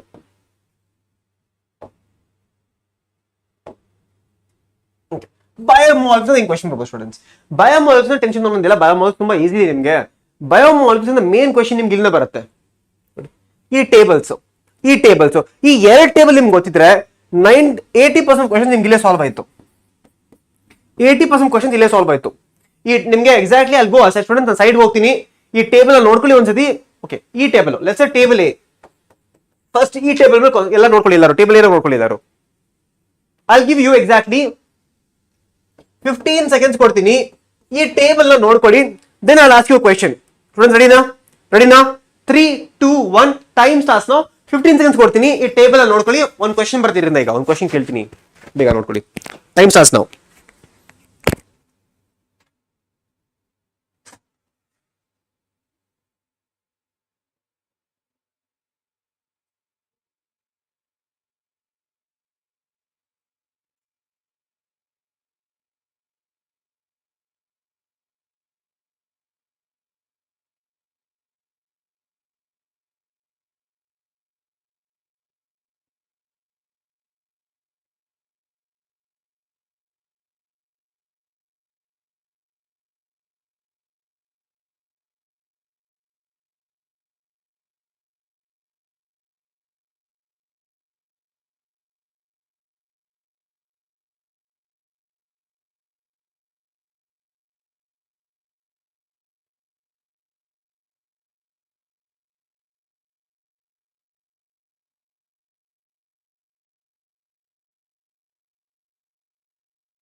Done, students? Done. Okay. Who can tell me what is ricin? Who can tell me what is ricin now? Ricin andre ಏನು? Ricin is a type of which type of secondary metabolite? Ricin is which type of secondary metabolite? Bega. So you will tell me, sir, ricin is a toxin. Ricin is a toxin ಅಂತ ಹೇಳ್ತೀರಾ. Okay. Next question. Concalvulin. Concalvulin is which type of secondary metabolite? Quick, bega. Concalvulin, you tell me, students. Concalvulin is type of your ಇಲ್ಲಿ ಬಂತೆ lectins. So ನಿಮ್ಗೆ exam ಅಲ್ಲಿ ಈ ತರನೇ question ಬರೋದು. Exam ಅಲ್ಲಿ ನಿಮ್ಗೆ ಈ ತರನೇ ಕ್ವೆಶ್ಚನ್ ಬರೋದು ಈ ಟೇಬಲ್ ಇಂದ ಬರುತ್ತೆ. This is a table for secondary metabolite and this is a table for all the different types of proteins with function. Students, ಇಲ್ಲಿ ನೀವು ಈ ಗ್ಲೂಟ್4 ತುಂಬಾ ಇಂಪಾರ್ಟೆಂಟ್, ಅದು ಬಿಡಿ ಟ್ರಿಪ್ಸಿನ್, ಆಂಟಿಬಯೋಟಿಕ್ಸ್ ತುಂಬಾ ಇಂಪಾರ್ಟೆಂಟ್. ಸರಿನಾ? ಇದು ನಿಮ್ಗೆ ಮೇನ್ಲಿ ಕೇಳ್ತಾರೆ ಇಲ್ಲಿ, ಇದು ಮೇನ್ಲಿ ಕೇಳ್ತಾರೆ ನಿಮ್ಗೆ. ಸರಿನಾ? So please be careful in learning this both the tables, very important tables in biomolecules, very important tables. Adu bitre they can ask you examples. ಯಾವ ತರ ಎಕ್ಸಾಂಪಲ್ ನೋಡ್ಕೊಳ್ಳಿ ಇಲ್ಲಿ. they can ask you, students, they can ask you cellulose is a polysaccharide. ಹೌದು. they can ask you cellulose is mono or poly, ಕೇಳ್ಬೋದು ಹತ್ರ. okay, then they can ask you what is inulin made up of. They can ask you, students, what is inulin made up of? Inulin is a polymer of fructose ಅಂತ ಗೊತ್ತಿರಬೇಕು ನಿಮಗೆ, ಗೊತ್ತಿರಬೇಕು. Okay, ಅದು ಬಿಟ್ಟರೆ they can ask you what, students? They can ask you something like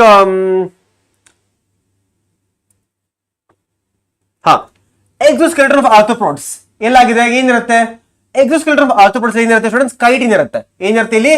chitin ಇರುತ್ತೆ ಇಲ್ಲಿ. exoskeleton of arthropods ಅಲ್ಲಿ chitin ಇರುತ್ತೆ. ಈ ಕ್ವೆಶ್ಚನ್ ಕೇಳ್ಬೋದು ನಿಮಗೆ, ಈ ಕ್ವೆಶ್ಚನ್ ಕೇಳ್ಬೋದು. Other bit students, they can ask you which is the most abundant enzyme in the animal kingdom.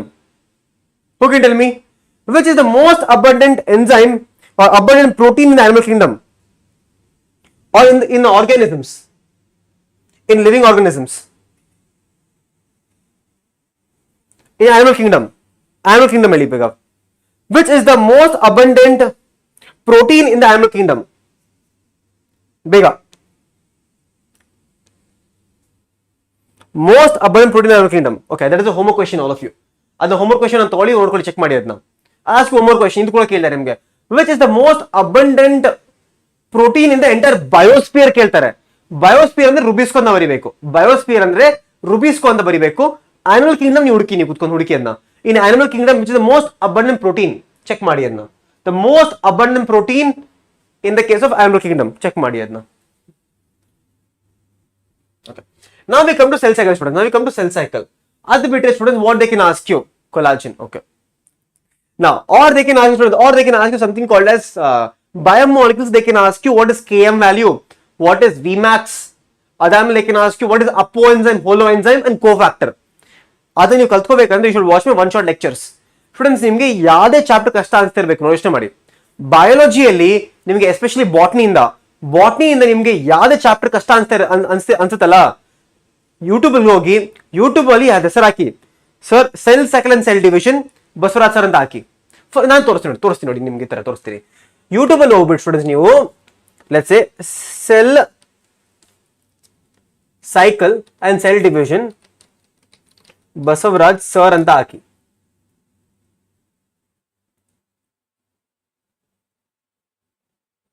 ನೋಡಿ, ಈ ತರ ಯೂಟ್ಯೂಬ್ ಅಲ್ಲಿ ಹಾಕಿದ್ರೆ, ಈ ತರ ನೀವು cells and cell division Basavaraj ಅಂತ ಹಾಕಿದ್ರೆ ನಂದು ಎಲ್ಲಾ ವಿಡಿಯೋಸ್ ಬರುತ್ತೆ, ಈ ತರ ಎಲ್ಲಾ ವಿಡಿಯೋಸ್ ಬರುತ್ತೆ, ಸರಿನಾ?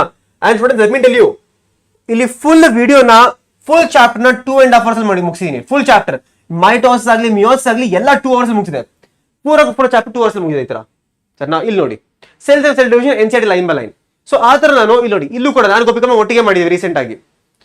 ಇನ್ 3D ಮಾಡಿದೀನಿ. ಸೊ ಇಲ್ಲಿ ನೋಡಿ, ಪಾರ್ಟ್ 2 ಬಂದಾಗ್ಲೇ, ಪಾರ್ಟ್ 2. ಸೊ ಆ ತರ ನಾನು ಫುಲ್ ಎಲ್ಲಾ ಚಾಪ್ಟರ್ ಮುಗಿಸಿದೀನಿ ಲೈನ್ ಬೈ ಲೈನ್. ಸ್ಟೂಡೆಂಟ್ಸ್, ನೀವು ಟೆನ್ಷನ್ ಬೇಕಾಗಿಲ್ಲ. ನಿಮ್ಗೆ ಯಾವ್ದೇ ಚಾಪ್ಟರ್ ಅರ್ಥ ಆಗ್ತಿಲ್ಲ ಅನ್ಕೊಳ್ಳಿ, ಸರ್ ನಿಮ್ಗೆ ಈ ಚಾಪ್ಟರ್ ಅರ್ಥ ಆಗ್ತಿಲ್ಲ ಅಂತಂದ್ರೆ ಆ ಚಾಪ್ಟರ್ ಯೂಟ್ಯೂಬ್ ಅಲ್ಲಿ ಹಾಕಿದ್ರೆ ಬಂದ್ಬಿಡುತ್ತೆ ನಿಮ್ಗೆ. ಯೂಟ್ಯೂಬ್ ಅಲ್ಲಿ ಹಾಕಿದ್ರೆ ಆ ಚಾಪ್ಟರ್ ನಿಮ್ಗೆ ಫುಲ್ ಅಲ್ಲಿಗೆ ಬಂದ್ಬಿಡುತ್ತೆ. ಓಕೆನಾ? ಸೊ ಆತರ ನಿಮ್ಗೆ ಸಿಗುತ್ತೆ. ನಾನು ನಿಮ್ಗೆ ಈಗ ಮೇನ್ ಇಂಪಾರ್ಟೆಂಟ್ ಪಾಯಿಂಟ್ ಕೊಡ್ತೀನಿ, ಇದಾದ್ಮೇಲೆ ಲಂಚ್ ಬ್ರೇಕ್ ಕೊಡೋದ. ಸ್ಟೂಡೆಂಟ್ಸ್, ಇದನ್ನ ಈ ಚಾಪ್ಟರ್ ನ ಸ್ವಲ್ಪ ಮೇನ್ ಇಂಪಾರ್ಟೆಂಟ್ ಪಾಯಿಂಟ್ಸ್ ಕೊಡ್ತೀನಿ ನಿಮ್ಗೆ, ಏನ್ ಕ್ವೆಶನ್ಸ್ ಬರುತ್ತೆ, ಅದಾದ್ಮೇಲೆ ಲಂಚ್ ಬ್ರೇಕ್ ಕೊಡ್ತೀನಿ, ಸರಿನಾ? ಓಕೆನಾ? Clear students? ಈಗ ಮೇನ್ ಪಾಯಿಂಟ್ಸ್ ಹೇಳ್ಕೊಡ್ತೀನಿ. ಈ ಚಾಪ್ಟರ್ ನೀವೇನು ಓದ್ಕೋಬೇಕು, ಇದು ಮಾತ್ರ ಓದ್ಕೊಳ್ಳಿ, ಬೇರೆ ಏನು ಓದ್ಕೊಂಡು ಹೋಗಬೇಡಿ, ಸರಿನಾ? ಅದು ಬಿಟ್ರೆ ನಿಮ್ಗೆ ಎಲ್ಲಿಂದ ಕ್ವೆಶನ್ಸ್ ಬರುತ್ತೆ ಇಲ್ಲಿ ತೋರಿಸ್ತೀನಿ. ಅದಾದ್ಮೇಲೆ ಒಂದು ಲಂಚ್ ಬ್ರೇಕ್ ಕೊಡೋದು, ಒಂದು ಅರ್ಧ ಗಂಟೆ ಲಂಚ್ ಬ್ರೇಕ್ ಕೊಡೋದ. All of you can go, ಚೆನ್ನಾಗಿ ಒಂದು ಬುಕ್ ಬನ್ನಿ ಎಲ್ಲರೂ, ಆಮೇಲೆ ಸಿಗೋದ ಆಮೇಲೆ, ಸರಿನಾ? ಅರ್ಥ ಮಾಡ್ಕೊಳ್ಳಿ. ಸೆಲ್ ಸೈಕಲ್ ಏನು ಇಂಪಾರ್ಟೆಂಟ್, ಸೆಲ್ ಸೈಕಲ್ ಎಲ್ಲಕ್ಕಿಂತ ಮೇನ್ ಫಸ್ಟ್ ಆಫ್ ಆಲ್ ನಿಮಗೆ ಅರ್ಥ ಮಾಡ್ಕೋಬೇಕು ನೀವು, ವಾಟ್ ಇಸ್ ಸೆಲ್ ಸೈಕಲ್. ಅರ್ಥ ಮಾಡಿ ಸ್ಟೂಡೆಂಟ್ಸ್. ಒಂದ್ ಸೆಲ್ ಸೈಕಲ್ ಏನಿದೆ ಅಂತಂದ್ರೆ ಈ ಪಾರ್ಟ್ ಇದೆಯಲ್ಲ, this is called interphase. One cell cycle can be divided into interphase and M phase. Interphase ಇದೆ, ಇಂಟರ್ಫೇಸ್ ಇದೆ something called G1 S G2 ಅಂತ ಇದೆ. ಇಲ್ಲಿ ನಿಮ್ಗೆ ಏನ್ ಕ್ವಶನ್ ಕೇಳ್ತಾರೆ ಸ್ಟೂಡೆಂಟ್ಸ್, DNA ರೆಪ್ಲಿಕೇಶನ್ ಯಾವ ಫೇಸ್ ಅಲ್ಲಿ ಆಗುತ್ತೆ ಕೇಳ್ತಾರೆ. DNA replication happens in which phase? Our answer in students, DNA replication happens here.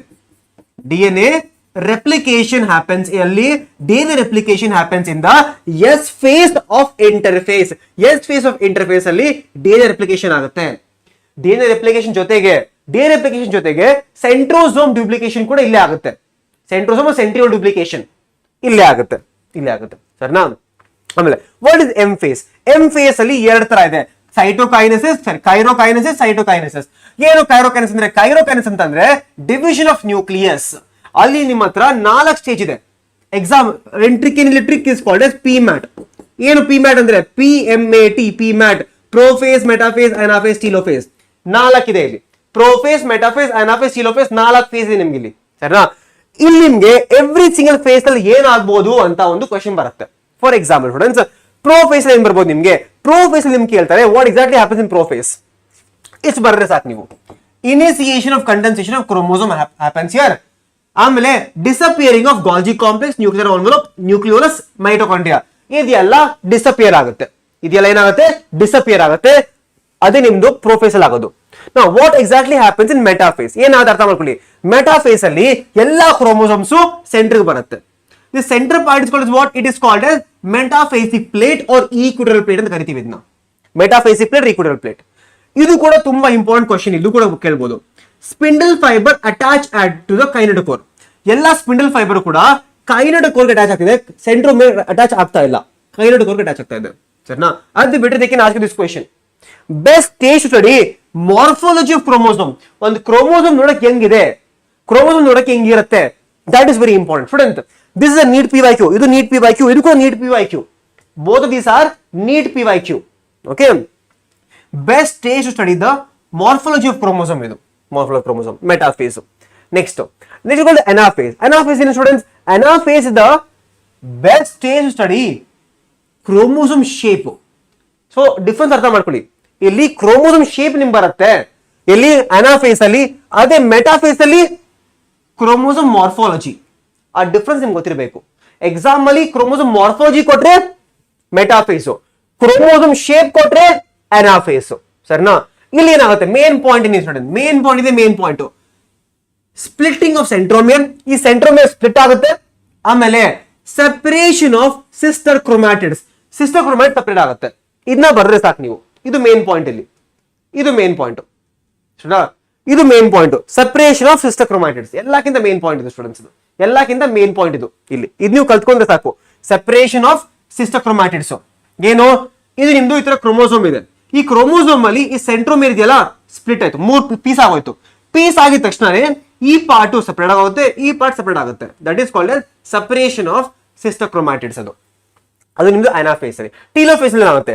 Telophase ಅಲ್ಲಿ ಎಲ್ಲ ಮತ್ತೆ ವಾಪಸ್ ಬರ್ತಾ ಇದೆ. ಟೀಲೋಫೇಸ್ ಅಲ್ಲಿ ಎಲ್ಲ ಮತ್ತೆ ವಾಪಸ್ ಬರ್ತಾ ಇದೆ. ಟೀಲೋಫೇಸ್ ಅಲ್ಲಿ ನೋಡಿ, chromosomes cluster at the opposite poles lose individuality. Nuclear envelope ಆಗಿ ಮತ್ತೆ ಬಂತು. Golgi complex, ER, mitochondria, nucleus ಎಲ್ಲ ಮತ್ತೆ ವಾಪಸ್ ಬರ್ತಾ ಇದೆ. ಇಲ್ಲಿ ವಾಪಸ್ ಬರ್ತಾ ಇದೆ. That is telophase. ಇಲ್ಲಿ ನಿಮಗೆ ಕ್ವಶನ್ಸ್ ಬರೀ ಆ ಮೇನ್ ಪಾಯಿಂಟ್ ಹೇಳಿದ್ನಲ್ಲ, ಅಲ್ಲಿಂದ ಮಾತ್ರ ಬರುತ್ತೆ. ಅದು ಬಿಟ್ಟರೆ ನಿಮ್ಗೆ ಏನು ಎಲ್ಲ ಕೊಟ್ಟಿದ್ದೀನಿ ನೋಡಿ, ಎಲ್ಲ ಕೊಟ್ಟಿದ್ದೀನಿ, ಟೆನ್ಷನ್ ತಗೊಂಡ್ ಬೇಡ. ಅದಾದ್ಮೇಲೆ ವಾಟ್ ಇಸ್ ಸೈಟೋಕೈನೆಸಿಸ್? ಸೈಟೋಕೈನೆಸಿಸ್ ಅಂತಂದ್ರೆ there is something called division of cytoplasm. ಇಲ್ಲಿ ಏನ್ ಕ್ವಶನ್ ಬರುತ್ತೆ ನಿಮ್ಗೆ? ಇಲ್ಲಿ ನಿಮ್ಗೆ ಕೇಳ್ತಾರೆ ಡಿಫರೆನ್ಸ್ ಏನಪ್ಪಾ, ಪ್ಲಾಂಟ್ ಮತ್ತೆ ಆನಿಮಲ್ಸ್ ಅಲ್ಲಿ ಎಲ್ಲ ಒಂದೇ ತರ ಇದೆಯಾ? ಇಲ್ಲ, ಎರಡು ಒಂದೇ ತರ ಇಲ್ಲ. Let's ask one question to Gagan. Gagan, ನೀವೇ ಯೋಚನೆ ಮಾಡಿ. ಗಗನ್, ನಿಮ್ ಮನೇಲಿ ಬೈತಾರೆ ನಿಮ್ಗೆ ಕೆಲಸ ಮಾಡಿಲ್ಲ ಅಂದ್ರೆ? ಬೈತಾನೆ. ಲೆಟ್ಸ್ ಫಾರ್ ಎಕ್ಸಾಂಪಲ್, ನಮ್ಮ ಮನೇಲಿ ನಾನು ಕಸ ಮನೆ ಒರೆಸ್ಲಿಲ್ಲ ಅಂದ್ರೆ ನಂಗೆ ಬೈತಾರೆ. ನಾನು ಅಕಸ್ಮಾತ್ ನಮ್ಮ ಮನೆಯಲ್ಲಿ ಮನೆಯಲ್ಲಿ ನಾನು ಮನೆ ಒರೆಸ್ಲಿಲ್ಲ ಅಂತ ಅಂದ್ರೆ ನಂಗೆ ತಲೆ ಮೇಲೆ ಬೀಳುತ್ತೆ. ಸರಿನಾ? ಯೋಚನೆ ಮಾಡಿ, ನಿಮ್ ಮನೇಲೂ ಕೂಡ ಈ ತರ ಆಗ್ತಿದ್ಯಾ? ಆಗ್ತಾ ಇದೆ. ನಿಮ್ಮ ಮಮ್ಮಿ ನಿಮ್ಗೆ ಬೈತಾ ಇರ್ತಾರೆ, ನಂಗಂತೂ ಚೆನ್ನಾಗಿ ಬೈತಾನೆ ಇರ್ತಾರೆ. ಬಟ್ ಒಂದ್ ಪಾಯಿಂಟ್ ಆದ್ಮೇಲೆ ನಿಮ್ಗೆ ಎಷ್ಟೇ ಬೈದ್ರು ಕೂಡ ತಲೆ ಎತ್ತತಾ ಇಲ್ಲ. ಅನ್ಕೋತೀರಾ, ಏನಮ್ಮ ನೀ ಬೆಳಗ್ಗೆ ಸ್ಟಾರ್ಟ್ ಮಾಡ್ಬಿಟ್ಟೆ ಅಮ್ಮ, ಬೆಳಗ್ಗೆ ಬೈತಾ ಇದೆಯಾ ಅಂತ ನೀವು ಸ್ಟಾರ್ಟ್ ಮಾಡ್ತೀರಾ. ಸರಿನಾ? ಅವಾಗ ಏನ್ ಬರುತ್ತೆ ಸ್ಟೂಡೆಂಟ್ಸ್, ನೀವೇ ಹೇಳಿ. ಅವಾಗ ಅಮ್ಮ ಏನ್ ಮಾಡ್ತಾರೆ? ಅವಾಗ ಅಮ್ಮಗೂ ಗೊತ್ತು, ನಿಮ್ಗೆ ಎಷ್ಟೇ ಹೇಳಿದ್ರು ಕೂಡ ನೀವು ತಲೆಗೆ ಹಾಕೋಲ್ಲ. ಈಗ ನಿಮ್ಗೆ ಎಷ್ಟೇ ಹೇಳಿದ್ರು ಕೂಡ ನೀವು ತಲೆಗೆ ಹಾಕೋಲ್ಲ. ಅವಾಗ ಏನ್ ಹೇಳ್ತಾರಮ್ಮ? ಅವಾಗ ಏನ್ ಮಾಡ್ತಾರಮ್ಮ? ಎಮೋಷನಲ್ ಬ್ಲ್ಯಾಕ್ ಮೇಲ್ ಮಾಡ್ತಾರೆ. ಮಾಡಲ್ವಾ? ಹೇಳ್ತಾರೆ, ನಾನು ಇರೋದೇ ಎಷ್ಟೇ, ನಾನೇ ಮೇಲೆ ಎಲ್ಲ ಕೆಲಸ ಮಾಡಬೇಕು, ನಮ್ಮ ಮನೇಲಿ ನಾನೇ ಎಲ್ಲ ಕೆಲಸ ಮಾಡಬೇಕು, ಬೇರೆ ನಂಗೆ ಹೆಲ್ಪ್ ಮಾಡೋರು ಯಾರು ಇಲ್ಲ, ಒಂದು ಸ್ಟಾರ್ಟ್ ಮಾಡ್ಬಿಡ್ತಾರಮ್ಮ. ನಮ್ಮ ಮನೇಲೂ ಕೂಡ ನಮ್ಮ ಮಮ್ಮಿ ಸ್ಟಾರ್ಟ್ ಮಾಡ್ಬಿಡ್ತಾರೆ ಅದನ್ನ ಯಾವಾಗ. ಸರಿನಾ? ಸೊ ಅವಾಗ ನಾನು ಆಟೋಮೆಟಿಕ್ ಮಾಡಲೇಬೇಕಾಗುತ್ತೆ. ಆ ಕಾನ್ಸೆಪ್ಟ್ ನೆನಪಿಕೊಳ್ಳಿ, ಈಗ ಹೇಳ್ಕೊಡ್ತೀನಿ, ಅರ್ಥ ಮಾಡ್ಕೊಳ್ಳಿ. ಇನ್ ದ ಕೇಸ್ ಆಫ್ ಆನಿಮಲ್ಸ್ ಏನಾಗುತ್ತೆ? ಆನಿಮಲ್ಸ್ ಅಲ್ಲಿ ಈ ತರ ಆಚೆಯಿಂದ ಪಿಂಚ್ ಆಗ್ತಿದೆ ನೋಡಿ, ಆಚೆಯಿಂದ ತರ ಪಿಂಚ್ ಆಗ್ತಿದೆ. ಪಿಂಚ್ ಆಗಿ ಏನಾಗುತ್ತೆ? 2 ಸೆಲ್ ಫಾರ್ಮೇಶನ್ ಆಗುತ್ತೆ. ಸೊ ಈ ತರ ಸೈಟೋಪ್ಲಾಸಮ್ ಈ ತರ ಡಿವೈಡ್ ಆಗುತ್ತೆ. ಸೈಟೋಪ್ಲಾಸಮ್ ಈ ತರ ಡಿವೈಡ್ ಆಗುತ್ತೆ. ಪ್ಲಾಂಟ್ಸ್ ಅಲ್ಲಿ ಏನಾಗುತ್ತೆ ಸ್ಟೂಡೆಂಟ್ಸ್? ಪ್ಲಾಂಟ್ಸ್ ಅಲ್ಲಿ ಆಚೆಯಿಂದ ಮಾಡಕ್ಕಾಗಲ್ಲ. ನಿಮ್ಮ ಮಮ್ಮಿ ಎಷ್ಟೇ ಆಚೆನ ಹೊಡಿರಿ ಏನೂ ಆಗಲ್ಲ. ಅವಾಗ ಏನ್ ಮಾಡ್ಬೇಕು ಸ್ಟೂಡೆಂಟ್ಸ್? ಪ್ಲಾಂಟ್ಸ್ ಅಲ್ಲಿ ಏನಾಗುತ್ತೆ? ಪ್ಲಾಂಟ್ಸ್ ಅಲ್ಲಿ ಒಳಗಡೆಯಿಂದ ಸ್ಪಿಟ್ ಆಗುತ್ತೆ. ತರ ಒಳಗಡೆ ಏನಾಗುತ್ತೆ ಗೊತ್ತಾ? There is something called cell plate formation. ಒಳಗಡೆ ಸೆಲ್ ಪ್ಲೇಟ್ ಫಾರ್ಮೇಶನ್ ಅವಾಗ ಇದೇನಾಗುತ್ತೆ? ಇದು ಈ ತರ ಒಳಗಡೆ ಡಿವೈಡ್ ಆಗ್ತಾ ಹೋಗುತ್ತೆ, ಒಳಗಡೆಯಿಂದ ಈ ತರ ಡಿವೈಡ್ ಆಗ್ತದೆ. That is called emotional blackmail. ಏನಿದು? ಎಮೋಷನಲ್ ಬ್ಲ್ಯಾಕ್ ಮೇಲ್ ಇದು ಒಳಗಡೆಯಿಂದ. ಸೊ ಒಳಗಡೆ ಏನಾಗುತ್ತೆ? ಎಮೋಷನಲ್ ಬ್ಲ್ಯಾಕ್ ಮೇಲ್ ಆಗಿ this is in plant cell. Plant cell ಯಾಕೆ ಆಚೆಯಿಂದ ಆಗ್ತಾ ಇಲ್ಲ ಅಂದ್ರೆ there is something called cell wall. ಇಲ್ಲಿ ಸೊ ಆಚೆಯಿಂದ ಪ್ರೆಸ್ ಮಾಡಕ್ಕಾಗಲ್ಲ. ನಿಮ್ಮ ಮಮ್ಮಿ ಎಷ್ಟಿಂದ ಆಚೆನೇ ಹೇಳಿ ನಿಮ್ ತಲೆಗೆ ಹೋಗಲ್ಲ. ಅವಾಗೇನು? ಎಮೋಷನಲ್ ಬ್ಲ್ಯಾಕ್ ಮೇಲ್. ಇದು ಎಮೋಷನಲ್ ಬ್ಲ್ಯಾಕ್ ಮೇಲ್. ಇಲ್ಲಿ ಒಳಗಡೆಯಿಂದ ಈ ತರ ಸ್ಪ್ಲಿಟ್ ಆಗುತ್ತೆ. ಏನೋ ಸೈಟೋಪ್ಲಾಸಮ್. ಇಲ್ಲಿ in the case of animal cell ಅಲ್ಲಿ ಸೆಲ್ ವಾಲ್ ಇಲ್ಲ, ಸೊ ಆಚೆಯಿಂದ ಈಸಿಯಾಗಿ ಪ್ರೆಸ್ ಮಾಡಬಹುದು. That is called as your cytokinesis in animal cell and plant cell. ಅಷ್ಟೇ ನೆನಪಿಕೊಳ್ಳಿ ಸಾಕು ನೀವು. Next students, Next topic is called as what students? Meiosis. Okay, next topic is called as meiosis. Start ಮಾಡದ students. Again, meiosis ಅಲ್ಲಿ there is something called meiosis 1. ಆ meiosis 1 ತುಂಬಾ important. ಆ meiosis 1 is very important. ನಿಮಗೆ meiosis 1 ಅರ್ಥ ಆದ್ರೆ ಸರಿನಾ, if you understand meiosis 1 ಈ ಚಾಪ್ಟರ್ ಅರ್ಥ ಆಯ್ತು ನಿಮಗೆ. meiosis 1 ಬಿಟ್ರೆ ಇಲ್ಲಿ ಏನು ಕಷ್ಟ ಇಲ್ಲ. ಸರಿನಾ? ಸ್ಟಾರ್ಟ್ ಮಾಡದ ಸ್ಟೂಡೆಂಟ್ಸ್, ಬೇಗ ಹೇಳಿ. ರೆಡಿನಾ? All of you ready for meiosis 1? Okay, ಅರ್ಥ ಮಾಡ್ಕೊಳ್ಳಿ ಸ್ಟೂಡೆಂಟ್ಸ್. ಏನಾಗುತ್ತೆ meiosis ಅಲ್ಲಿ? meiosis is called as reduction division. ಅದೇ mitosis is called as equational division. ಅರ್ಥ ಮಾಡ್ಕೊಳ್ಳಿ ಏನಾಗುತ್ತೆ meiosis ಅಲ್ಲಿ. meiosis ಅಲ್ಲಿ there is something called as, ಅಕಸ್ಮಾತ್ ಒಂದು ಡಿಪ್ಲಾಯ್ಡ್ ಸೆಲ್ ಇದ್ರೆ ಅದು ಹ್ಯಾಪ್ಲಾಯ್ಡ್ ಕನ್ವರ್ಟ್ ಆಗುತ್ತೆ ಬಿಕಾಸ್ ಆಫ್ meiosis. ಡಿಪ್ಲಾಯ್ಡ್ಸ್ ಏನಾಗುತ್ತೆ? ಹ್ಯಾಪ್ಲಾಯ್ಡ್ಸ್ ಎಲ್ಲ ಕನ್ವರ್ಟ್ ಆಗುತ್ತೆ. meiosis is divided into 2 parts, interphase ಮತ್ತೆ M phase. ಇಲ್ಲಿ ಸೇಮ್ ಇಂಟರ್ಫೇಸ್ ಇದೆ 3 parts, G1 S G2 ಮೂರು ಇದೆ ಇಲ್ಲಿ. ಅದೇ M phase ಅಲ್ಲಿ ಏನಿದೆ? M phase ಅಲ್ಲಿ ಅಗೇನ್ 3 ಪಾರ್ಟ್ ಇದೆ. there is something called as meiosis 1, interkinase, meiosis 2. 3 stage ಇದೆ ಇಲ್ಲಿ. ಸರಿನಾ? 3 ಸ್ಟೇಜ್ ಇದೆ ಇಲ್ಲಿ. ಅದೇ ನೀವು meiosis 1 ನೋಡಿದ್ರೆ ಅಗೇನ್ ಇಲ್ಲಿ ಬರುತ್ತೆ prophase 1, metaphase 1, anaphase 1, telophase 1. ಅದೇ meiosis 2 ನೋಡಿದ್ರೆ prophase 2, metaphase 2, anaphase 2, telophase 2. ಆ ತರನೇ ಇದೆ. ಇಲ್ಲಿ ನಿಮ್ಗೆ ಸ್ಮಾಲ್ ಡಿಫ್ರೆನ್ಸ್ ಹೇಳ್ತೀನಿ, ಕೊಡ್ತೀನಿ, ಅರ್ಥ ಮಾಡ್ಕೊಳ್ಳಿ. Here meiosis 1 is called as actually reduction division. meiosis 1 ಅಲ್ಲಿ ನಿಮ್ಗೆ 2n to n ಕನ್ವರ್ಷನ್ ಆಗೋದು. the whole conversion of 2n to n happens in meiosis 1. what about meiosis 2 students? meiosis 2 ಇದೆಯಲ್ಲ, ಇದು ಕಳ್ಳ ಸ್ವಲ್ಪ. ಇದು meiosis 2 is actually mitosis. meiosis 2 ಅಲ್ಲಿ ಏನಾಗುತ್ತೆ ಗೊತ್ತಾ? ಸೇಮ್ ಟು ಸೇಮ್ ಮೈಟೋಸಿಸ್ ಆಗುತ್ತೆ. ಸೊ ನಿಮಗೆ ಮೈಟೋಸಿಸ್ ಅರ್ಥ ಆದ್ರೆ meiosis 2 is very easy. ಏನು ಇಲ್ಲ ಆಕ್ಚುಲಿ ಅಲ್ಲಿ. So meiosis 2 is actually equational division similar to mitosis. So ಇಲ್ಲಿಂದ ನಿಮ್ ಕ್ವಶನ್ಸ್ ಬರಲ್ಲ ಜಾಸ್ತಿ, ನಿಮ್ಗೆಲ್ಲಾ ಕ್ವಶನ್ಸ್ ಇಲ್ಲಿಂದ ಬರುತ್ತೆ. ನಾ ಸ್ಟೂಡೆಂಟ್ಸ್, ಈ meiosis 1 ಮತ್ತೆ meiosis 2 ಮಧ್ಯೆ ಒಂದೊಂದು ಸ್ಟೇಜ್ ಇದೆ. That is called interkinase. ನಿಮ್ಗೊಂದು ಕ್ವಶನ್ ಬರ್ತಾ ಇರ್ಬೇಕು ಮೈಂಡ್ ಅಲ್ಲಿ ಈಗ, ಸರ್ ಈ interkinase ಮತ್ತೆ ಇಂಟರ್ಫೇಸ್ ಎರಡು ಸೇಮಾ? Almost same. ಒಂದು ಸ್ಮಾಲ್ ಡಿಫರೆನ್ಸ್ ಇದೆ. ಈ ಇಂಟರ್ಕೈನೇಸ್ ಇಂದ ಇಂಟರ್ಫೇಸ್ ಅಲ್ಲಿ ಒಂದು ಸ್ಮಾಲ್ ಡಿಫರೆನ್ಸ್ ಇದೆ. ಏನ್ ಡಿಫರೆನ್ಸ್ ಅದು? ಇಂಟರ್ಕೈನೇಸ್ ಅಲ್ಲಿ ನೋ ಡಿಎನ್ಎ ರೆಪ್ಲಿಕೇಶನ್ ಆಗುತ್ತೆ. ಸೊ ಇದು ಕೂಡ ನಿಮ್ಗೊಂದು ಸಪರೇಟ್ ಕ್ವಶನ್ ಕೂಡ ಬರ್ಬೋದು. What happens in interkinesis? Interkinesis is similar to interphase, but interkinesis ಅಲ್ಲಿ there is no DNA replication ಆಗಲ್ಲ ಇಲ್ಲಿ. ಸರಿನಾ? ನೋ ಅರ್ಥ ಮಾಡ್ಕೊಳ್ಳಿ. What exactly happens in your ಈಗ meiosis 1 ಅಲ್ಲಿ. ಈ meiosis 1 ಇದೆಯಲ್ಲ, ಇಲ್ಲಿ ಎಲ್ಲಕ್ಕಿಂತ ಮೇನ್ ಇಂಪಾರ್ಟೆಂಟ್ ಈ prophase 1. ಯಾಕೆ ಸ್ಟೂಡೆಂಟ್ಸ್? ಈ prophase 1 ಇದೆಯಲ್ಲ, ದಿಸ್ prophase 1 ಇಸ್ ಅಗೇನ್ ಮುಂದೆ ಒಬ್ರು ಡಿವೈಡ್ ಆಗಿದೆ prophase 1. ಸೊ ನೆನಪಿಕೊಳ್ಳಿ, meiosis 1 PMAT, prophase 1, metaphase 1, anaphase, telophase 1. ಈ meiosis 1 ಇದೆಯಲ್ಲ, ಈ prophase 1 again is further divided into leptotene, zygote, pachytene, diploide, diakinesis. So prophase 1 is again divided into leptotene, zygote, pachytene, diploide, diakinesis. One small trick. Let zebra play during day. L for leptotene, Z for zygote, P for pachytene, D for diploide, D for diakinesis. ಇಲ್ಲಿ ನಿಮಗೆ questions, ನಿಮ್ KCET questions ಇಲ್ಲಿಂದ ಬರುತ್ತೆ. ಈ every stage ಅಲ್ಲಿ ಏನಾಗ್ತಿದೆ ಅಂತ ಸರಿನಾ? ಫಾರ್ ಎಕ್ಸಾಂಪಲ್ ಸರ್, ಲೆಪ್ಟೋಟಿನ್ ಏನಾಗುತ್ತೆ? ಈ ಒಂದು ಪಾಯಿಂಟ್ ನೆನಪಿಕೊಳ್ಳಿ ಸಾಕಿಲ್ಲಿ. ಒಂದೇ ಪಾಯಿಂಟ್ ಲೆಪ್ಟೋಟಿನ್ ಅಲ್ಲಿ.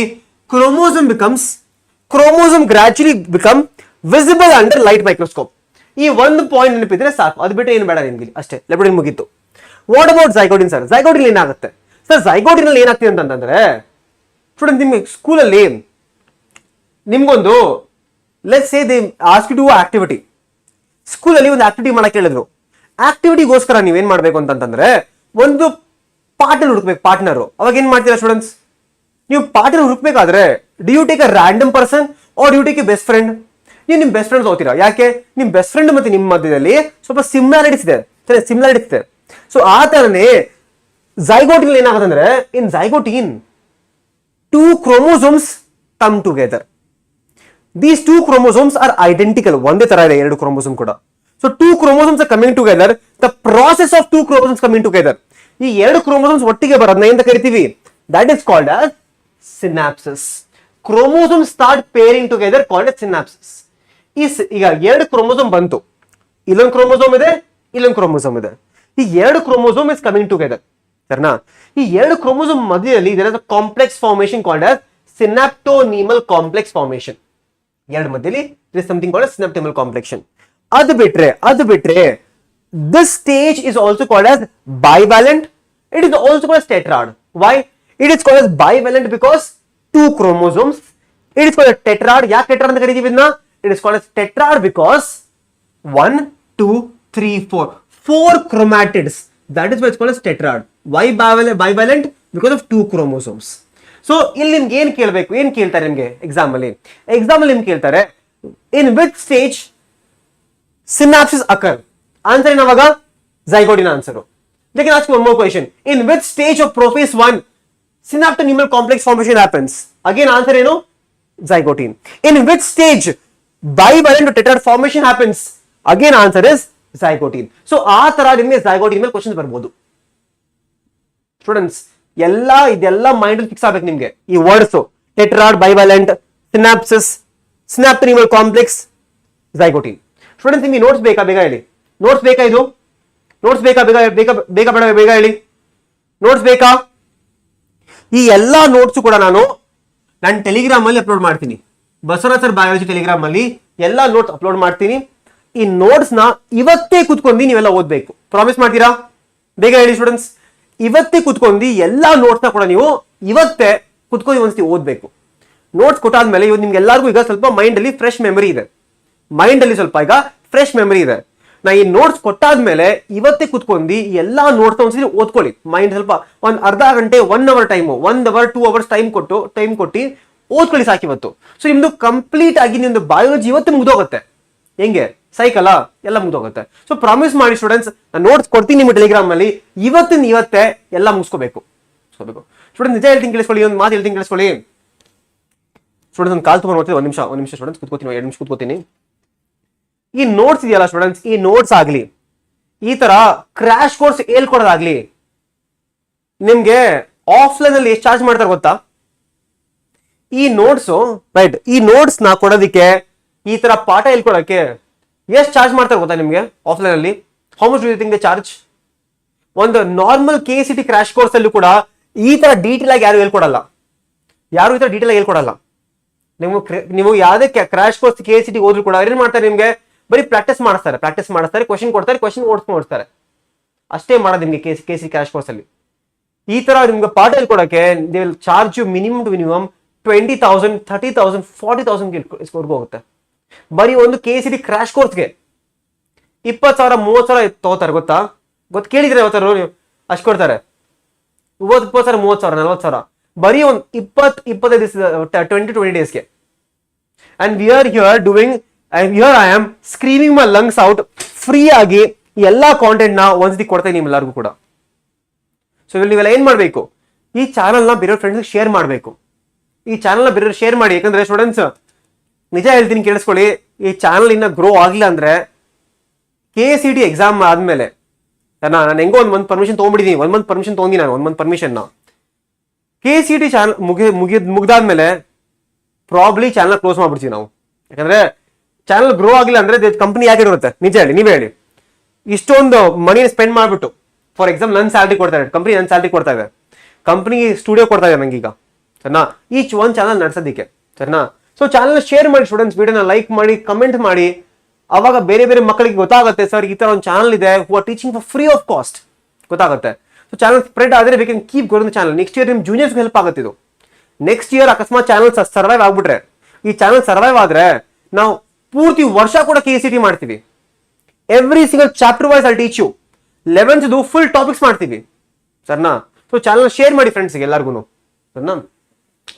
ಅದು ಬಿಟ್ರೆ ನೆಕ್ಸ್ಟ್ ಇಸ್ ಕಾಲ್ಡ್ ಆಸ್ ಪ್ಯಾಕೆಟೀನ್. ಇಲ್ಲಿ ತುಂಬಾ ಇಂಪಾರ್ಟೆಂಟ್, ಇದು ತುಂಬಾ ಇಂಪಾರ್ಟೆಂಟ್ ಪ್ಯಾಕೆಟೀನು. ಇಲ್ಲಿಂದಾನೆ ಮಲ್ಟಿಪಲ್ ಇಯರ್ಸ್ ಕ್ವಶನ್ ಬಂದಿದೆ. ಇಲ್ಲಿ ಏನ್ ನೆನಪಿಕೋಬೇಕು ನೀವು, ಅರ್ಥ ಮಾಡ್ಕೊಳ್ಳಿ, ಏನ್ ನೆನಪಿಕೋಬೇಕು ಇಲ್ಲಿ pachytene. You should remember students, first thing bivalent chromosome clearly appears tetrad. So ಇದು ಫಸ್ಟ್ ಪಾಯಿಂಟ್. ಇಲ್ಲಿ ಫಸ್ಟ್ ಪಾಯಿಂಟ್ ಏನು, ಈ bivalent tetrad ತುಂಬಾ ಕ್ಲಿಯರ್ ಆಗಿ ಕಾಣಿಸ್ಕೊಳ್ಳುತ್ತೆ, ಈಗ ಕ್ಲಿಯರ್ ಆಗಿ ಕಾಣಿಸುತ್ತೆ. That is first point. Second point ಏನು ಸ್ಟೂಡೆಂಟ್, ಸೆಕೆಂಡ್ ಪಾಯಿಂಟ್ ಇಲ್ಲಿ ಕ್ರಾಸಿಂಗ್ ಓವರ್ ಆಗುತ್ತೆ. What is crossing over? Crossing over ಅಂತ ಏನಂತಂದ್ರೆ exchange of genetic material between homologous chromosome. ಈ ಎರಡು ಹೋಮೋಲೋಗಸ್ ಕ್ರೋಮೋಸೋಮ್ ಮಧ್ಯದಲ್ಲಿ ಇಲ್ಲಿ ಜೆನೆಟಿಕ್ ಮಟೀರಿಯಲ್ ನೋಡಿ, ಈ ಯೆಲ್ಲೋ ಕಲರ್ ಈ ಕಡೆ ಬಂತು, ಈ ಪರ್ಪಲ್ ಕಲರ್ ಈ ಕಡೆ ಬಂತು. That is called as exchange of genetic material. That is called students exchange of genetic material ಕರಿತೀವಿ ಇದನ್ನ ನಾವು ಕ್ರಾಸಿಂಗ್ ಓವರ್ ಅಂತ ಕರಿತೀವಿ. And crossing over happens where in pachytene crossing over ಅಂತ. ಅದು ಬಿಟ್ರೆ there is something called as recombinase enzyme present here. Very important, very important. ಈ recombinase enzyme ಇಲ್ಲಿ ಬರುತ್ತೆ ಪ್ಯಾಕೆಟಿನ್ ಅಲ್ಲಿ, ರೀಕಾಂಬಿನೇಷನ್ ಮಾಡ್ಯೂಲ್ ಪ್ಯಾಕೆಟಿನ್ ಅಲ್ಲಿ. ಸೊ ಇದು ಎಲ್ಲ ಕೂಡ ಪ್ಯಾಕೆಟಿನ್ ಅಲ್ಲಿ ಆಗ್ತಾ ಇದೆ. Crossing over, recombinase enzyme, recombination module formation, ಆಮೇಲೆ ಅಷ್ಟೇ. ಇದು ಬಿಟ್ರೆ ಬಯೋವೆಲೆಂಟ್ ಬಿಕಮ್ ಕ್ಲಿಯರ್ಲಿ ವಿಸಿಬಲ್, ಎಲ್ಲ ಕೂಡ ಪ್ಯಾಕೆಟಿನ್ ಆಗ್ತಾ ಇದೆ. Next is called diplotene. Diplotene ಇಲ್ಲ ಆಗುತ್ತೆ, ಇದೇ ಮೇನ್. ಇದು ಒಂದು ಕಲ್ತ್ರೆ ಸಾಕು ನೀವು. ಡಿಪ್ಲೋಟಿನ್ ಅಲ್ಲಿ there is formation of chiasmata. Diplotene ಅಲ್ಲಿ there is formation of chiasmata. What is chiasmata? ಈ ಎರಡು ಕ್ರೋಮೋಸೋಮ್ ಇದೆಯಲ್ಲ, ಈ ಎರಡು ಕ್ರೋಮೋಸೋಮ್ ಮಧ್ಯದಲ್ಲಿ there is something called synaptonemal complex formation ಇದೆಯಲ್ಲ. ಈ ಮಧ್ಯದಲ್ಲಿ ಸಿನಾಪ್ಟೋನಿಮಲ್ ಕಾಂಪ್ಲೆಕ್ಸ್ ಇದೆ. ಈ ಸಿನಾಪ್ಟೋನಿಮಲ್ ಕಾಂಪ್ಲೆಕ್ಸ್ ಏನಾಗುತ್ತೆ ಗೊತ್ತಾ? ಸಿನಾಪ್ಟೋನಿಮಲ್ ಕಾಂಪ್ಲೆಕ್ಸ್ ಕಂಪ್ಲೀಟ್ ಆಗಿ ಡಿಸಪಿಯರ್ ಆಗೋಗುತ್ತೆ. That is the first point. ಇಲ್ಲಿ ಏನ್ first point? Dissolution of synaptonemal complex. Synaptonemal complex complete ಆಗಿ ಡಿಸಾಲ್ವ್ ಆಗುತ್ತೆ. ಅದು ಬಿಟ್ರೆ ಟೂ ಕ್ರೋಮೋಸೋಮ್ಸ್ ಏನಾಗುತ್ತೆ? ಸಪರೇಟ್ ಆಗುತ್ತೆ. They will separate except one point. ಆ ಒನ್ ಪಾಯಿಂಟ್ ಬಿಟ್ರೆ ಕಂಪ್ಲೀಟ್ ಆಗುತ್ತೆ. And one point for is what? X mark. ಈ ಎಕ್ಸ್ ಮಾರ್ಕ್ ನಾವು ಕಯಾಸ್ಮ್ಯಾಟಾ ಕರಿತೀವಿ. ಸೊ ಕಯಾಸ್ಮ್ಯಾಟಾ ಈ ಜಾಗ ಬಿಟ್ಟು ಈ ಎರಡು ಕ್ರೋಮೋಸೋಮ್ಸ್ ಸಪರೇಟ್ ಆಗ್ತದೆ. That is called chiasmata formation. Next last step is called diakinesis. ಇಲ್ಲಿ ಒನ್ ಪಾಯಿಂಟ್ ಬಂದ್ರೆ ಸಾಕು ನೀವು.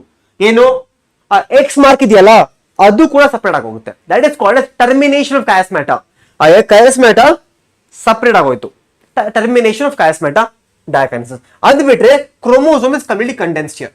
ಅಲ್ಲಿಗೆ ಮುಗೀತು. ಅದಾದ್ಮೇಲೆ ಮೆಟಾಫೇಸ್ ಆಗುತ್ತೆ. ಮೆಟಾಫೇಸ್ ಅಲ್ಲಿ ಕ್ರೋಮೋಸೋಮ್ ಸೆಂಟರ್ ಬರುತ್ತೆ. ಮತ್ತೆ ಮಿಯೋಸಿಸ್ ಇದು ಮಿಯೋಸಿಸ್ ಏನಾಗುತ್ತೆ? ಮಿಯೋಸಿಸ್ ಅಲ್ಲಿ ಎರಡು ಪ್ಲೇಟ್ ಇದೆ because of homologous chromosomes. Anaphase ಏನಾಗುತ್ತೆ? Anaphase student very important. Anaphase 1 ಅಲ್ಲಿ ಹೋಮೋಲೋಗಸ್ ಕ್ರೋಮೋಸೋಮ್ ಸಪರೇಟ್. ಇನ್ನೊಂದು ಕ್ವಶನ್ ಕೇಳ್ತೀನಿ, ಅರ್ಥ ಮಾಡ್ಕೊಳ್ಳಿ. ಒಂದು ಕ್ವಶನ್ ಕೇಳ್ತೀನಿ. In meiosis anaphase 1 centromere split ಆಗ್ತಿದೆಯಾ? ಆಗ್ತಾ ಇಲ್ಲ, ಬೇಗ ಹೇಳಿ. In anaphase 1 is the centromere splitting. In anaphase 1 is centromere splitting. Tell me yes or no? No. Said ಈ ಕ್ರೋಮೋಸೋಮ್ ಇದೆಯಲ್ಲ, this is called as homologous chromosome. ಈ centromere split ಆಗ್ತಾ ಇಲ್ಲ. ಎಲ್ಲಿ? ಅನಾಫೇಸ್ 1 ಅಲ್ಲಿ. ಅನಾಫೇಸ್ 2 ಅಲ್ಲಿ ಆಗುತ್ತೆ. ಅನಾಫೇಸ್ ಏನಾಗುತ್ತೆ?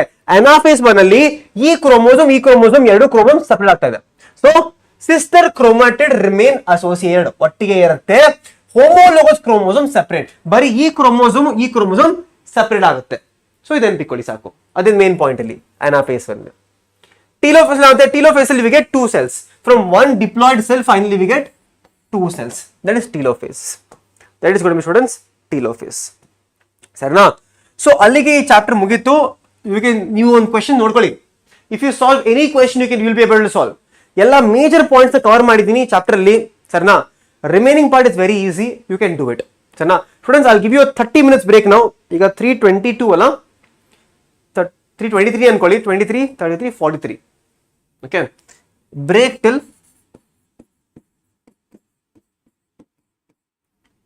20, 22, 23, 33, 43, 53.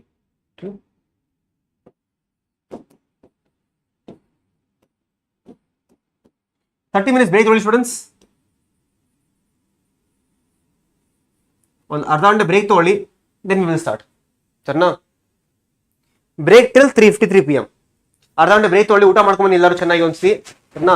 ನನಗೆ ಹೊಟ್ಟೆಸ್ಬಿಟ್ಟೈತಿ, ಈಗ ಚೆನ್ನಾಗಿ ಹೊಟ್ಟೆಸ್ಬಿಟ್ಟೈತೆ, ನಾನು ಊಟ ಮಾಡ್ಕೊಂಡ್ ಬರ್ತೀನಿ. ಸರಿನಾ? ಸೊ ಬ್ರೇಕ್ ಟಿಲ್ 3:53 ಬ್ರೇಕು, ಅದಾದ್ಮೇಲೆ ಸಿಗದ ಮತ್ತೆ. ಸರಿನಾ? So okay students, until then take care students. Break ತಗೊಳ್ಳಿ. Will come back for main chapters. ಈ ಹ್ಯೂಮನ್ ಫಿಸಿಯಾಲಜಿ, ಪ್ಲಾಂಟ್ ಫಿಸಿಯಾಲಜಿ ಮಾಡೋದಾದ್ಮೇಲೆ. ಸರಿನಾ?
Hey guys, did you all have your lunch?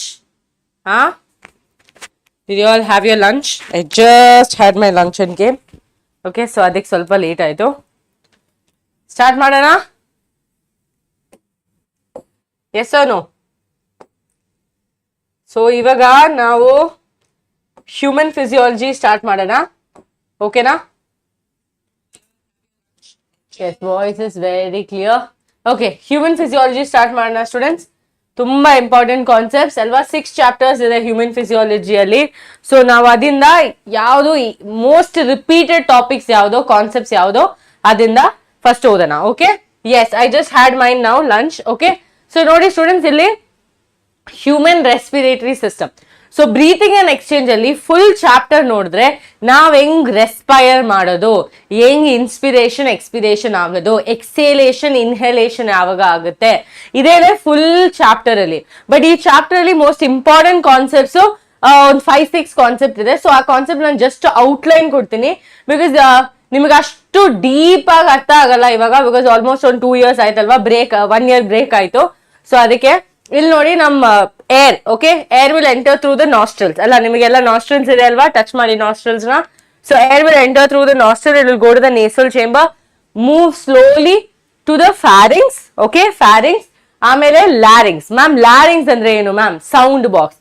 ಈ ತರ ಒಂದು ಬೋಲ್ಡ್ ವಾಯ್ಸ್ ನನಗಿರೋದು ಬಿಕಾಸ್ ಆಫ್ ಮೈ ಲ್ಯಾರಿಂಗ್ಸ್. ಆ larynx ಬಂದ್ಬಿಟ್ಟು ಫುಲ್ಲಿ ಕಾರ್ಟಿಲೇಜಿನ ಸ್ಟ್ರಕ್ಚರ್, ಕಾರ್ಟಿಲೇಜ್ ಇಂದ ಮಾಡಿರೋದು, ಬೋನ್ ಇಂದ ಅಲ್ಲ, ಫುಲ್ ಕಾರ್ಟಿಲೇಜ್ ಇಂದ ಮಾಡಿರೋದು. Okay, so pharynx, larynx, cartilaginous box. Okay, ಅದಾದ್ಮೇಲೆ ಸ್ಟೂಡೆಂಟ್ಸ್ ಇಲ್ಲಿ ಬರುತ್ತೆ ಮೋಸ್ಟ್ ಇಂಪಾರ್ಟೆಂಟ್ ಥಿಂಗ್, ಟ್ರಕಿಯಾ.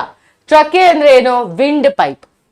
ಎಲ್ಲರೂ ಕೇಳಿದೀರಾ ವಿಂಡ್ ಪೈಪ್. ಓಕೆ, ಸೊ ಟ್ರಕಿಯಾ, ಈ ವಿಂಡ್ ಪೈಪ್ ಅಲ್ಲಿ ಇಲ್ಲಿ ನೋಡಿದ್ರೆ, ಈ ಸ್ಟ್ರಕ್ಚರ್ ಅಲ್ಲಿ ನೋಡಿದ್ರೆ, ನನ್ನ ಡೈಗ್ರಾಮ್ಸ್ ಇದೆಲ್ಲ ನೋಡಿದ್ರೆ C shape cartilaginous ring.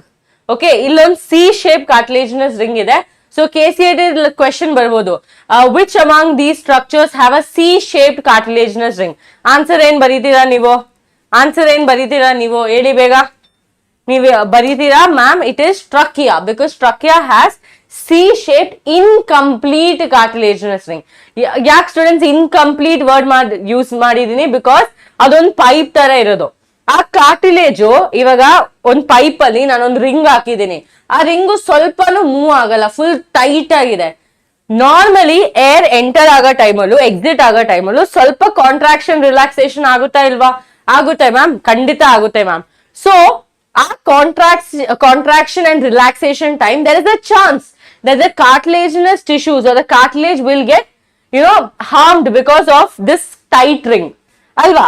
So ಅದಕ್ಕೆ ನಾನು ಏನ್ ಮಾಡ್ಬೇಕು, ನಾನ್ ರಿಂಗ್ ಹಾಕೋ ಟೈಮಲ್ಲಿ ಬ್ಯಾಕ್ ಸೈಡ್ ಅಲ್ಲಿ ರಿಂಗ್ ಓಪನ್ ಆಗಿರ್ಬೇಕು. ಈ ತರ ಇದ್ರೆ ಅವ್ರಿಗೆ ಕಾಂಟ್ರಾಕ್ಷನ್ ರಿಲ್ಯಾಕ್ಸೇಷನ್ ಆಗಕ್ಕೆ ಸ್ವಲ್ಪ ಸ್ಪೇಸ್ ಇರುತ್ತೆ. ಸೊ ಈ ಟ್ರಕಿಯಲ್ ಟ್ಯೂಬ್ ಕೊಲಾಪ್ಸ್ ಆಗಲ್ಲ. ಸೊ ಕ್ವೆಶನ್ ಬರುತ್ತೆ, which is the structure which has A C shaped cartilaginous ring? ನಿಮ್ ಆನ್ಸರ್ ಏನಿರ್ಬೇಕು? ಟ್ರಕಿಯಾ. ಎಕ್ಸಲೆಂಟ್, ಎಕ್ಸಲೆಂಟ್ ಚಿನ್ನು, ಸುಚಿ, ವೆರಿ ಗುಡ್. ಆಮೇಲೆ ಸ್ಟೂಡೆಂಟ್ಸ್, ಈ ಟ್ರಕಿಯಾ ಬಂದ್ಬಿಟ್ಟು ಕೆಳಗಡೆ ಬಂದ್ಬಿಟ್ಟು ಬ್ರಾಂಚ್ ಆಗ್ತಾರೆ. Okay, now so trachea will come down and they will branch into what? Primary bronchi. So 1-0 under primary. Okay, primary bronchi, secondary bronchi, tertiary bronchi, initial bronchioles. So ನಿಮ್ಮ question ಬರ್ಬೋದು, what is the branching or where does the trachea ultimately ends into? So ಆವಾಗ ಬರಿಬೇಕು, it ends into bronchi. Okay, bronchi ಆಮೇಲೆ bronchioles. Okay ನಾ words clear ಆಗಿ ಕೇಳಿಸಿ. So neat ಸ್ಟೂಡೆಂಟ್ಸ್ಗೂ ಇದು ತುಂಬಾ important concept. So ಇಲ್ಲಿ ನೋಡಿ ಸ್ಟೂಡೆಂಟ್, ನೀಟ್ ಸ್ಟೂಡೆಂಟ್ಸ್ಗೆ ಇನ್ನು ಸ್ವಲ್ಪ ಅಡಿಷನಲ್ ಆಗಿ ನಾವು ಓದಿಸ್ತೀವಿ, ಲೈಕ್ ಎಪಿಗ್ಲಾಟಿಸ್, ಗ್ಲಾಟಿಸ್, ಲ್ಯಾರಿಂಗ್ಸ್, 9 ಕಾರ್ಟಿಲೇಜ್ ಅದೆಲ್ಲ ಓದಿಸ್ತೀವಿ. ನಾರ್ಮಲಿ ನೋಡಿದ್ರೆ ಈ ಟ್ರಕಿಯಾದಲ್ಲಿ ಸಿ ಶೇಪ್ ಕಾರ್ಟಿಲೇಜಿನಸ್ ರಿಂಗ್ ಇರುತ್ತೆ. ಈ ಟ್ರಕಿಯಾ ಬಂದ್ಬಿಟ್ಟು ಬ್ರಾಂಚ್ ಆಗಿ ಪ್ರೈಮರಿ, ಸೆಕೆಂಡರಿ, ಟರ್ಷರಿಯಲ್ ಬ್ರಾಂಚ್ ಆಗಿ ಅದಾದ್ಮೇಲೆ initial bronchioles, respiratory bronchioles, ultimately ಒಂದು sack like structure called as alveoli. Balloon like ಅಂತ ಬರೀತಾರೆ ಕೆಲವರು, ಸ್ಯಾಕ್ ಲೈಕ್ ಅಂತ ಬರೀತಾರೆ. ನಮ್ಮ NCERT ಅಲ್ಲಿ ಸ್ಯಾಕ್ ಲೈಕ್ ಸ್ಟ್ರಕ್ಚರ್ ಅಂತ ಕೊಟ್ಟಿದ್ದಾರೆ, ಅದೇ ಇದು alveoli. Okay, all of you those who haven't smash the like button, quickly smash the like button. ಇಷ್ಟು ಕಂಜೂಸಿ ಯಾಕೆ? Subscribe to the channel as well.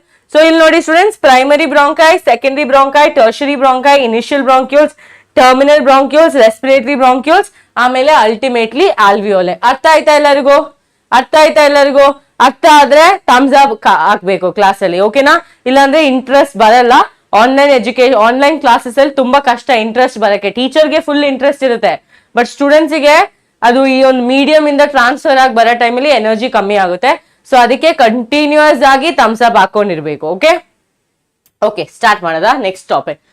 ಇದರಿಂದ ತುಂಬಾ ಕ್ವೆಶನ್ಸ್ ಬಂದಿದೆ ಸ್ಟೂಡೆಂಟ್ಸ್. Inspiration, expiration. ಇನ್ಸ್ಪಿರೇಷನ್ ಅಂದ್ರೆ ಏನು? This is inspiration. When you take in the air. Okay, how many of you have been going to yoga? Yoga ಮಾಡಿದ್ರಾ, or you have been to yoga? ಇದೆಯಾ ಇಲ್ವಾ? So, inspiration ಅಂದ್ರೆ when you're trying to take in air. So, ನಾವು air ಒಳಗಡೆ ಎತ್ತ ಟೈಮಲ್ಲಿ ಸ್ವಲ್ಪ changes ಆಗುತ್ತೆ ನಮ್ಮ ಬಾಡಿಯಲ್ಲಿ. ಯಾಕೆ ma'am? Because students, just try to understand, we are taking in air from a region of higher concentration to a region of lower concentration. ಇದು ನಮ್ಮ ಬಾಡಿಯಲ್ಲಿ ಫುಲ್ ವಾಲ್ಯೂಮ್ ಇನ್ಕ್ರೀಸ್ ಮಾಡ್ಬಿಟ್ಟು ನಮಗೆ ಅಷ್ಟು ಆಕ್ಸಿಜನ್, ಅಷ್ಟು gases we have to try to take it inside. So ಆ ಒಂದು process ಅಲ್ಲಿ ನಮ್ಮ ಬಾಡಿ ಒಳಗಡೆ ಸ್ವಲ್ಪ ಚೇಂಜಸ್ ಆಗುತ್ತೆ. ಅದೇನ್ ಚೇಂಜಸ್ ಅಂತ ಕ್ವಶನ್ ಬರುತ್ತೆ. ಓಕೆ, ಸೊ ಇಲ್ಲಿ ನೋಡಿ ಸ್ಟೂಡೆಂಟ್ಸ್, ಅಟ್ಮಾಸ್ಫಿಯರಿಕ್ ಪ್ರೆಷರ್ ಯಾವಾಗ್ಲೂ ಕಾನ್ಸ್ಟೆಂಟ್ ಆಗಿರುತ್ತೆ 760 mm Hg. I P P ಅಂದ್ರೆ ಮ್ಯಾಮ್ ಏನು? Intra pulmonary pressure. Pulmonary word ಬಂದ್ರೆ ಯಾವಾಗ್ಲೂ ಲಂಗ್ಸ್ ಅಂತ ಆಟೋಮ್ಯಾಟಿಕ್ಲಿ ನಿಮ್ ತಲೆಯಲ್ಲಿ ರಿಜಿಸ್ಟರ್ ಆಗಿರ್ಬೇಕು.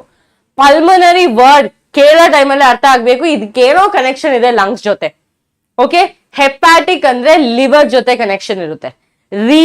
ರೀನಲ್ ಅಂದ್ರೆ ಕಿಡ್ನಿ ಜೊತೆ ಕನೆಕ್ಷನ್ ಇರುತ್ತೆ. So whenever I am using the word pulmonary, you are going to automatically answer that okay ma'am, it has something to do with lungs.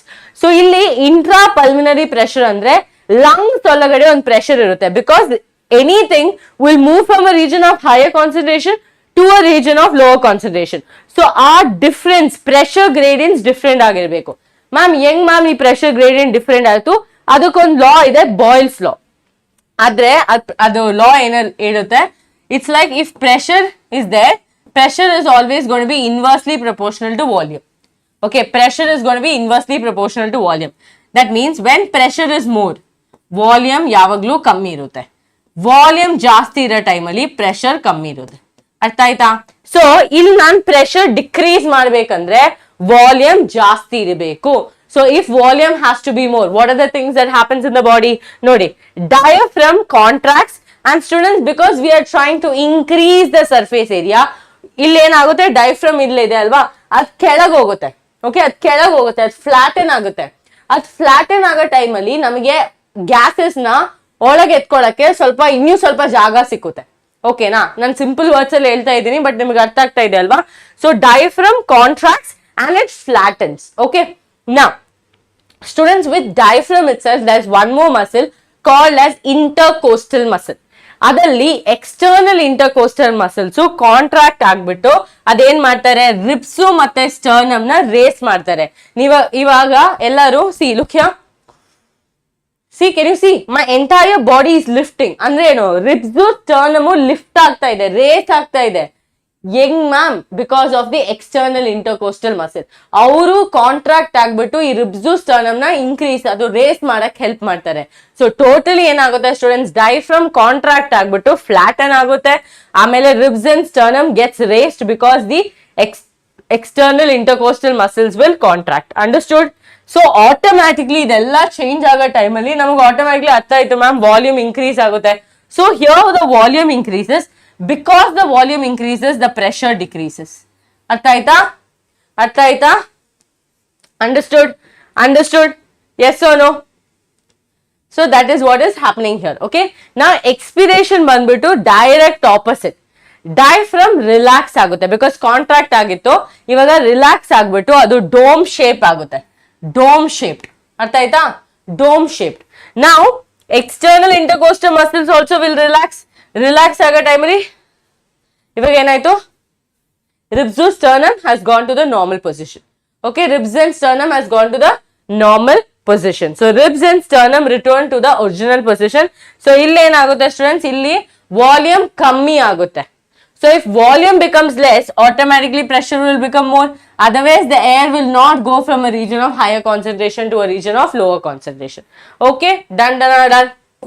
Okay, ಇದು ತುಂಬಾ important. ನಿಮ್ಮ text book ಅಲ್ಲಿ respiratory volumes and capacities ಅಂತ ಇದೆ ಅಲ್ವಾ? So ಅದು full ಆಗಿ ಆ ತರನೇ ಅದು ಏನು ವ್ಯಾಲ್ಯೂಸ್ ಗೊತ್ತಿರಬೇಕು. ಓಕೆ, ಇಲ್ಲಿ ನೋಡಿ, ನೀವ್ ಇವಾಗ ನಾರ್ಮಲ್ ಆಗಿ ಬ್ರೀತ್ ಮಾಡ್ತಾ ಇದ್ದೀರಾ, ಅದನ್ನ ಟೈಡಲ್ ವಾಲ್ಯೂಮ್ ಅಂತ ಕರಿತೀವಿ. ಏನು tidal volume 500 ml per second. Okay, ಅದೊಂದು 1 minute ಕ್ಯಾಲ್ಕುಲೇಷನ್ ಆದ್ರೆ 6000 to 8000 ml a healthy person will respire, okay, during a like in per minute. Okay, now ಇಲ್ಲಿ ನೋಡಿ ಸ್ಟೂಡೆಂಟ್ಸ್, ನಾವು 500 ml normal expiration inspiration, normal expiration inspiration ಮಾಡ್ತಾ ಇದೀವಿ. So ಅದೇ ಬಂದ್ಬಿಟ್ಟು tidal volume. ಇಲ್ಲಿ ನೋಡಿ ನಾರ್ಮಲ್. ಸಡನ್ಲಿ ನಾನು ಇವಾಗ ಎಕ್ಸಾಂಪಲ್ ಸುಚಿಗೆ ಹೇಳ್ತಾ ಇದ್ದೀನಿ, Suchi take in maximum air. So when you are force to take, okay, inspiratory reserve volume ಅಂದ್ರೆ ನಾವು ಅಡಿಷನಲ್ ಆಗಿ ಎಷ್ಟು ಏರ್ ನ ಒಳಗಡೆ ಎತ್ಕೊಬಹುದು.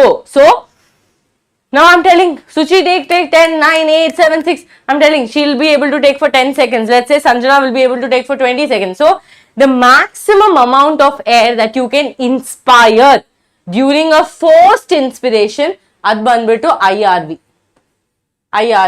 Okay na? Okay, that is maximal inspiration. Adamel nodi students, how much you can expire? Maximum expiration.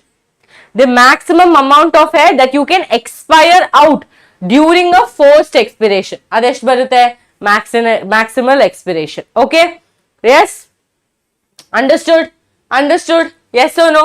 So illi maximal inspiration ಬಂದ್ಬಿಟ್ಟು ಎಷ್ಟು ಬರುತ್ತೆ students? 2500 to 3000 ml ಬರುತ್ತೆ. ಓಕೆ, ಇದು ಮ್ಯಾಕ್ಸಿಮಲ್ ಎಕ್ಸ್ಪಿರೇಷನ್ ಬಂದ್ಬಿಟ್ಟು 1500 to 1200 ml. ಓಕೆ, ಇವಾಗ tidal volume 500 ml. ಅರ್ಥ ಆಯ್ತಾ ಎಲ್ಲರಿಗೂ? ನಾವು ಸ್ಟೂಡೆಂಟ್ಸ್ ಎಷ್ಟೋ ಟ್ರೈ ಮಾಡಿ some amount of air will always remain in your lungs. That is called as your residual volume. ಇದು ಬಂದ್ಬಿಟ್ಟು 1200 ml. Okay, 1200 ml. ಎಷ್ಟೋ ಟ್ರೈ ಮಾಡಿ this amount of air is never going to come out. ಯಾಕೆ ma'am? Because ಈ alveoli ಬಂದು ಒಂದು balloon ತರ students. So ಈ ಆಲ್ವಿಯೋಲೆದಲ್ಲಿ ಏರ್ ಇಲ್ಲ ಅಂದ್ರೆ ಇದು ಕೊಲಾಪ್ಸ್ ಆಗುತ್ತೆ. ಸೊ ಈ ಕೊಲಾಪ್ಸಿಂಗ್ ಆಗ್ಬಾರ್ದಂತ ಒಂದ್ ಸ್ವಲ್ಪ amount of air is always going to be in the alveoli. Understood? Yes or no? Clear to all of you? That is called as your RV. Now, FRC, ಇವಾಗ C ಬಂದ್ರೆ capacity, V ಬಂದ್ರೆ volume, capacities ಅಂದ್ರೆ addition of 2 or 3 volumes. Okay? So, FRC ಬಂದ್ಬಿಟ್ಟು maximal expiration volume plus residual volume together. Okay? Now, VC, vital capacity.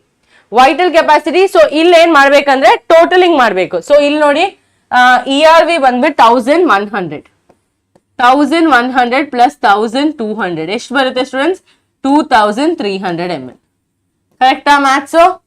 Okay, ಈ ತರ ನೀವು totalling ಮಾಡ್ಬೇಕು exam ಅಲ್ಲಿ. ಓಕೆ, ಆಮೇಲೆ ಇಲ್ಲಿ ನೋಡಿ VC ಮಾಡಿದ್ದಾರೆ. TV ಎಷ್ಟು? 500 ml. IRV ಎಷ್ಟು? 2500. ERV ಎಷ್ಟು? ನಾನು ಲೀಸ್ಟ್ ವ್ಯಾಲ್ಯೂ ಎತ್ಕೊಂಡಿದ್ದೀನಿ 1500. ಎಷ್ಟು ಟೋಟಲ್ ಆಗಿ ಹೇಳಿ? Add this and let me no.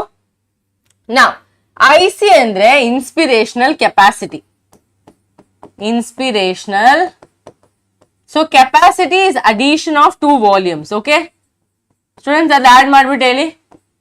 So ಇಲ್ಲೇನಾಗುತ್ತೆ? 2500 plus 500, that is 3000 ml.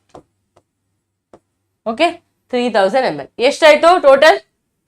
Okay, ನಾವು IC ಇದ್ರೆ ಆಬ್ವಿಯಸ್ಲಿ EC ನೂ ಇರಬೇಕು.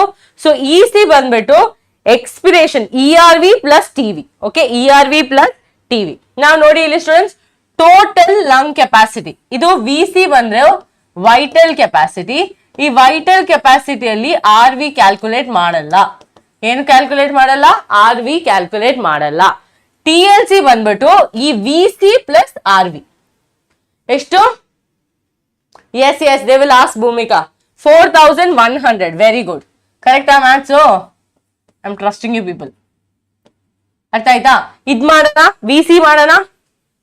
VC ಆಯ್ತು. TLC ಮಾಡೋಣ. TLC ಬಂದ್ಬಿಟ್ಟು 4100 ಪ್ಲಸ್ 1200 ಅಂತ ಹೇಳ್ತಾ ಇದೆ. How much is that? Yes, Mariam. ಹೇಳಿ ಸ್ಟೂಡೆಂಟ್ಸ್, ಇದೆಷ್ಟು?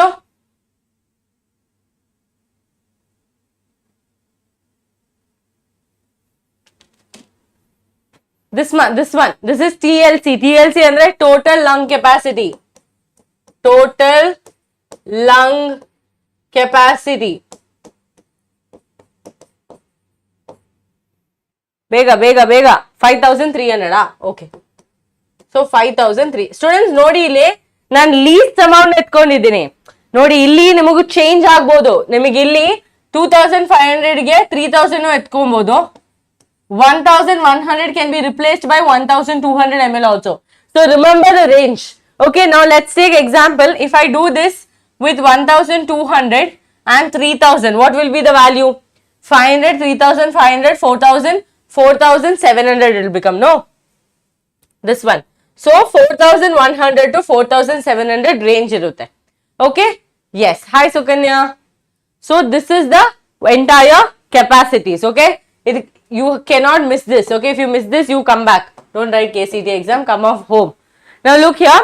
Last topic from where questions have come is about your carbon dioxide transport. Okay? Carbon dioxide transport. Okay? It's bio, ma'am. Yes, this is bio. Carbon dioxide maths notebut confusion agta idya. So this is called as carbon dioxide transport students. ಏನಾಗುತ್ತೆ normally ನಮ್ಮ ಬಾಡಿಯಲ್ಲಿ 100% carbon dioxide ಇದೆ ಅಂತ ಇದೆಯಲ್ವಾ so ಅದರಿಂದ 20 to 25% haemoglobin mix ಮಾಡಿ carboxy haemoglobin form ಆಗುತ್ತೆ okay ಕಾರ್ಬಾಮಿನೋ haemoglobin form ಆಗುತ್ತೆ ಅದಾದ್ಮೇಲೆ ಒಂದು 70% ಬೈಕಾರ್ಬನೇಟ್ ಆಗಿ ಸ್ಟೋರ್ ಆಗುತ್ತೆ ಬಾಡಿಯಲ್ಲಿ ಓಕೆ ಬೈಕಾರ್ಬನೇಟ್ ಆಗಿ ಸ್ಟೋರ್ ಆಗುತ್ತೆ ಬಾಡಿಯಲ್ಲಿ now 7% will be absorbed by the plasma. Okay, yes, understood. So look here, this is the alveoli. From this alveoli the Hb, so the oxygen has come in, don't take tension about it. That hemoglobin plus oxygen will form oxyhemoglobin, correct? Now students, here same thing has to happen with carbon dioxide. So carbon dioxide alli enagutte nodi, carbon dioxide plus water will form H2CO3, which is called as carbonic acid. Okay, carbonic acid. This whole process will happen in the RBC. Okay, in the red blood cells. Now, this H2CO3 will get broken down to HCO3 plus H plus. Now, you'll notice that HCO3 plus H plus, now this is reverse. Okay, don't go there. HCO3, H plus. H plus will combine with hemoglobin to act as a buffer. Buffer means what? The one that can maintain the pH. Okay. Now this HCO3 will go outside to plasma. This will go outside to. So first idella nadiyadalli RBC alli. RBC inda ee HCO3 plasma dalli hogutte. Alli sodium chloride jote combine madbiಟ್ಟು NaHCO3 form ಆಗುತ್ತೆ. Okay, understood. Now since student one negative ion has come here, ಈ HCO3 ಒಂದು negative ion, ಈ negative ion has come to the plasma. So ಇಲ್ಲೊಂದು ionization difference ಇರುತ್ತಲ್ವಾ, ಒಂದು negative ion. Imagine I have 10 chocolates. I gave one chocolate to let's say Rakshita. Now I have less chocolates, right? I want something back from Rakshita. So Rakshita will tell it's okay, you take this Gopika ma'am's notes. So I took that notes. So now we both are equal. So same thing here also.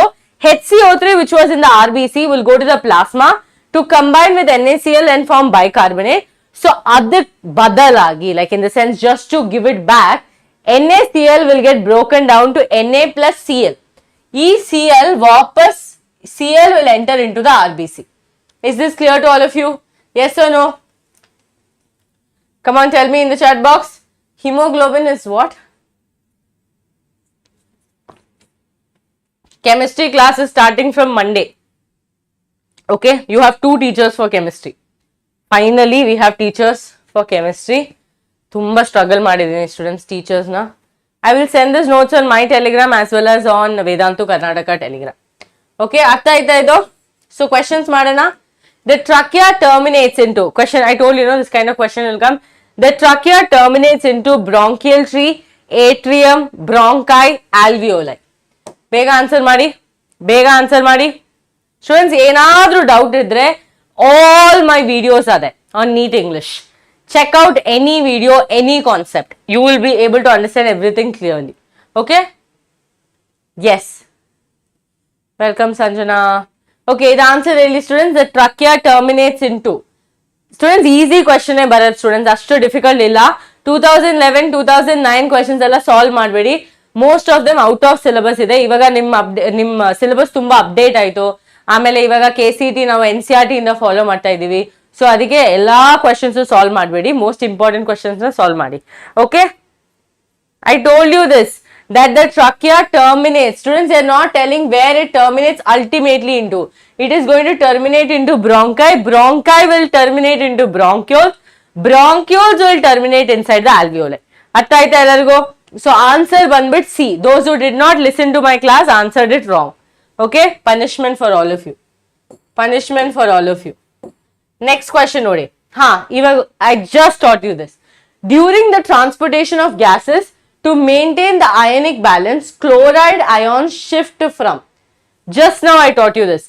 RBC to plasma, plasma to RBC, lungs to blood, blood to lungs. Think carefully and answer. Think carefully and answer. During the transportation of gases to maintain the ionic balance. So, remember students, idu RBC. RBC ಅಲ್ಲಿ HCO3 minus ಇತ್ತು. ಈ HCO3 ಎಲ್ಲಿ ಹೋಗಿದೆ? Plasma. In the plasma, what was there? Plasma had NaCl. That they broke down to Na plus plus Cl minus. So, because this negative ion came outside, Cl went from the plasma to the RBC. This is called as chloride shift. Okay, this is called as chloride shift. See, for KCET, you have to study sometimes NEET level also. Just by looking at NCERT, you will not be able to answer all the questions. Excellent. B is the answer. B is the answer. Okay. Now look here. This is the question I told you that will come. Right. Match the items listed under the column 1 with column 2. Choose the appropriate options from the given choices. So, il banbit residual volume kottidare. Inspiratory reserve volume, vital capacity, expiratory reserve volume, inspiratory capacity. So, IC ಇದೆ, ERV, VC, IRV, RV. So, 3 volumes and 2 capacities they have asked. Vinay, I already answered your question.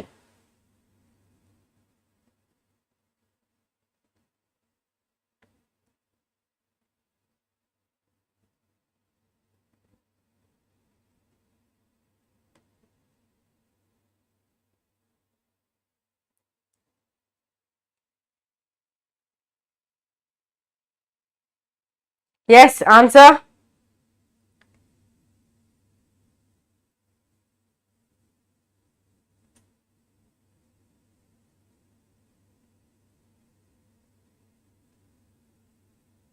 Quickly.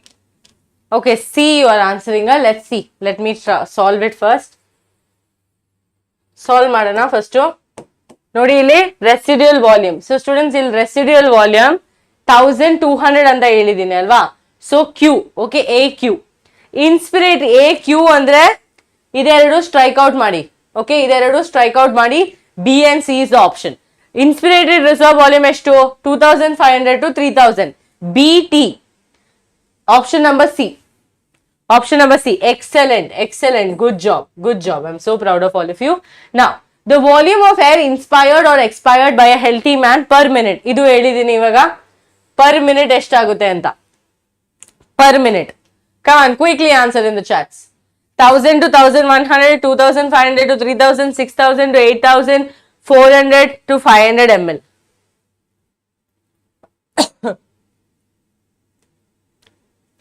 Yes, come on, answer. Vega answer ಮಾಡಿ. 7th question ಬಂದ್ಬಿಟ್ಟು, which of the following factors is favorable for the formation of oxyhemoglobin in alveoli of human lungs? ಇಲ್ಲೂ ಒಂದು small concept ಇದೆ. Okay, ಇಲ್ಲೂ ಒಂದು small concept ಇದೆ. So ಅದು ಓದಿಸ್ಬೇಕು. Students, volume of air expired are inspired by healthy man per minute 500 ml ಬರೋದು per second. Okay, ನಾವು ಕ್ಯಾಲ್ಕುಲೇಟ್ ಮಾಡಬೇಕು ಪರ್ ಮಿನಿಟ್. ಅದು ನಿಮ್ಮ NCERT ಅಲ್ಲಿ 6000 to 8000 ml ಅಂತ ಕೊಟ್ಟಿದ್ದಾರೆ. Okay, yes, very good Mariam, very good Talalwar. Yes, very good Yogita, Suhasini, Mariam, very good. Students, ಇಲ್ಲಿ ನೋಡಿ ನಿಮಗೊಂದು ಇಂಪಾರ್ಟೆಂಟ್ ಕಾನ್ಸೆಪ್ಟ್ ಹೇಳ್ಕೊಡ್ಬೇಕು. ಇಲ್ಲಿ ನನ್ಬನ್ ಮೂವಿ ವಾಚ್ ಮಾಡಿದ್ದೀರಾ? ನನ್ಬನ್ ಇಲ್ಲಾಂದ್ರೆ 3 Idiots, ಆ ಥರ ಮೂವೀಸ್ನಲ್ಲಿ ಏನಾಗುತ್ತೆ, 3 idiots ಇರುತ್ತೆ. ಹೀರೋ ಏನ್ ಹೇಳ್ತಾರೋ ಅದೇ ಸೇಮ್ ಎರಡು other two friends will copy. So ಇಲ್ಲೇನಾಗುತ್ತೆ, partial pressure of carbon dioxide ಜಾಸ್ತಿ ಇದ್ರೆ ಆಟೋಮ್ಯಾಟಿಕ್ಲಿ H+ ಜಾಸ್ತಿ ಇರುತ್ತೆ, ಟೆಂಪರೇಚರು ಜಾಸ್ತಿ ಇರುತ್ತೆ. ಇವ್ರ 3 ಜನನು ಜಾಸ್ತಿ ಇದ್ರೆ ನಿಮ್ ಕಾರ್ಬನ್ ಡೈಆಕ್ಸೈಡ್ಗೆ ಆಕ್ಸಿ ಹಿಮೋಗ್ಲೋಬಿನ್ ಫಾರ್ಮ್ ಮಾಡಕ್ ತುಂಬಾ ಕಷ್ಟ. Okay, because these 3 are the villains which will not let oxyhemoglobin form like oxygen combined with hemoglobin. Tumba kashta agutte. So if oxyhemoglobin formation should happen, PCO2 should be less, H+ also should be less, temperature also should be less. ಏನ್ carbon dioxide ಮಾಡೋದು ಅದೇ same H+ temperature copy ಮಾಡ್ತಾರೆ. ಅರ್ಥ ಆಯ್ತಾ? Whatever carbon dioxide does, H+ and temperature will copy paste the same thing. So ಇವ್ರು 3 ಕಮ್ಮಿ ಆದ್ರೆ ಮಾತ್ರ oxyhemoglobin formation will happen peacefully.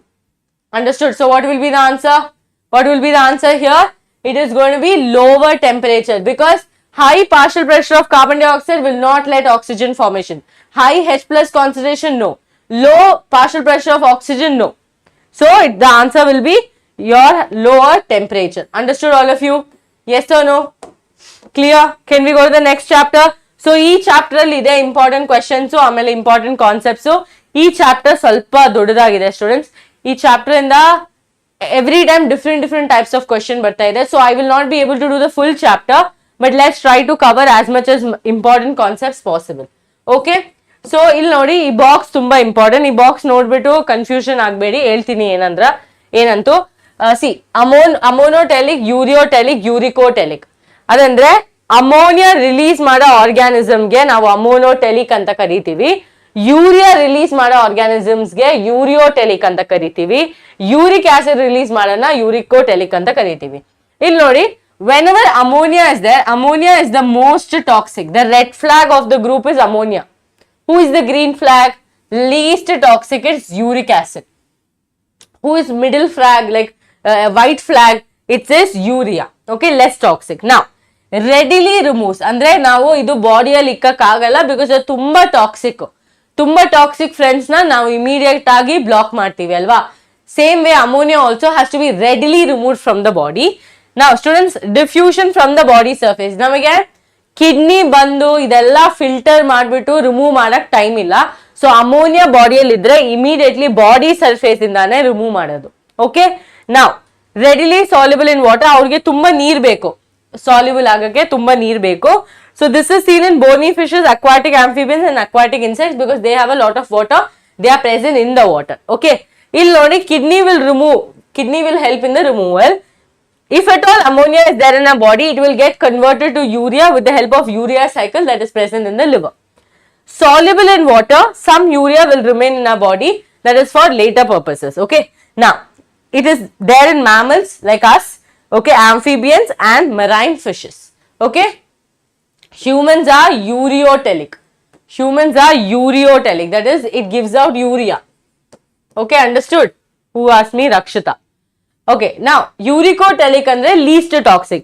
Avaga niಮಗೆ ಕ್ವೆಶ್ಚನ್ ಕೇಳಬಹುದು, ಮ್ಯಾಮ್ ಲೀಸ್ಟ್ ಟಾಕ್ಸಿಕ್ ಅಲ್ವಾ ಮ್ಯಾಮ್ ಇಂಪಾರ್ಟೆಂಟ್, ನಾವ್ ಯಾಕೆ ಯೂರಿಕ್ ಆಸಿಡ್ ಸೆಕ್ರೇಟ್ ಮಾಡ್ತಾ ಇಲ್ಲ? ಸ್ಟೂಡೆಂಟ್ಸ್, ಯೂರಿಕ್ ಆಸಿಡ್ ಸೆಕ್ರೇಟ್ ಮಾಡೋದು ಒಂದು ಸ್ವಲ್ಪ expensive process. It takes a lot of time, it takes a lot of energy to give out uric acid, so we cannot afford to give out uric acid. Understood? So very less H2O expelled out, expensive process, pellet or semi-solid paste. Okay, example, birds, reptiles and insects. Everyone have seen bird cup, this one waste material. It will be semi-solid in state. It will be on your car, it will be on your dress, wherever you are walking and going to meet someone. That time immediately the crow will decide that okay, I need to give my blessing for this fellow or for this girl to meet the one they are going to meet anta suddenly ಒಂದು ಪ್ರತಿಕ್ಷಣ, ಒಂದು surprise ಕೊಡ್ತಾರೆ ಅಲ್ವಾ. That is your semi-solid. Okay, pellet ಅಂದ್ರೆ semi-solid waste. ಅರ್ಥ ಆಯ್ತಾ? Okay, it's for the crow that we are talking about. Now students, ಇಲ್ಲಿ this is your nephrons. Okay, I've just drawn the structure here. You can just refer the structure. All of you know the parts, I believe. Afferent arterioles, glomerulus, blood vessels will go down, tubules will go down, starting with PCT, descending loop, okay, ascending loop, distal convoluted tubule, collecting duct. These are the parts of the nephron. Now, illi on the questions have majorly come from this portion. This is called as juxtaglomerular apparatus. Juxtaglomerular apparatus andre, all these diagrams I have only drawn, okay. Juxtaglomerular apparatus andre, suddenly nam body alli GF, okay, GF, what you are thinking is not the GF that I am telling, it is glomerular filtrate, okay. So filtration aga time alli glomerular filtrate form agutalva, ಆ filtrate ಅಲ್ಲಿ ನೀರ್ ಕಮ್ಮಿ ಇರುತ್ತೆ, ಇಲ್ಲಾಂದ್ರೆ salt ಕಮ್ಮಿ ಇರುತ್ತೆ, ಇಲ್ಲಾಂದ್ರೆ blood volume ಕಮ್ಮಿ ಇರುತ್ತೆ. ಸೊ ಈ ತರ ಪ್ರಾಬ್ಲಮ್ಸ್ ಆಗ್ಬೋದು. Like when my mom is making sambar or when your mom is making sambar, sometime salt will be less, sometime masala will be less, sometime vegetable will be less, sometime cooking oil will be less. So ಈ ತರ problems ಆಗ್ತಾ ಇರುತ್ತೆ. So like that if such a problem come, immediately what should happen here, ನಮ್ body ಅದನ್ನ signal ಮಾಡ್ಬೇಕು ಅಲ್ವಾ, ಹೇಳ್ಬೇಕು that you know what there is a problem ahead. So for that signaling, we have an apparatus called as juxtamedullary apparatus. Now there's nothing, name kelkondu, ayyo ma'am ishtu doddu name, I forget all of this. Okay, thank you Suchi.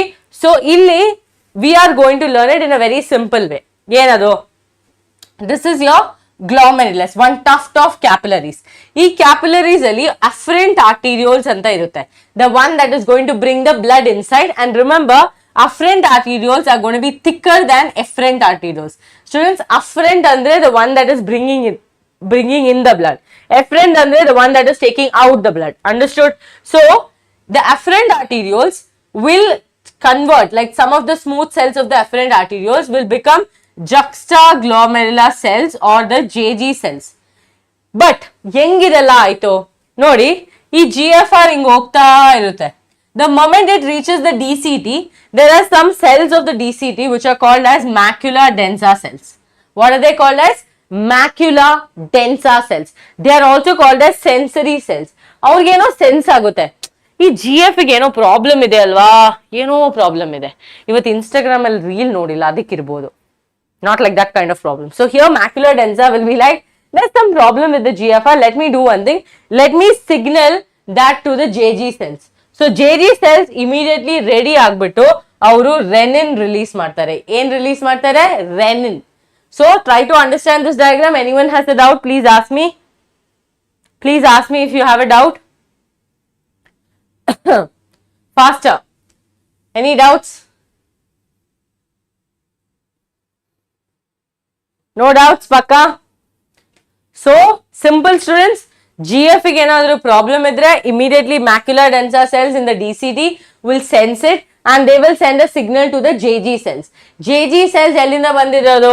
afferent arterioles ಇಂದ. ಅವ್ರು modify ಆಗಿ JG cells form ಮಾಡಿದ್ದಾರೆ. ಆ afferent arterioles JG cells form ಮಾಡ್ತಾರೆ. ಆ JG cells renin release ಮಾಡ್ತಾರೆ. ಏನು? renin. Okay, they release renin. DCT is distal convoluted tubule. It's a part of the nephron. No, 3 pieces are there. Nephron has, starting with glomerulus, Bowman's capsule, idu PCT, proximal convoluted tubule. ಕೆಳಗೆ ಬಂದ್ಬಿಟ್ಟು loop of Henle. Loop of ಹೆನ್ಲೆಲಿ 2 portion ಇರುತ್ತೆ, descending loop, ascending loop. ಅದಾದ್ಮೇಲೆ ಮೇಲ್ ಬಂದ ಟೈಮಲ್ಲಿ DCT, distal convoluted tubule, ಇದೆಲ್ಲ collect ಆಗೋದು ಕಲೆಕ್ಟಿಂಗ್ ಡಕ್ಟ್ ಅಲ್ಲಿ. ಅರ್ಥ ಆಯ್ತಾ?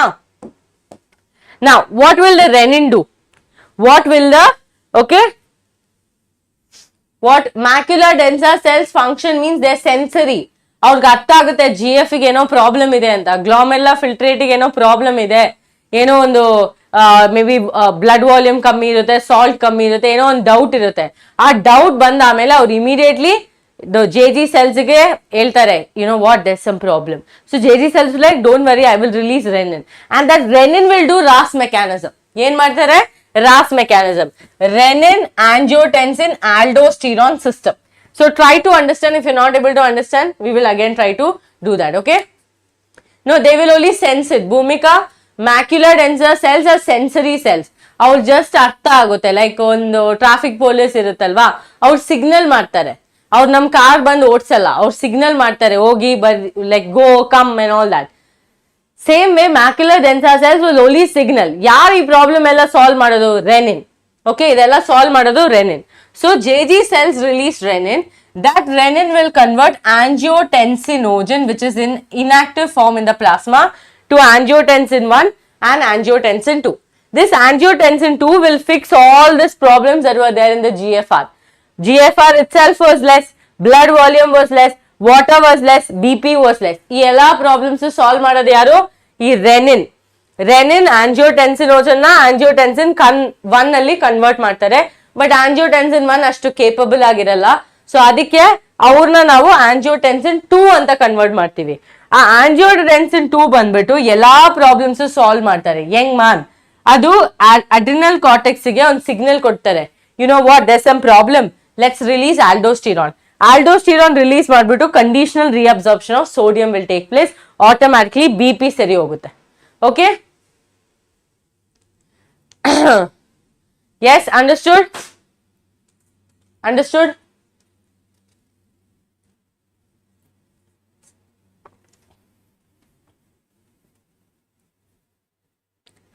Okay, this is there in your NCRT. Students, question solve marana. Which substance is in higher concentration in the blood than in the glomerular filtrate? Answer madi, try madi. Which substance is in higher concentration in the blood than the glomerular filtrate? Urea, water, glucose, plasma protein. Yes. Students, ಈ chapter ಇಂದ ಎಲ್ಲ year at least ಒಂದು 2 questions ಬರ್ತಾ ಇರುತ್ತೆ. So ಈ chapter important. ಈ chapter ಅಲ್ಲಿ ಎಲ್ಲಾ topics I can't teach you. Whatever I can teach you, I have taught you now. They are asking which substance is in higher concentration in the blood than in the glomerular filtrate. Correct ಆಗಿ ಹೇಳ್ಬೇಕು. Blood ಅಲ್ಲಿ ಏನ್ quantity ಇದೆ? Blood has 2 components. Okay, plasma and blood cells. Cells ಯಾವುದು? RBC, WBC, ಆಮೇಲೆ platelets ಅಲ್ವಾ? So in plasma proteins will be there, so that will be rich in blood. Yes or no? Yes or no? So answer is going to be excellent. Plasma proteins. Okay, a large quantity of fluid is filtered every day by the nephron in the kidney. Only 1% of it is excreted as urine. The remaining 99% of the filtrate will be, come on, tell me the answer for this. Tell me the answer for this. A large quantity of fluid is filtered every day by the nephron in the kidney. Only about 1% of it is excreted as urine. The remaining 99% of the filtrate is stored in the urinary bladder, is reabsorbed into the blood, gets collected in the renal pelvis, is lost as sweat. Body in the loose agalla students, reabsorption ಆಗುತ್ತೆ. Because 99% ಅಲ್ಲಿ maximum ನಮಗೆ useful materials ಇರುತ್ತೆ. So ಆ useful materials ನಾವು reabsorb ಮಾಡ್ತೀವಿ. ಓಕೆನಾ? So ಏನಿರುತ್ತೆ option? Obviously option number B is reabsorbed into the blood. Okay, so ಇದೇ answers. Very good. Next question ನೋಡೋಣ. The characteristics that is shared by urea, uric acid and ammonia. That box you remember. Okay, they are nitrogenous waste. They all need very large amount of water. They all are equally toxic. They are produced in the kidney. Produced in the kidney. Answer ಮಾಡಿರೋ. See, the characteristic that is shared by urea, uric acid and ammonia. First of all, they are all nitrogenous base. Yes ma'am, I agree to it. They all need very large amount of water. I do not agree to it. Uric acid needs the least. Uric acid needs the least amount of water. Adamele urea, ammonia maximum water. So ಅವ್ರದ್ದು equal ಅಲ್ಲ. So I do not agree to this point. Okay, I do not agree to this point. They are all equally toxic. ಅಲ್ಲ. Ammonia is the red flag. Okay, ammonia is the red flag. Uric acid is a green flag. Because uric acid is the least toxic. So I do not agree to that. They are produced in the kidney. No, we know kidney is going to help in the removal of these substances. So it is going to be wrong. Answer A, no students. Answer is going to be A only. Okay, A only will be the answer. Very good. Next question. The descending lymph is permeable to sodium ions while the ascending lymph is impermeable to sodium ions. ಇಲ್ಲಿ ಏನ್ ಬರುತ್ತೆ answer? ಯಾವಾಗಲೂ ಈ ತರ try to remember DWAE. What is DW? Descending lymph is permeable to water. Ascending lymph is permeable to electrolyte. Electrolyte andre sodium specially. So sodium specially. Okay, so like this you can remember So illi enagutte statement A is wrong but statement B is correct. Next one, effective filtration pressure in glomerulus is caused due to powerful pumping action of heart, secretion of adrenaline, afferent arterioles is slightly larger than the efferent arterioles, vacuum develops in proximal convoluted tubule and sucks the blood. All nonsense, only one answer is correct. Effective filtration pressure andre blood ಒಳಗಡೆ ಹೋಗ್ಬೇಕಲ್ವಾ glomerulus ಅಲ್ಲಿ ಅದು ಹೆಂಗಾಗುತ್ತೆ obviously because efferent arterioles is slightly larger, so they will take in more blood and only less blood will go out through the efferent arterioles. Understood? One is B, one is C. Okay, one is B and one is C. Clear to all of you? Next question. Juxtaglomerular cells secrete A when there is a fall in B ions concentration. So choose the correct labeled as A and B. See, juxtaglomerular cells or JG cells, they are telling will secrete dash when there is a fall in B. There is a fall in B. So B are you, A are you? B is who, A is who?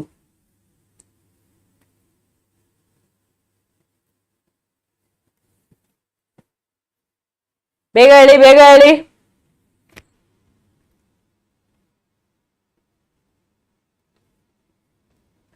Quickly in the chats. Come on, all of you. Yes. Yes, tell me. Yes, very good. Very good. Answer is going to be option number D because renin release agutta when sodium is less. If sodium is less, that means BP is less.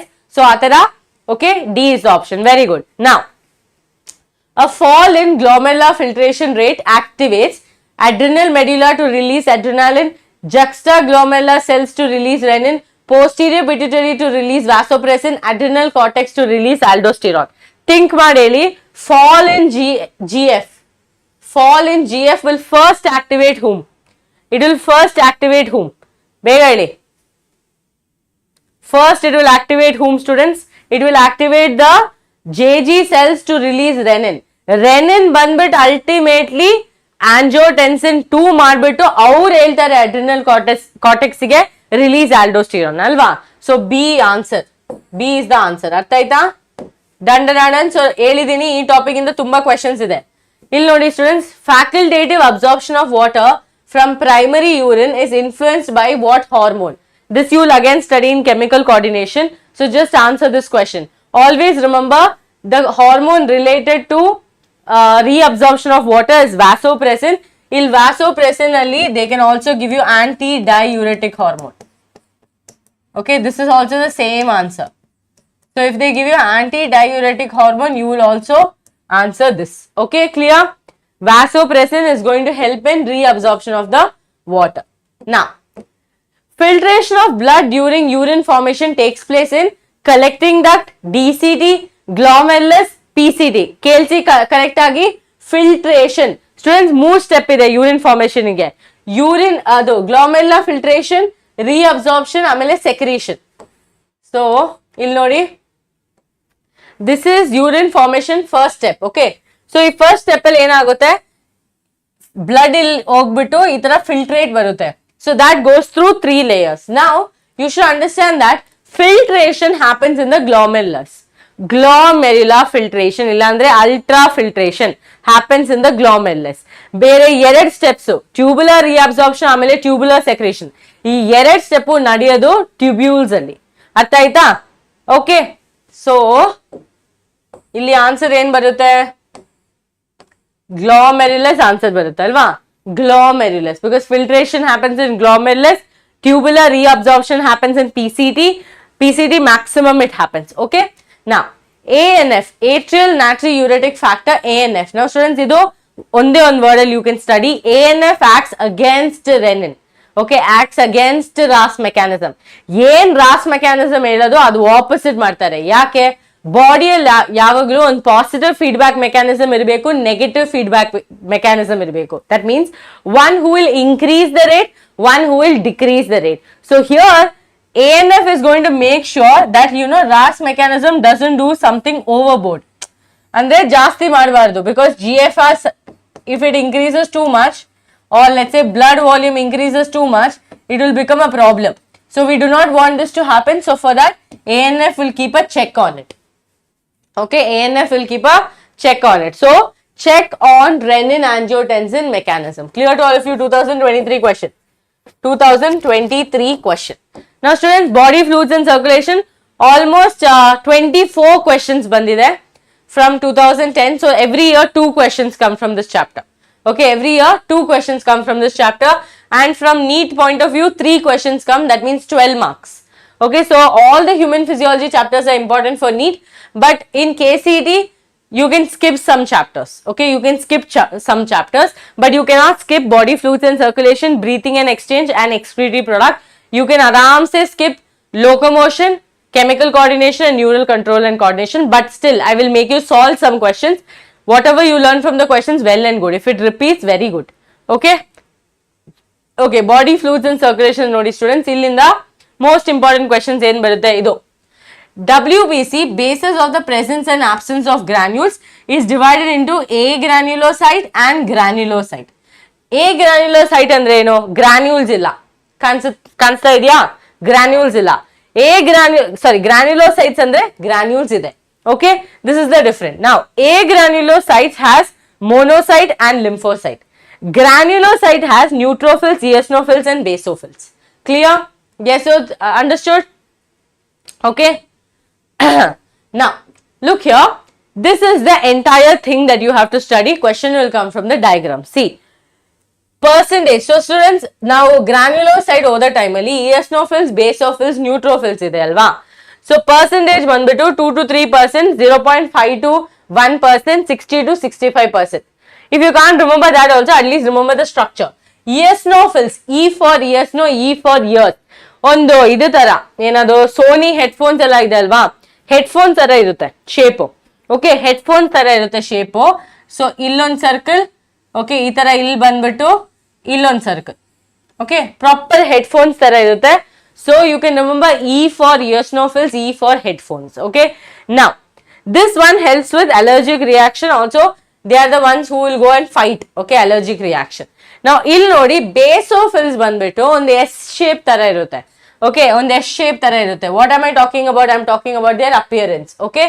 So this one more very important thing you have to remember about basophils is they release histamine, serotonin, and heparin. So basophils ನಮ್ಮ ಬಾಡಿಯಲ್ಲಿ imagine ಮಾಡಿ Chinnu by mistakenly had walnuts, but Chinnu ಗೊತ್ತಿರ್ದಿಲ್ಲ that she had an allergy. ಅವಳು by mistake ಆಗಿ ಒಂದು walnut brownie, okay, she had. After few minutes ಅವ್ರಿಗೆ full ಬಾಡಿಯಲ್ಲಿ rashes ಬರಕ್ ಸ್ಟಾರ್ಟ್ ಆಯ್ತು. ಟೆನ್ಷನ್ ಆಗುತ್ತಲ್ವಾ? ಬಟ್ ಮ್ಯಾಮ್ ಹೆಂಗ್ ಮ್ಯಾಮ್ ಚಿನ್ನು ಬಾಡಿ ರ್ಯಾಷಸ್ ಮಾಡಿರೋದು ಇಲ್ಲಾಂದ್ರೆ ಇನ್ಫ್ಲಮೇಷನ್ ಮಾಡಿರೋದು ಅಂದ್ರೆ, students understand, the blood vessels have diluted, that means they have become bigger, so more blood can flow. So ಈ basophils mainly ಈ inflammation ಇಲ್ಲಾಂದ್ರೆ ಈ redness cause ಮಾಡಕ್ಕೆ heparin, serotonin, histamine ಇದೆಲ್ಲ help ಎತ್ಕೊಂತಾರೆ. Each of it has one job, but right now understand histamine and serotonin will mainly help for this inflammation. Okay, clear to all of you? Yes or no? Now, neutrophils, N for neutrophils, you know their structure also looks something like an N. It is multi-lobed. Look here, 1 lobe, 2 lobe, 3 lobe. It is multi-lobed structure. Okay, multi-lobe structure. This is helping with phagocytosis. Now, ಇಲ್ಲಿ ನೋಡಿ students, A granulocyte ಬಂದ್ಬಿಟ್ಟು monocyte ಆಮೇಲೆ lymphocyte. Monocyte nucleus ಒಂದು kidney shape ಅಲ್ಲಿ ಇರುತ್ತೆ. Lymphocyte nucleus ಒಂದು round shape ಅಲ್ಲಿ ಇರುತ್ತೆ. ಇವಾಗ ಅವ್ರು ಡೈರೆಕ್ಟ್ಲಿ ಕ್ವೆಶ್ಚನ್ಸ್ ಕೇಳ್ತಾರೆ, ಡಯಾಗ್ರಾಮ್ ಬೇಸ್ಡ್ ಕ್ವೆಶ್ಚನ್ಸ್. ನೋಡೋಣ ಒಂದು question. After that, I'll teach you the rest. I'll show you one question. Oh, no.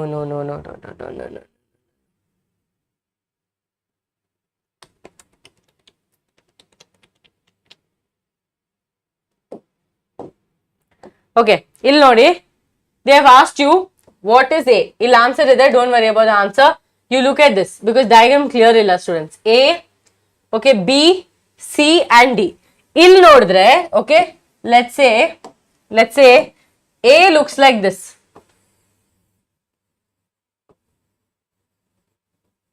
A looks like this. What is A? Phagocytosis means engulfing. On bacteria, it will go and engulf. Okay, it will go and engulf. Clear to all of you? Now I'll look at the diagram and I'll draw the diagram for you. Okay, look at this. A is looking like this, correct? A is looking like this. Now B looks like this. Okay, B looks like this. C looks like this. This is B. This is A. C looks like this. C looks like this. And D looks like this. Tell me, what are they? What are they? A is eosinophils. Excellent. Ma'am, A is eosinophils. Okay, so, like an ear. Okay, like an ear. Very good. B banbito. B, yes, headphones. Very good. B is what, students? B is what? Does it look like kidney shaped? I told you kidney shaped is monocyte. Kidney shape is monocyte. Ill nodi multiple lobes, neutrophils. Multiple lobes, neutrophils. Ill nodi round nucleus, lymphocyte. Understood? So they will ask you the shape and they will expect you to answer. Okay, excellent. Very good, Mariam. Very good, Rakshita, Suchi. Excellent. Okay, so understood? That kind of questions will come in your future.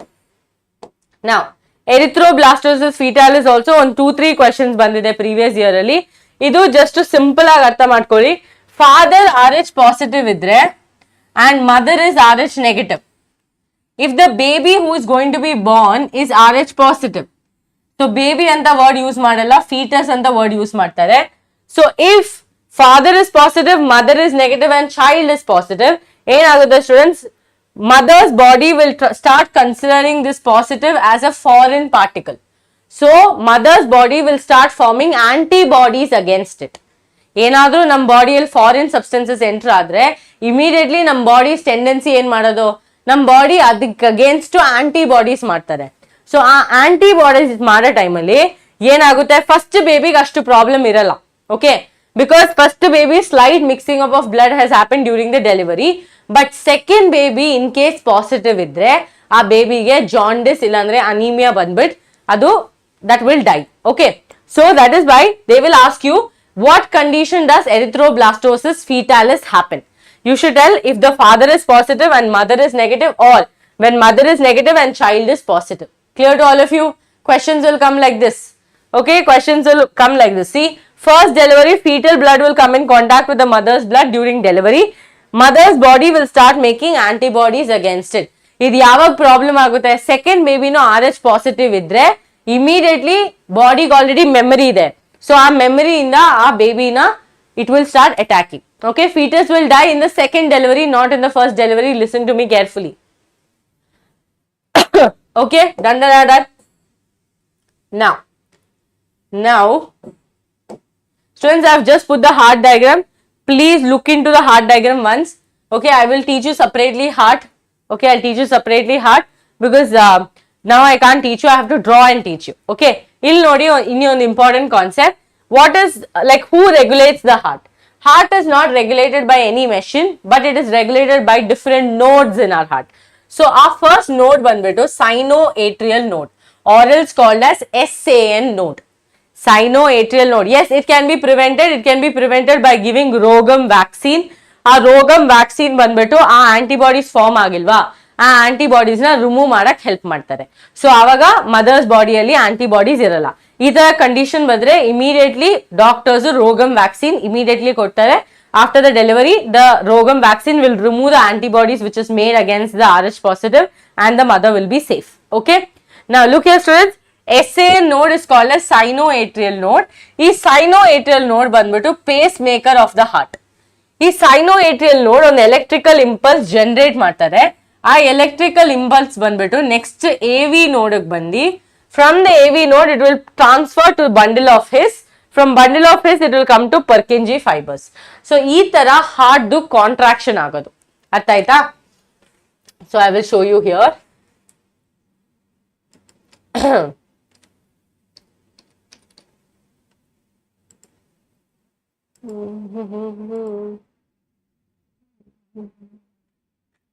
One second.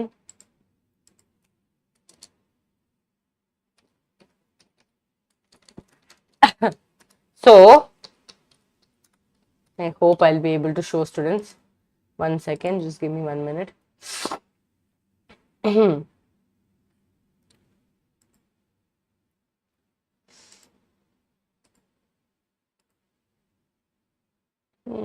Just give me a minute.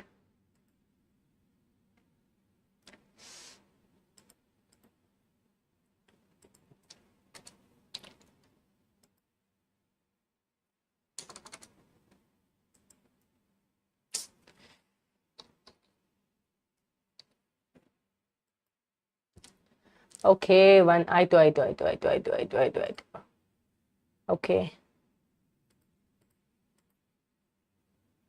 Yes. ಇಲ್ಲಿ ನೋಡಿ students.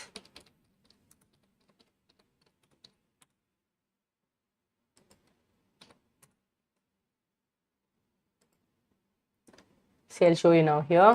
Okay, just give me a minute. Yeah. ಇಲ್ಲಿ ನೋಡಿ stimulations ತೋರಿಸ್ತೀನಿ. So ಇಲ್ಲಿ ನೋಡಿ students, example ಇದು. Okay. Now look here. Can you see? So if this beating has to happen, no, ಅದಕ್ಕೆ ನಮಗೆ SA ನೋಡಬೇಕು. SA ನೋಡ್ಬಿಟ್ಟು ಬಂದ್ಬಿಟ್ಟು ಇಲ್ಲಿರುತ್ತೆ. ಅದರಿಂದ ಒಂದು ಎಲೆಕ್ಟ್ರಿಕಲ್ ಇಂಪಲ್ಸ್ ಜನರೇಟ್ ಆಗಿ AV node will be here. From AV node it will come here to bundle of S. From bundle of S it will come to Purkinje fibers. So if you look here, this is given in different language. Don't worry about the language. Okay, so is this clear how the beating happens? Okay, beating happens. Now let's go here. Okay, yes, look here. Okay, look here, heartbeat they'll show you correctly. So this will help you more. Okay, this will help you more. See, can you see? From the SA node, the electrical impulse will be generated to bundle of S and to the Purkinje fibers. Ee tara full heart beat agutte. Okay, ee tara full heart. Thumbs up if you understood. So SA node is not there, students. We'll have to keep artificial pacemaker. Otherwise, our heart won't beat properly. Okay, we have to keep artificial pacemaker. Understood? Clear or not? Any doubts? Any doubts?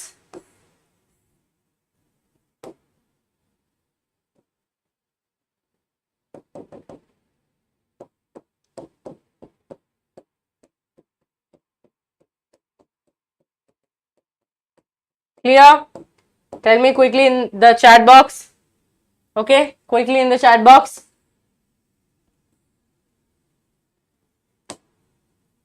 Yes, okay, very good. So that is what I wanted to show you. Now look here students, this is your heart. Now you'll notice that there is a blue color structure and a red color structure. Alva? This blue color structure, red color structure tumba important students, because this blue color portion is where the deoxygenated blood is going. Okay, and the red color portion is where we are carrying our oxygenated blood. Clear to all of you? Now look here. See, this structure, if you look here, you will see how beautifully the septums are shown. Ee ತರ ಇರುತ್ತೆ ನಮ್ಮ heart. Okay, ನಾವು ಅಷ್ಟು beautiful ಆಗಿ draw ಮಾಡ್ತೀವಿ ಅಲ್ವಾ? But you see, if you take a cross section of the heart, this is how it is going to look. And this big thing that you're seeing is the aorta. Okay, ee aorta, oxygenated blood it will take it from here and it will give it to all the body parts. Clear to all of you? Understood? Perfectly clear? Okay, so I'll show you more later. Now let's go back to the notes. So this is what you have to remember here. Okay, you have to remember here. Amel E question students. ECG. Okay, ECG, that is electrocardiogram. Okay, gram and graph. So graph ಬಂದ್ಬಿಟ್ಟು the instrument, gram ಬಂದ್ಬಿಟ್ಟು ಇದು. So ನಾವು serials ಅಲ್ಲಿ ನೋಡಿದೀವಿ ಅಲ್ವಾ, ಈ ತರ ಒಂದು ಎಲೆಕ್ಟ್ರೋಕಾರ್ಡಿಯೋಗ್ರಾಮ್ ಈ ತರ ಹೋಗ್ತಾ ಇರುತ್ತೆ. ಸಡನ್ಲಿ ಹೀರೋಯಿನ್ ಬಂದು close, when the heroine comes close, running like this, suddenly you will see that, oh, the ECG has stopped working like this. Suddenly the hero will die. But as soon as the heroine reaches and touches his hand, immediately the heartbeat will be seen. Now what is all this? This is your ECG. Okay, now what you have to remember? You have to remember what is PQRS. Okay, now students, P ಬಂದ್ಬಿಟ್ಟು atrial systole ಇಲ್ಲ ಅಂದ್ರೆ atrial depolarization. First to D, ಆಮೇಲೆ re. So atrial systole, atrial depolarization. QRS, okay, RQS ಅಲ್ಲ, QRS, ಅದು ಬಂದ್ಬಿಟ್ಟು highest amplitude ಅಲ್ಲಿ ಇರುತ್ತೆ. This is ventricular depolarization. Okay, now T ಬಂದ್ಬಿಟ್ಟು ventricular repolarization. So three things you have studied: atrial depolarization, ventricular depolarization, ventricular repolarization. Now you can ask me, ma'am, what about atrial depolarization? Atrial depolarization also will happen, students, but adu amplitude ashtu high agiralla, so because of which we will not be able to show it on the ECG. Clear to all of you? Yes or no? Clear? Clear, clear, clear. Yes. So shall we do questions? Okay. Yes. So this is to predict your heartbeat. Okay. This is to predict your heartbeat, and doctors looking at this, they'll be able to understand if you have any problem or not. Now look here, if you can't understand the question. The frequency of heartbeat in our body is maintained by AV node, SA node, node of Ranvier, chordate, tendinae. Come on, answer. 2012 question. 2012 question. The frequency of heartbeat in our body is maintained by. Just now I showed you. Just now I showed you, so you should be able to answer. You should be able to answer.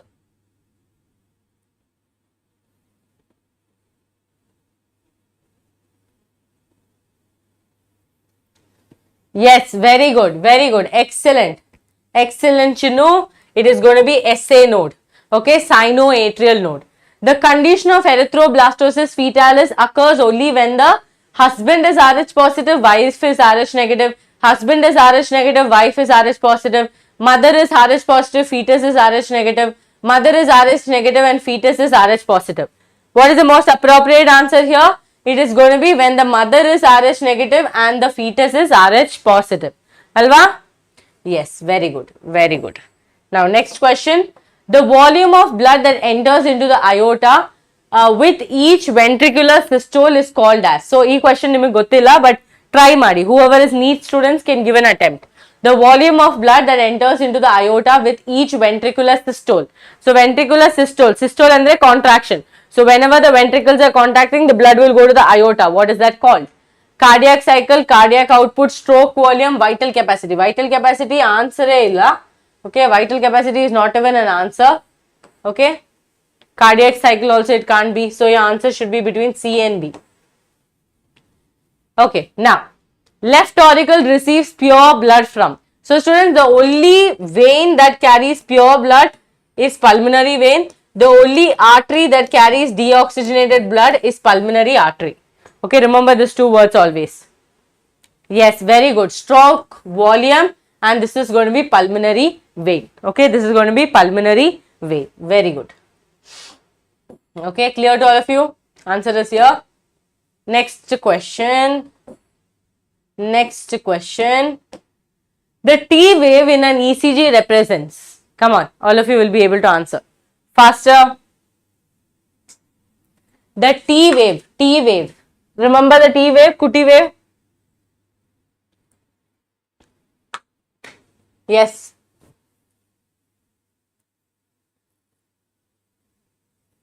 Again, both the questions are same, one with a diagram, one without a diagram.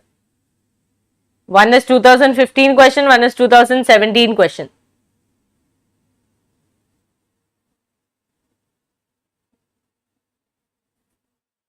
Yes, students. Come on, answer quickly. All of you know the answer. Come on. D or yes, very good, very good. Ma'am, this is depolarization. Here it will be option number B, A and B. Correct? A and B. Very good. Very, very good. Now, the blood cell that secretes histamine, serotonin and heparin is 2017 question. I have just taught you this. The blood cell that secretes histamine, serotonin and heparin is neutrophil, T lymphocytes, killer cells, basophils. Idu tumba easy ide. Idu tumba easy ide. Bega answer madbodu. Bega answer madi. Yes, excellent. Excellent, Harini. Basophils. Basophils secrete histamine, serotonin and heparin. Yake? Inflammation. Okay, to show inflammation. Now, next question. Select the correct RH blood groups of the parents whose child is affected with erythroblastosis fetalis. Illa avar kelirado parents. Okay, understood? So both father and mother are RH positive, mother is RH positive, father is RH negative. Both father and mother are RH negative, father is RH positive, mother is RH negative. Mega answer ಮಾಡಿ ಇದನ್ನು. Yes, quickly. Yes, very good. Father is RH positive, mother is RH negative. Okay, mother is RH negative. So that comes to an end of your body fluids and circulation. Locomotion, students, I will just show you the questions, okay, and the topics from where you have to study. Okay, so e diagram tumba important. Locomotion and movement alli ಈ diagram ಏನಂದ್ರೆ contraction ತೋರಿಸೋದು. Okay, so ಇದು ಬಂದ್ಬಿಟ್ಟು ನಿಮ್ಮ myosin. Okay, myosin ಅಂದ್ರೆ ಏನು? thick filament. So ನಮ್ಮ muscles ಅಲ್ಲಿ ಒಂದು ಡಾರ್ಕ್ ಸ್ಟ್ರಯೇಷನ್, ಒಂದು ಲೈಟ್ ಸ್ಟ್ರಯೇಷನ್ ಇರುತ್ತೆ. ಸೊ ಆ ಡಾರ್ಕ್ ಲೈಟ್ ಸ್ಟ್ರಯೇಷನ್ ನ how is it possible? The dark striation is caused because of a myosin, which is a thick filament, and actin is a thin filament. Okay, so this myosin and this is actin. So these two people have to move, slide over each other to do contraction. So contraction ಮಾಡೋ ಟೈಮಲ್ಲಿ ಏನಾಗುತ್ತೆ students, ಈ Z line will be pushed forward. Okay, Z line will be pushed forward. So this is a Z line. So from one Z line to another Z line, we call it a sarcomere. Sarcomere. Okay, from one Z line to another Z line, we call it a sarcomere. Now remember that what is A band? Anisotropic band. Anisotropic band. What is anisotropic band? Where both myosin and actin is there. Now same way, look at I band. I band is isotropic band, where only actin is present. Can you see actin, actin, actin, actin? Only actin is present. So iso word usually yaduk use ಮಾಡ್ತೀವಿ? Same ಆಗಿದ್ರೆ. Isotopes, isomers, same it is. So isotropic means where only one kind of protein is present, and that is your actin. And anisotropic means where both actin and myosin is present. Clear to all of you? So now H zone is called as the Hensen zone. Hensen zone. ಈ zone ಅಲ್ಲಿ ಏನಾಗುತ್ತೆ students, only myosin will be present. ನೋಡಿ correct ಆಗಿ, this is a region where only myosin is going to be present. Understood? Yes or no? So you can watch my lecture if you want to study this in detail. Okay, but otherwise I will not waste a lot of time of yours. Okay, so this is an important diagram. ಇದು ತುಂಬಾ important. This is 100% one question. If it comes, this question will come. But locomotion ಅಷ್ಟು important chapter ಇಲ್ಲ, because on the maximum on 8 questions ಬಂದಿದೆ in 10 years. So it's not very important chapter. So I will just show you the question from where questions usually, I mean topics from where questions usually come. So then this is the structure of your actin. ಈ F actin ಅಂದ್ರೆ fibrous actin, but ಇದು ಹೆಂಗ ಆಗಿರೋದು? ಈ globular actin ಇಂದ. G actin formed F actin. G actin aligned itself to form F actin. Understood? Now, this F actin has troponin and tropomyosin at intervals. So ನೋಡಿ ಇಲ್ಲಿ ಈ ಮೂರು ಈ ತರ 3 ರೌಂಡ್ಸ್ ಅದೇನೋ, that is called as troponin. ಈ ಒಂದು rope ತರ ಹೋಗ್ತಾ ಇಲ್ವಾ, ಅದು tropomyosin. ಸೊ ಈ ಮೂರು ಲೇಬಲಿಂಗ್ಸ್ ಪ್ಲೀಸ್ ರಿಮೆಂಬರ್. ಓಕೆ, ಇಲ್ಲಿ ನೋಡಿ ಇದು ಮಯೋಸಿನ್ ಸ್ಟ್ರಕ್ಚರ್, ಇದು ಆಕ್ಟಿನ್ ಸ್ಟ್ರಕ್ಚರ್, ಇದು ಮಯೋಸಿನ್ ಸ್ಟ್ರಕ್ಚರ್. ಮಯೋಸಿನ್ ಸ್ಟ್ರಕ್ಚರ್ಗೆ ಒಂದು ಹೆಡ್ ರೀಜನ್ ಇದೆ, ಒಂದು ಕ್ರಾಸ್ ಆರ್ಮ್ ಇದೆ, ಆಮೇಲೆ ಒಂದು ಟೇಲ್ ರೀಜನ್ ಇದೆ. ಇದೇ ಟೇಲ್ ರೀಜನ್. ಸೊ ಈ ಹೆಡ್ ರೀಜನ್ ಅಲ್ಲಿ ಈ ಫಸ್ಟ್ ಇರೋ 2 ಪಾಯಿಂಟ್ಸ್ ನ ನಾವು ಆಕ್ಟಿನ್ ಬೈಂಡಿಂಗ್ ಸೈಟ್ ಅಂತ ಹೇಳ್ತೀವಿ. ಕೆಳಗಿರೋ ದೊಡ್ಡ ಕಣ್ ತರ ಇದೆ ಅಲ್ವಾ, ಅದು ATP ಬೈಂಡಿಂಗ್ ಸೈಟ್ ಅಂತ. So on the myosin you have head, cross arm, tail, and on the head region on the top you have actin binding site, which will go and bind with the actin, and we have ATP binding site who is going to control the binding of this people. Clear? Done? Yes or no? Okay, perfectly clear. Okay, now the questions students usually come like this.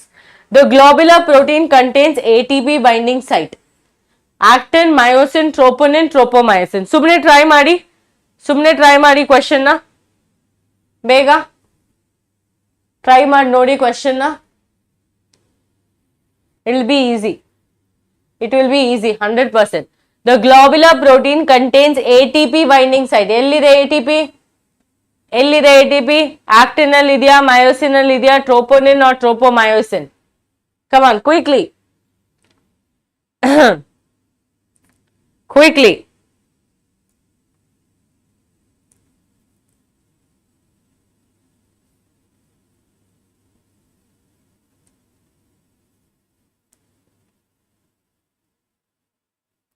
Answer.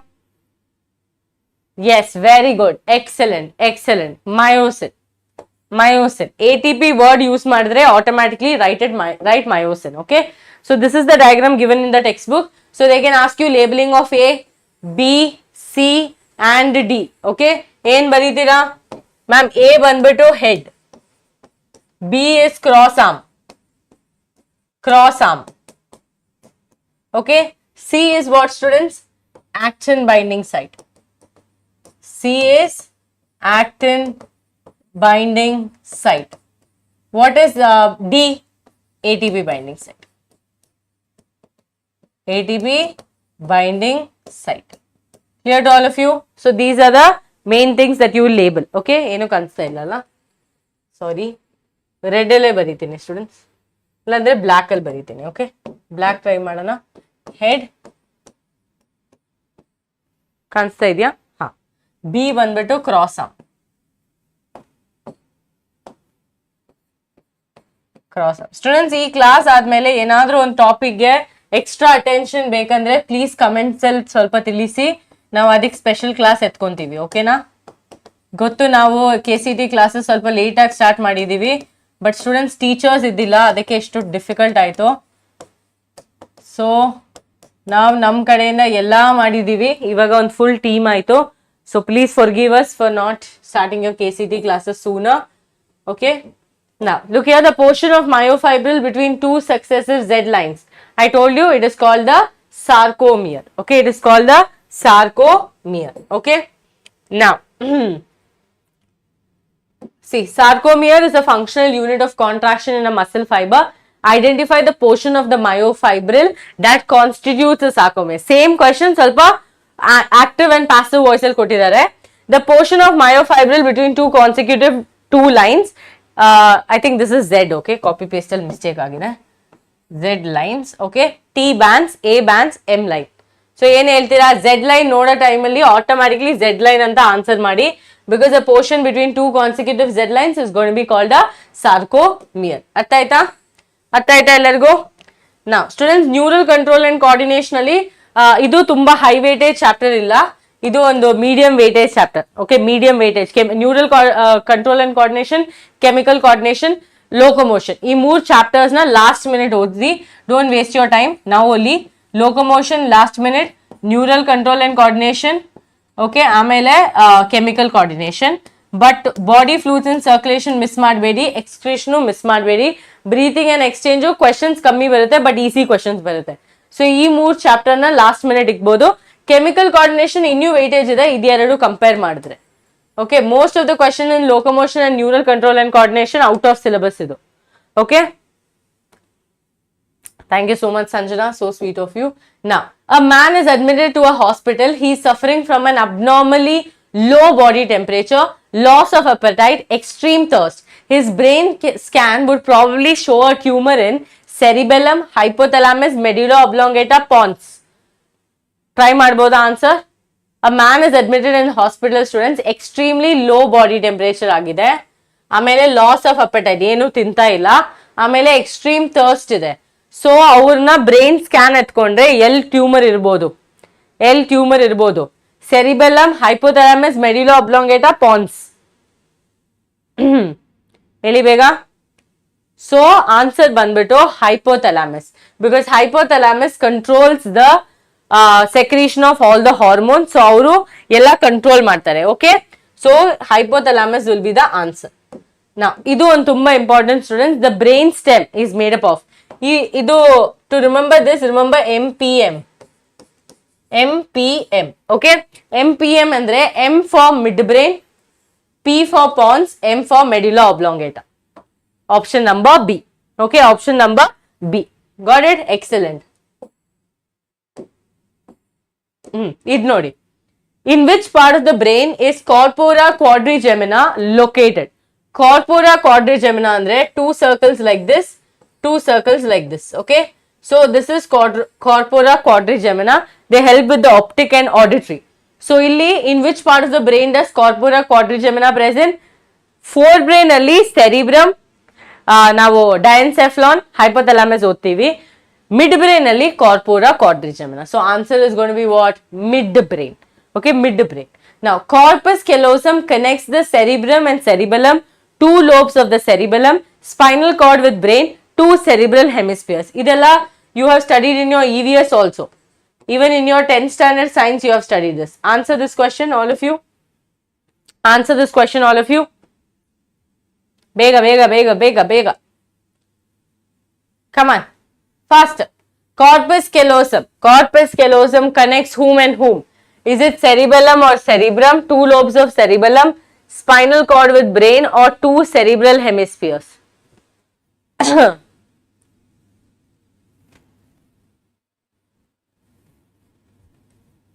Faster.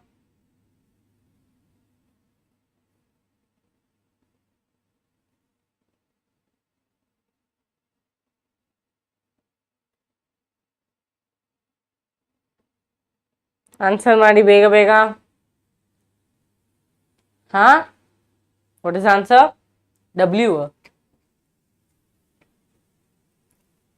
No.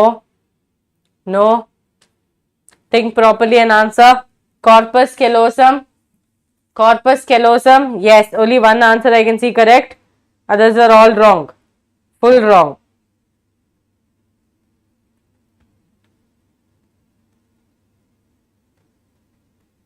Come on.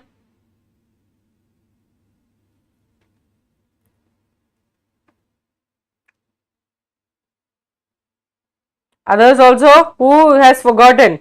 Students, corpus callosum always cerebral hemispheres. Cerebellum alla. Cerebral hemispheres. Clear? Yes or no? Yes or no? Okay? Yes. Very good. Very good.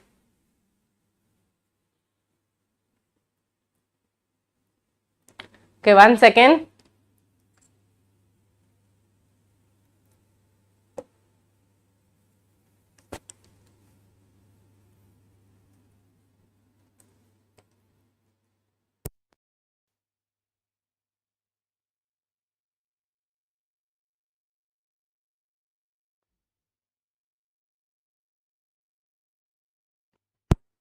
Chemical coordination questions, I'll share it with you people. Okay, you can just practice because only there's nothing to learn. Okay, there's nothing to learn for you. Clear? Yes or no? Give me a break again. No. This is your PPT. Sorry. No, it doesn't erase like this. Oh, one second. Let me just check if it's a person. I think it's the old one.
hello students.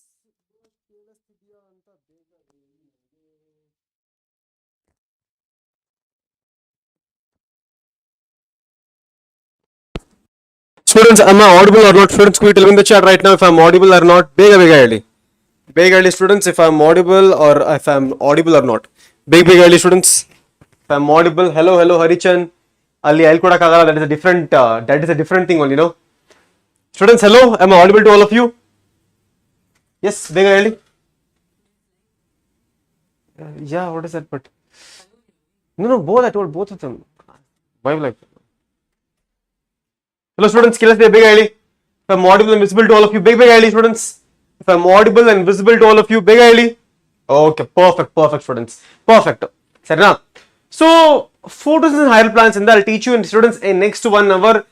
Complete ಆಗಿ ಮುಗಿಸ್ಬಿಡೋದ. I'll tell you what is important, what you have to study, and ಎಲ್ಲಿಂದ question ಬರೋದಂತ ಜಾಸ್ತಿ ತಲೆ ಕೆಡಿಸ್ಕೊಳ್ಳೋದು ಬೇಕಾಗಿಲ್ಲ. I'll teach you the main points right now. Main points. For example, students, the photosynthesis higher plants chapter in the students. The first thing which you need to know is if photosynthesis ಇದೆಯಲ್ಲ ಎಲ್ಲಿ ಆಗುತ್ತೆ ಅಂತ. What is the location of this photosynthesis? This is the structure of the chloroplast. Structure of chloroplast. ಇದೇ chloroplast ಒಳಗಡೆ ಏನಾಗುತ್ತೆ? Photosynthesis ಆಗುತ್ತೆ. The entire process of photosynthesis takes place inside the chloroplast. ನೋಡಿ ಇದು chloroplast. ಈ chloroplast ಒಳಗಡೆ students, there is something called as a coin-like structure. ಕಾಣಿಸ್ತಿದೆಯಾ? students. This coin-like structure is called as a thylakoid. It is called as thylakoid. ಅದಾದ್ಮೇಲೆ students, this entire stack, ಈ ಎಲ್ಲ full ಇದೆಲ್ಲ coins, ಎಲ್ಲ coins ಜೋಡಿಸಿದ್ರೆ this entire stack is called as grana. So ಇಲ್ಲಿ ಒಂದು coin ಹೆಸರೇನು? ಒಂದು coin ಹೆಸರು thylakoid. Entire stack is called what, students? The entire stack is called as grana. ಸರಿನಾ? Now, ಈ ಗ್ರಾನಾ ಮತ್ತೆ ಈ ಗ್ರಾನಾ ಎರಡು ಮಧ್ಯದಲ್ಲಿ ಒಂದು ಕನೆಕ್ಟಿಂಗ್ ಲಿಂಕ್ ಇದೆಯಾ? ಇದು ಕಾಣಿಸ್ತಿದೆಯಾ ಪಿಂಕ್ ಕಲರ್ದು? Connecting link. The connecting link between this grana and this grana, the middle part is called as what, students? Stromal lamella. It is called as what, students? It is called as stromal lamella is the middle one. ಸರಿನಾ? ಈಗ ನೋಡಿ.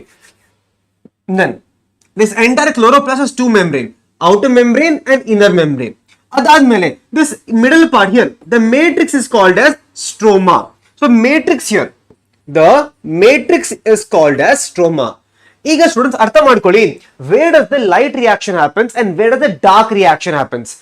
In this class I'll be teaching you what is light reaction and what is dark reaction also. Listen to me. First of all students, ಈ thylakoid ಇದೆಯಲ್ಲ, ಈ thylakoid ಮತ್ತೆ stromal ಲ್ಯಾಮೆಲೆ, ಈ entire thylakoid ಮತ್ತೆ grana ಮತ್ತೆ ಸ್ಟ್ರೋಮಲ್ ಲ್ಯಾಮೆಲೆ, ಇಲ್ಲಿ ಏನಾಗುತ್ತೆ? Light reaction ಆಗುತ್ತೆ. ಗ್ರಾನಾ ಮೇಲೆ, thylakoid ಮೇಲೆ ಮತ್ತೆ ಸ್ಟ್ರೋಮಲ್ ಲ್ಯಾಮೆಲೆ ಮೇಲೆ ಲೈಟ್ ರಿಯಾಕ್ಷನ್ ಆಗುತ್ತೆ. ನೀವು ನಂಗೆ ಕೇಳ್ತೀರಾ ಸರ್ ಲೈಟ್ ರಿಯಾಕ್ಷನ್ ಅಂದ್ರೆ ಏನು ಅಂತ? ಲೈಟ್ ರಿಯಾಕ್ಷನ್ ಏನಾಗ್ತಿದೆ ಅಂತ ಸ್ಟೂಡೆಂಟ್ಸ್, ಟ್ರಾಪಿಂಗ್ ಆಫ್ ಲೈಟ್ ಆಗ್ತಾ ಇದೆ. ಸೊ ಲೈಟ್ ರಿಯಾಕ್ಷನ್ ಅಲ್ಲಿ ಲೈಟ್ ನ ಟ್ರಾಪ್ ಮಾಡ್ತೀವಿ, ಆ ಲೈಟ್ ನ ಟ್ರಾಪ್ ಮಾಡ್ಬಿಟ್ಟು ಎನರ್ಜಿನ ಪ್ರೊಡ್ಯೂಸ್ ಮಾಡ್ತೀವಿ. That is light reaction. But dark reaction students, this is your dark reaction ಇಲ್ಲ ಆಗುತ್ತೆ. ಸ್ಟ್ರೋಮಾದಲ್ಲಿ ಡಾರ್ಕ್ ರಿಯಾಕ್ಷನ್ ಆಗುತ್ತೆ. ಯು ಲಾಸ್ಟ್ ಮೀ ಸರ್ ಈ ಡಾರ್ಕ್ ರಿಯಾಕ್ಷನ್ ಅಂದ್ರೆ ಏನು? ಡಾರ್ಕ್ ರಿಯಾಕ್ಷನ್ ಅಲ್ಲಿ ಸ್ಟೂಡೆಂಟ್ಸ್ ಪ್ಲಾಂಟ್ಸ್ ಏನ್ ಮಾಡುತ್ತೆ? ಗ್ಲೂಕೋಸ್ ನ ಪ್ರೊಡ್ಯೂಸ್ ಮಾಡುತ್ತೆ. ಡಾರ್ಕ್ ರಿಯಾಕ್ಷನ್ ಅಲ್ಲಿ ಗ್ಲೂಕೋಸ್ ನ ಪ್ರೊಡ್ಯೂಸ್ ಮಾಡುತ್ತೆ. ಟುಗೆದರ್ ಸ್ಟೂಡೆಂಟ್ಸ್, ಈ ಲೈಟ್ ಮತ್ತೆ ಡಾರ್ಕ್ ರಿಯಾಕ್ಷನ್ ಎರಡು ಸೇರಿದ್ರೆ that is called as photosynthesis. Photosynthesis ಅಲ್ಲಿ ಎರಡು ತರ ರಿಯಾಕ್ಷನ್ಸ್ ಇದೆ, ಲೈಟ್ ರಿಯಾಕ್ಷನ್, ಡಾರ್ಕ್ ರಿಯಾಕ್ಷನ್. ನಿಮ್ಗೆ ಈಗ ಗೊತ್ತು exactly where what happens now. You know, all of you know where what happens exactly right now. ಈಗ ಇಲ್ಲಿ ಇನ್ನೊಂದು ನೀಟ್ ಲೆವೆಲ್ ಕ್ವೆಶ್ಚನ್, ಈಗ ನೀಟ್ ಲೆವೆಲ್ ಕಾನ್ಸೆಪ್ಟ್ ಅರ್ಥ ಮಾಡ್ಕೊಳ್ಳಿ. ಫಾರ್ ಎಕ್ಸಾಂಪಲ್ ಸ್ಟೂಡೆಂಟ್ಸ್, ಈ ಥ್ಯಾಲಕಾಯ್ಡ್ ಇದೆಯಲ್ಲ, ಈ ಥ್ಯಾಲಕಾಯ್ಡ್ ಮೇಲೆ there is something called as PS2 PS1. ಏನಿದೆ ಸ್ಟೂಡೆಂಟ್ಸ್? ಪ್ಲೇ ಸ್ಟೇಷನ್ ಅದು? ಪ್ಲೇ ಸ್ಟೇಷನ್ ಬೇಗ ಹೇಳಿ. ಪ್ಲೇ ಸ್ಟೇಷನ್ ಅದು ಅಲ್ಲ. What is PS2 and PS1? PS2 and PS1 are nothing but photosystem 1 and photosystem 2. So photosystem 1 ಮತ್ತು photosystem 2 both are present on the thylakoid. Thylakoid ಮೇಲೆ ಅದು ಎರಡೂ ಇದೆ thylakoid ಮೇಲೆ. At the same time ಈ stromal ಲ್ಯಾಮೆಲೆ ಇದೆಯಲ್ಲ, ಈ ಸ್ಟ್ರೋಮಲ್ ಲ್ಯಾಮೆಲೆ ಮೇಲೆ ಬರೀ PS1 ಮಾತ್ರ ಇದೆ. So PS1 is found only where? It is found only on the stromal lamella. PS1. ಅದೇ thylakoid ಮೇಲೆ PS1 PS2 ಎರಡೂ ಇದೆ thylakoid ಮೇಲೆ. So it's small thing ನೆನಪಿಕೋಬೇಕು, ಯಾಕಂದ್ರೆ when I teach you about light reaction it becomes very important, because very important. Okay, now for example, now in light reaction there are two types. ಅದೇ light reaction ಅಲ್ಲೂ ಕೂಡ there are two types of light reaction. The first one is called as non-cyclic photophosphorylation. Other one is called as cyclic phosphorylation. ಈ difference ಏನು ಅರ್ಥ ಮಾಡ್ಕೊಳ್ಳಿ student. Difference first of all ಇದು ನೋಡಿ, this is called as non cyclic. ಏನಿದು ನಾನ್ cyclic. ಇದು ಅರ್ಥ ಮಾಡ್ಕೊಂಡು ನಾನ್ ಸೈಕ್ಲಿಕ್ ಏನಾಗುತ್ತೆ ಇದು, ದಿಸ್ ಇಸ್ ವೆರಿ ಇಂಪಾರ್ಟೆಂಟ್. ಇದನ್ನ ನೀವು NCERT ಇಂದ ಕಲಿಯಕ್ ಆಗಲ್ಲ, ಎಕ್ಸಾಂಪಲ್ ಕ್ವೆಶನ್ಸ್ ಬಂದೇ ಬರುತ್ತೆ ಇಲ್ಲಿಂದ. NCERT ಇಂದ ಕಲಿಯಕ್ ಆಗಲ್ಲ, ನಿಮ್ ನೀಟ್ ಲೆವೆಲ್ ಕೂಡ ವೆರಿ ಇಂಪಾರ್ಟೆಂಟ್ ಕಾನ್ಸೆಪ್ಟ್ ಇದು, ಅರ್ಥ ಮಾಡ್ಕೊಳ್ಳಿ ಏನಾಗಂತ. ಸೊ ನಿಮ್ಗೆ ಹೇಳಿ ಸ್ಟೂಡೆಂಟ್ಸ್, ನಾನ್ ಸೈಕ್ಲಿಕ್ ಅಲ್ಲಿ ಫಸ್ಟ್ ಪಾಯಿಂಟ್, ನಾನ್ ಸೈಕ್ಲಿಕ್ ಅಲ್ಲಿ PS2 PS1 ಎರಡೂ ಇರುತ್ತೆ. ಫಸ್ಟ್ ಪಾಯಿಂಟ್ ಏನ್ students, non cyclic photo phosphorylation ಅಲ್ಲಿ PS2 ಮತ್ತೆ PS1 ಎರಡು ಕೂಡ ಇರುತ್ತೆ. ಇದರಲ್ಲಿ ಎರಡು ಕೂಡ ಇರುತ್ತೆ. ಈಗ ಏನಾಯ್ತು ಸ್ಟೂಡೆಂಟ್ ಅರ್ಥ ಮಾಡ್ಕೊಳ್ಳಿ. ಇಲ್ಲಿ ನಮ್ದು ಪಿಗ್ಮೆಂಟ್ ಇದೆ. For example this is called as a photo system. ಈ ಫೋಟೋ ಸಿಸ್ಟಮ್ ಅಲ್ಲಿ we have something called as your reaction centre, ಅದು ಕ್ಲೋರೋಫಿಲ್. ಆ ಜೊತೆಗೆ ಇದೆ something called as accessory pigments. ಈ ಆಕ್ಸರಿ ಪಿಗ್ಮೆಂಟ್ಸ್ ಮತ್ತೆ reaction centre are a part of photo system. ಇದು reaction centre ನೋಡಿ, ಇದು ಕ್ಲೋರೋಫಿಲ್ ಇದೆಯಲ್ಲ, this is called as reaction centre. ಈ ರಿಯಾಕ್ಷನ್ ಸೆಂಟರ್ ಮತ್ತೆ ಪಿಗ್ಮೆಂಟ್ ಸೇರಿ ಏನ್ ಮಾಡುತ್ತೆ ಗೊತ್ತಾ, ಲೈಟ್ ನ ಟ್ರಾಪ್ ಮಾಡುತ್ತೆ. ನಾ ಕಲಿತೀವಲ್ಲ ಸ್ಟೂಡೆಂಟ್ಸ್ ಪಿಗ್ಮೆಂಟ್ ಅಂತ, ಪಿಗ್ಮೆಂಟ್ ಅಂತ ಕಲಿತೀವಲ್ಲ, that is the pigment here. Chlorophyll ಯಾಕೆ ಇಂಪಾರ್ಟೆಂಟ್, ಇಲ್ಲೇ ಇಂಪಾರ್ಟೆಂಟ್. ಸೊ ಕ್ಲೋರೋಫಿಲ್ ಫಂಕ್ಷನ್ ಇದು. Chlorophyll function students, chlorophyll function ಏನಂತಂದ್ರೆ ಲೈಟ್ ನ ಟ್ರಾಪ್ ಮಾಡೋದು. ನಾವೀಗ ಏನು ಲೈಟ್ ನ ಟ್ರಾಪ್ ಮಾಡಿದ್ವಿ. ನಾವು once we trap the light here, what happens, electrons get excited here. Electrons are getting excited. Once electron gets excited, ಈ electrons ನ right, ಈ electrons ನ ಸ್ಟೂಡೆಂಟ್ಸ್ ಒಂದು particular structure called as primary electron acceptor. ಈ primary electron acceptor ಈ electrons ನ trap ಮಾಡುತ್ತೆ. Now what is who is the primary electron acceptor students here? The primary electron acceptor here is nothing but pheophytin. ಇದು ನಿಮ್ದು KCET PYQ. ಇದು KCET PYQ right here. NEET PYQ ಕೂಡ ಇದು. Who is the primary electron acceptor? ನಿಮ್ದು NCERT ಕೊಟ್ಟಿಲ್ಲ ಇದನ್ನ, NCERT ಮನಿ ಕಂಠ ಅರ್ಥ ಮಾಡ್ಕೋ. ಇದನ್ನ NCERT ಕೊಟ್ರೆ ಕಲಿಯಕ್ ಆಗಲ್ಲ ಇದನ್ನ NCERT ಇಂದ. ಸೊ ಅದಕ್ಕೆ ನನ್ನ ಡಯಾಗ್ರಾಮ್ ಇದು, ಸರಿನಾ? ಸೊ ಇಲ್ಲೇನು the primary electron acceptor is pheophytin ಅಂತ. So primary electron acceptor from your PS2 working at 680 nanometer. ಏನು the primary electron acceptor from 680 nanometer ಇಂದ it's going to be pheophytin, primary electron acceptor from PS2 ಇಂದ. Now ಇಲ್ಲಿಂದ electrons ಈಗ ಏನಾಗುತ್ತೆ, ಒಂದೊಂದಾಗಿ transfer ಆಗುತ್ತೆ. PQ by PC ಗೆ transfer ಆಗ್ತಾರೆ ಎಲೆಕ್ಟ್ರಾನ್ಸ್. ಈ ಎಲೆಕ್ಟ್ರಾನ್ ಟ್ರಾನ್ಸ್ಫರ್ ಆಗ್ಬೇಕಾದ್ರೆ 1 ATP ಫಾರ್ಮೇಶನ್ ಕೂಡ ಆಗುತ್ತೆ. ಇಲ್ಲಿ ಫಾರ್ಮೇಶನ್ ಆಗುತ್ತೆ, ಇಲ್ಲಿ ATP ಫಾರ್ಮೇಶನ್ ಆಗುತ್ತೆ. ಏನು PQ ಅಂದ್ರೆ ಪ್ಲಾಸ್ಟೋಕ್ವಿನೋನ್, CY ಅಂದ್ರೆ ಸೈಟೋಕ್ರೋಮ್ B6F ಕಾಂಪ್ಲೆಕ್ಸ್, PC ಅಂತಂದ್ರೆ ಪ್ಲಾಸ್ಟೋಸೈನಿನ್. ಸೊ ಎಲೆಕ್ಟ್ರಾನ್ಸ್ ಹಿಂಗೆ ಟ್ರಾನ್ಸ್ಫರ್ ಆಗ್ತಾನೆ ಇದಾಗ್ತಿರೋದು. ನಾವು ಈಗ ಈ ಎಲ್ಲಾ ಎಲೆಕ್ಟ್ರಾನ್ಸ್ ಕೂಡ ಈಗ ನೆಕ್ಸ್ಟ್ PS1 ಗೆ ಹೋಗುತ್ತೆ. ಎಲ್ಲ ಎಲೆಕ್ಟ್ರಾನ್ಸ್ ಸ್ಟೂಡೆಂಟ್ಸ್, ಈ ಎಲ್ಲಾ ಎಲೆಕ್ಟ್ರಾನ್ಸ್ ಕೂಡ ಈಗ PS1 ಗೆ ಟ್ರಾನ್ಸ್ಫರ್ ಆಗ್ತಾ ಇದೆ. ಇದು PS1 working at what, PS1 is working at 700 nanometer.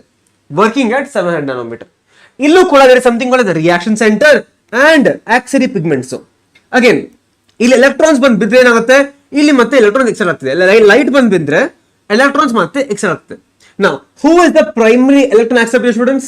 The primary electron acceptor of PS1 ಈಗ, the primary electron acceptor of PS1 is called as iron sulfur center. ಇದು ಕೂಡ ಒಂದು PYQ ಕ್ವೆಶ್ಚನ್. ಇದು iron sulphur centres ಅಂತ the primary electron acceptor.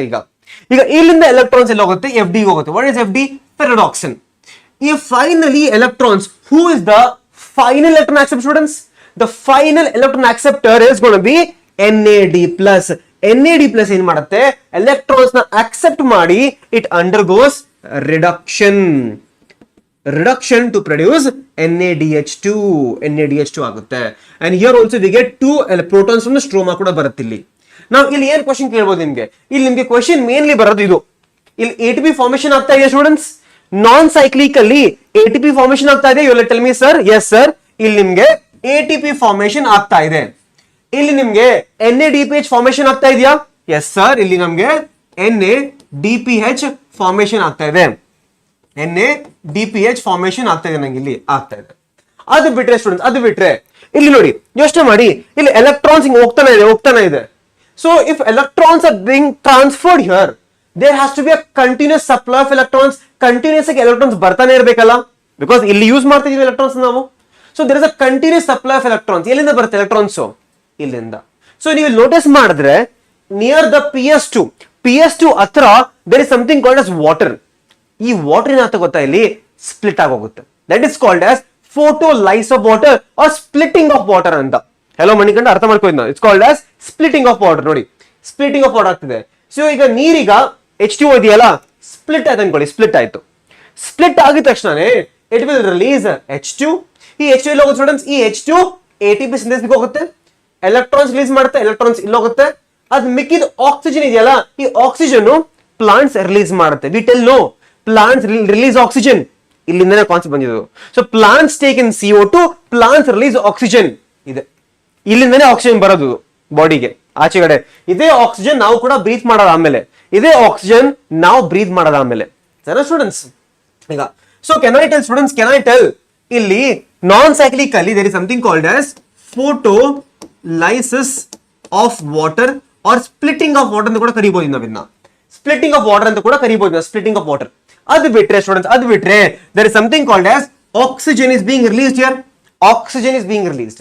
ಇದು ನೋಡಿ shape ನೋಡಿ ಹೆಂಗಿದೆ ಸ್ಟೂಡೆಂಟ್ಸ್, ಇದು ನಾನ್ ಸೈಕ್ಲಿಕ್, ಇದು ಕಂಪ್ಲೀಟ್ಲಿ ನಾನ್ ಸೈಕ್ಲಿಕ್. ಅಂದ್ರೆ ಎಲೆಕ್ಟ್ರಾನ್ಸ್ ವಾಪಸ್ ಬರ್ತಾ ಇಲ್ಲ ಇಲ್ಲಿ, ಈ ಎಲೆಕ್ಟ್ರಾನ್ಸ್ ವಾಪಸ್ ಬರ್ತಾ ಇಲ್ಲ. So I will call it non cyclic in nature, non cyclic in nature. ಅದು ಬಿಟ್ರೆ it is in Z shape. ನೋಡಿ ಇದು ಝೆಡ್ ತರ ಇಲ್ಲ, ಝೆಡ್ ತರ ಇದೆ. So this is also called as Z scheme, also called as Z scheme. So ನೀವು ನಾನ್ cyclic ಅಲ್ಲಿ ಇದು ಎಲ್ಲಾದ್ರ ಮೇಲೂ ಕೂಡ ಒಂದು ಕ್ವಶನ್ ಬರ್ಬೋದು, ಇದು ಎಲ್ಲಾದ್ರ ಮೇಲೂ ಕೂಡ ಒಂದೊಂದು ಕ್ವಶನ್ ಬರ್ಬೋದು, ಎಲ್ಲಾದ್ರ ಮೇಲೂ ಕ್ವಶನ್ ಬರ್ಬೋದು. They can ask what is Z scheme. Non cyclic ಎಲ್ಲಿ ಏನಾಗುತ್ತೆ, CO2 ರಿಲೀಸ್ ಆಗುತ್ತಾ, ಫೋಟೋಲೈಸ್ ವಾಟರ್ ಆಗುತ್ತೆ, NADPH ಫಾರ್ಮೇಶನ್, ATP ಫಾರ್ಮೇಶನ್. ಈ ಎಲ್ಲಾದ್ರ ಮೇಲೂ ಕೂಡ ಒಂದು ಕ್ವಶನ್ ನಿಮ್ಗೆ ಬರ್ಬೋದು ನಾನ್ ಸೈಕ್ಲಿಕ್ ಅಲ್ಲಿ. ಸರಿನಾ? They can ask you what is the primary electron acceptor here or primary electron acceptor in PS1. PS2 ಗೆ ಏನು ಫಿಯೋಫೈಟಿನ್, PS1 ಗೆ FES ಐರನ್ ಸಲ್ಫರ್ ಸೆಂಟರ್ಸ್ ಅಂತ. ಸರಿನಾ? Iron sulphur centres. ನೋಡಿ ಇದು ನೋಡಿ, ಇದು ಸೈಕ್ಲಿಕ್. ಸೈಕ್ಲಿಕ್ ತುಂಬಾ ಈಸಿ. ಸೈಕ್ಲಿಕ್ ಅಲ್ಲಿ ಹೋಗ್ತೀವಿ ನೋಡಿ, ಸೈಕ್ಲಿಕ್ ಅಲ್ಲಿ ಎಲೆಕ್ಟ್ರಾನ್ಸ್ ಇಲ್ಲಿ ಎಕ್ಸೈಟ್ ಆಯ್ತು, ಪ್ರೈಮರಿ ಎಲೆಕ್ಟ್ರಾನ್ ಆಕ್ಸೆಪ್ಟರ್ ಅದು FES, ಇಲ್ಲಿ FES ಇಂದ FD PQ CY PC ವಾಪಸ್ ಬಂತು. ಸೊ ಇದು ಸೈಕ್ಲಿಕ್. ಇದೇನಿದು ಸೈಕ್ಲಿಕ್. ಇಲ್ಲಿ ATP ಫಾರ್ಮೇಶನ್ ಆಗ್ತಾ ಇದೆಯಾ, ಆಗ್ತಾ ಇದೆ. NADPH ಫಾರ್ಮೇಶನ್ ಆಗ್ತಾ ಇಲ್ಲ, it is no NADPH. Water split ಆಗ್ತಿದೆಯಾ ಇಲ್ಲಿ, ಇಲ್ಲ, ವಾಟರ್ ಕೂಡ ಇಲ್ಲಿ ಸ್ಪ್ಲಿಟ್ ಆಗ್ತಾ ಇಲ್ಲ. Is they release of your ಏನದು ವಾಟರ್ ಸ್ಪ್ಲಿಟ್, ಆಕ್ಸಿಜನ್, ಆಕ್ಸಿಜನ್ ಕೂಡ ಇಲ್ಲಿ ರಿಲೀಸ್ ಆಗ್ತಾನೆ ಇಲ್ಲ ಇಲ್ಲಿ. ಸರಿನಾ? ಆಕ್ಸಿಜನ್ ಕೂಡ ರಿಲೀಸ್ ಆಗ್ತಾನೆ ಇಲ್ಲ ಇಲ್ಲಿ. So this is very important to understand the cyclic. Now students, ಇದೇನಿದು, this is called as chemiosmotic hypothesis. ಇಲ್ಲಿ ಕ್ವಶನ್ ಏನ್ ಕೊಡ್ತಾರೆ ಅರ್ಥ ಮಾಡ್ಕೊಳ್ಳಿ. ಕೆಮಿಯೋಆಸ್ಮೋಟಿಕ್ ಹೈಪೋಥಿಸಿಸ್ ಇಸ್ ಎಕ್ಸ್ಪ್ಲೇನಿಂಗ್, ಏನ್ ಎಕ್ಸ್ಪ್ಲೇನ್ ಮಾಡ್ತಿದೆ, this is chemiosmotic hypothesis explaining ಈ ATP ಇದೆಯಲ್ಲ, ಇಲ್ಲಿ ATP ಮತ್ತೆ ಇಲ್ಲಿ ATP, ಈ ATP ಫಾರ್ಮೇಶನ್ ಹೆಂಗ್ ಆಗ್ತಾ ಇದೆ ಅಂತ, how much is ATP formed, ಅದನ್ನ ಎಕ್ಸ್ಪ್ಲೇನ್ ಮಾಡದೆ ಸ್ಟೂಡೆಂಟ್ಸ್, ಅದು ಎಕ್ಸ್ಪ್ಲೇನ್ ಮಾಡದೆ ಇದು ಕೆಮಿಯೋಆಸ್ಮೋಟಿಕ್ ಹೈಪೋಥಿಸಿಸ್. ನೋಡಿ ಇಲ್ಲೇ ಇದೆ ನೋಡಿ, PS2 ವಾಟರ್ ಸ್ಪ್ಲಿಟಿಂಗ್ ಆಗ್ತಿದ್ಯಾ, PQ CY PC, PS2 FD FNR, NADP NADPH, same to same ನೋಡಿ, ಸೇಮ್ ಟು ಸೇಮ್ ನೋಡಿ, PQ CY PC, PS1 FES FD NADPH to NADPH2, same to same ಇದೆಯಾ, same to same ಇದೆ ನೋಡಿ, ಇಲ್ಲಿ ನಡೀತಿದೆ. So this is called as chemiosmotic hypothesis.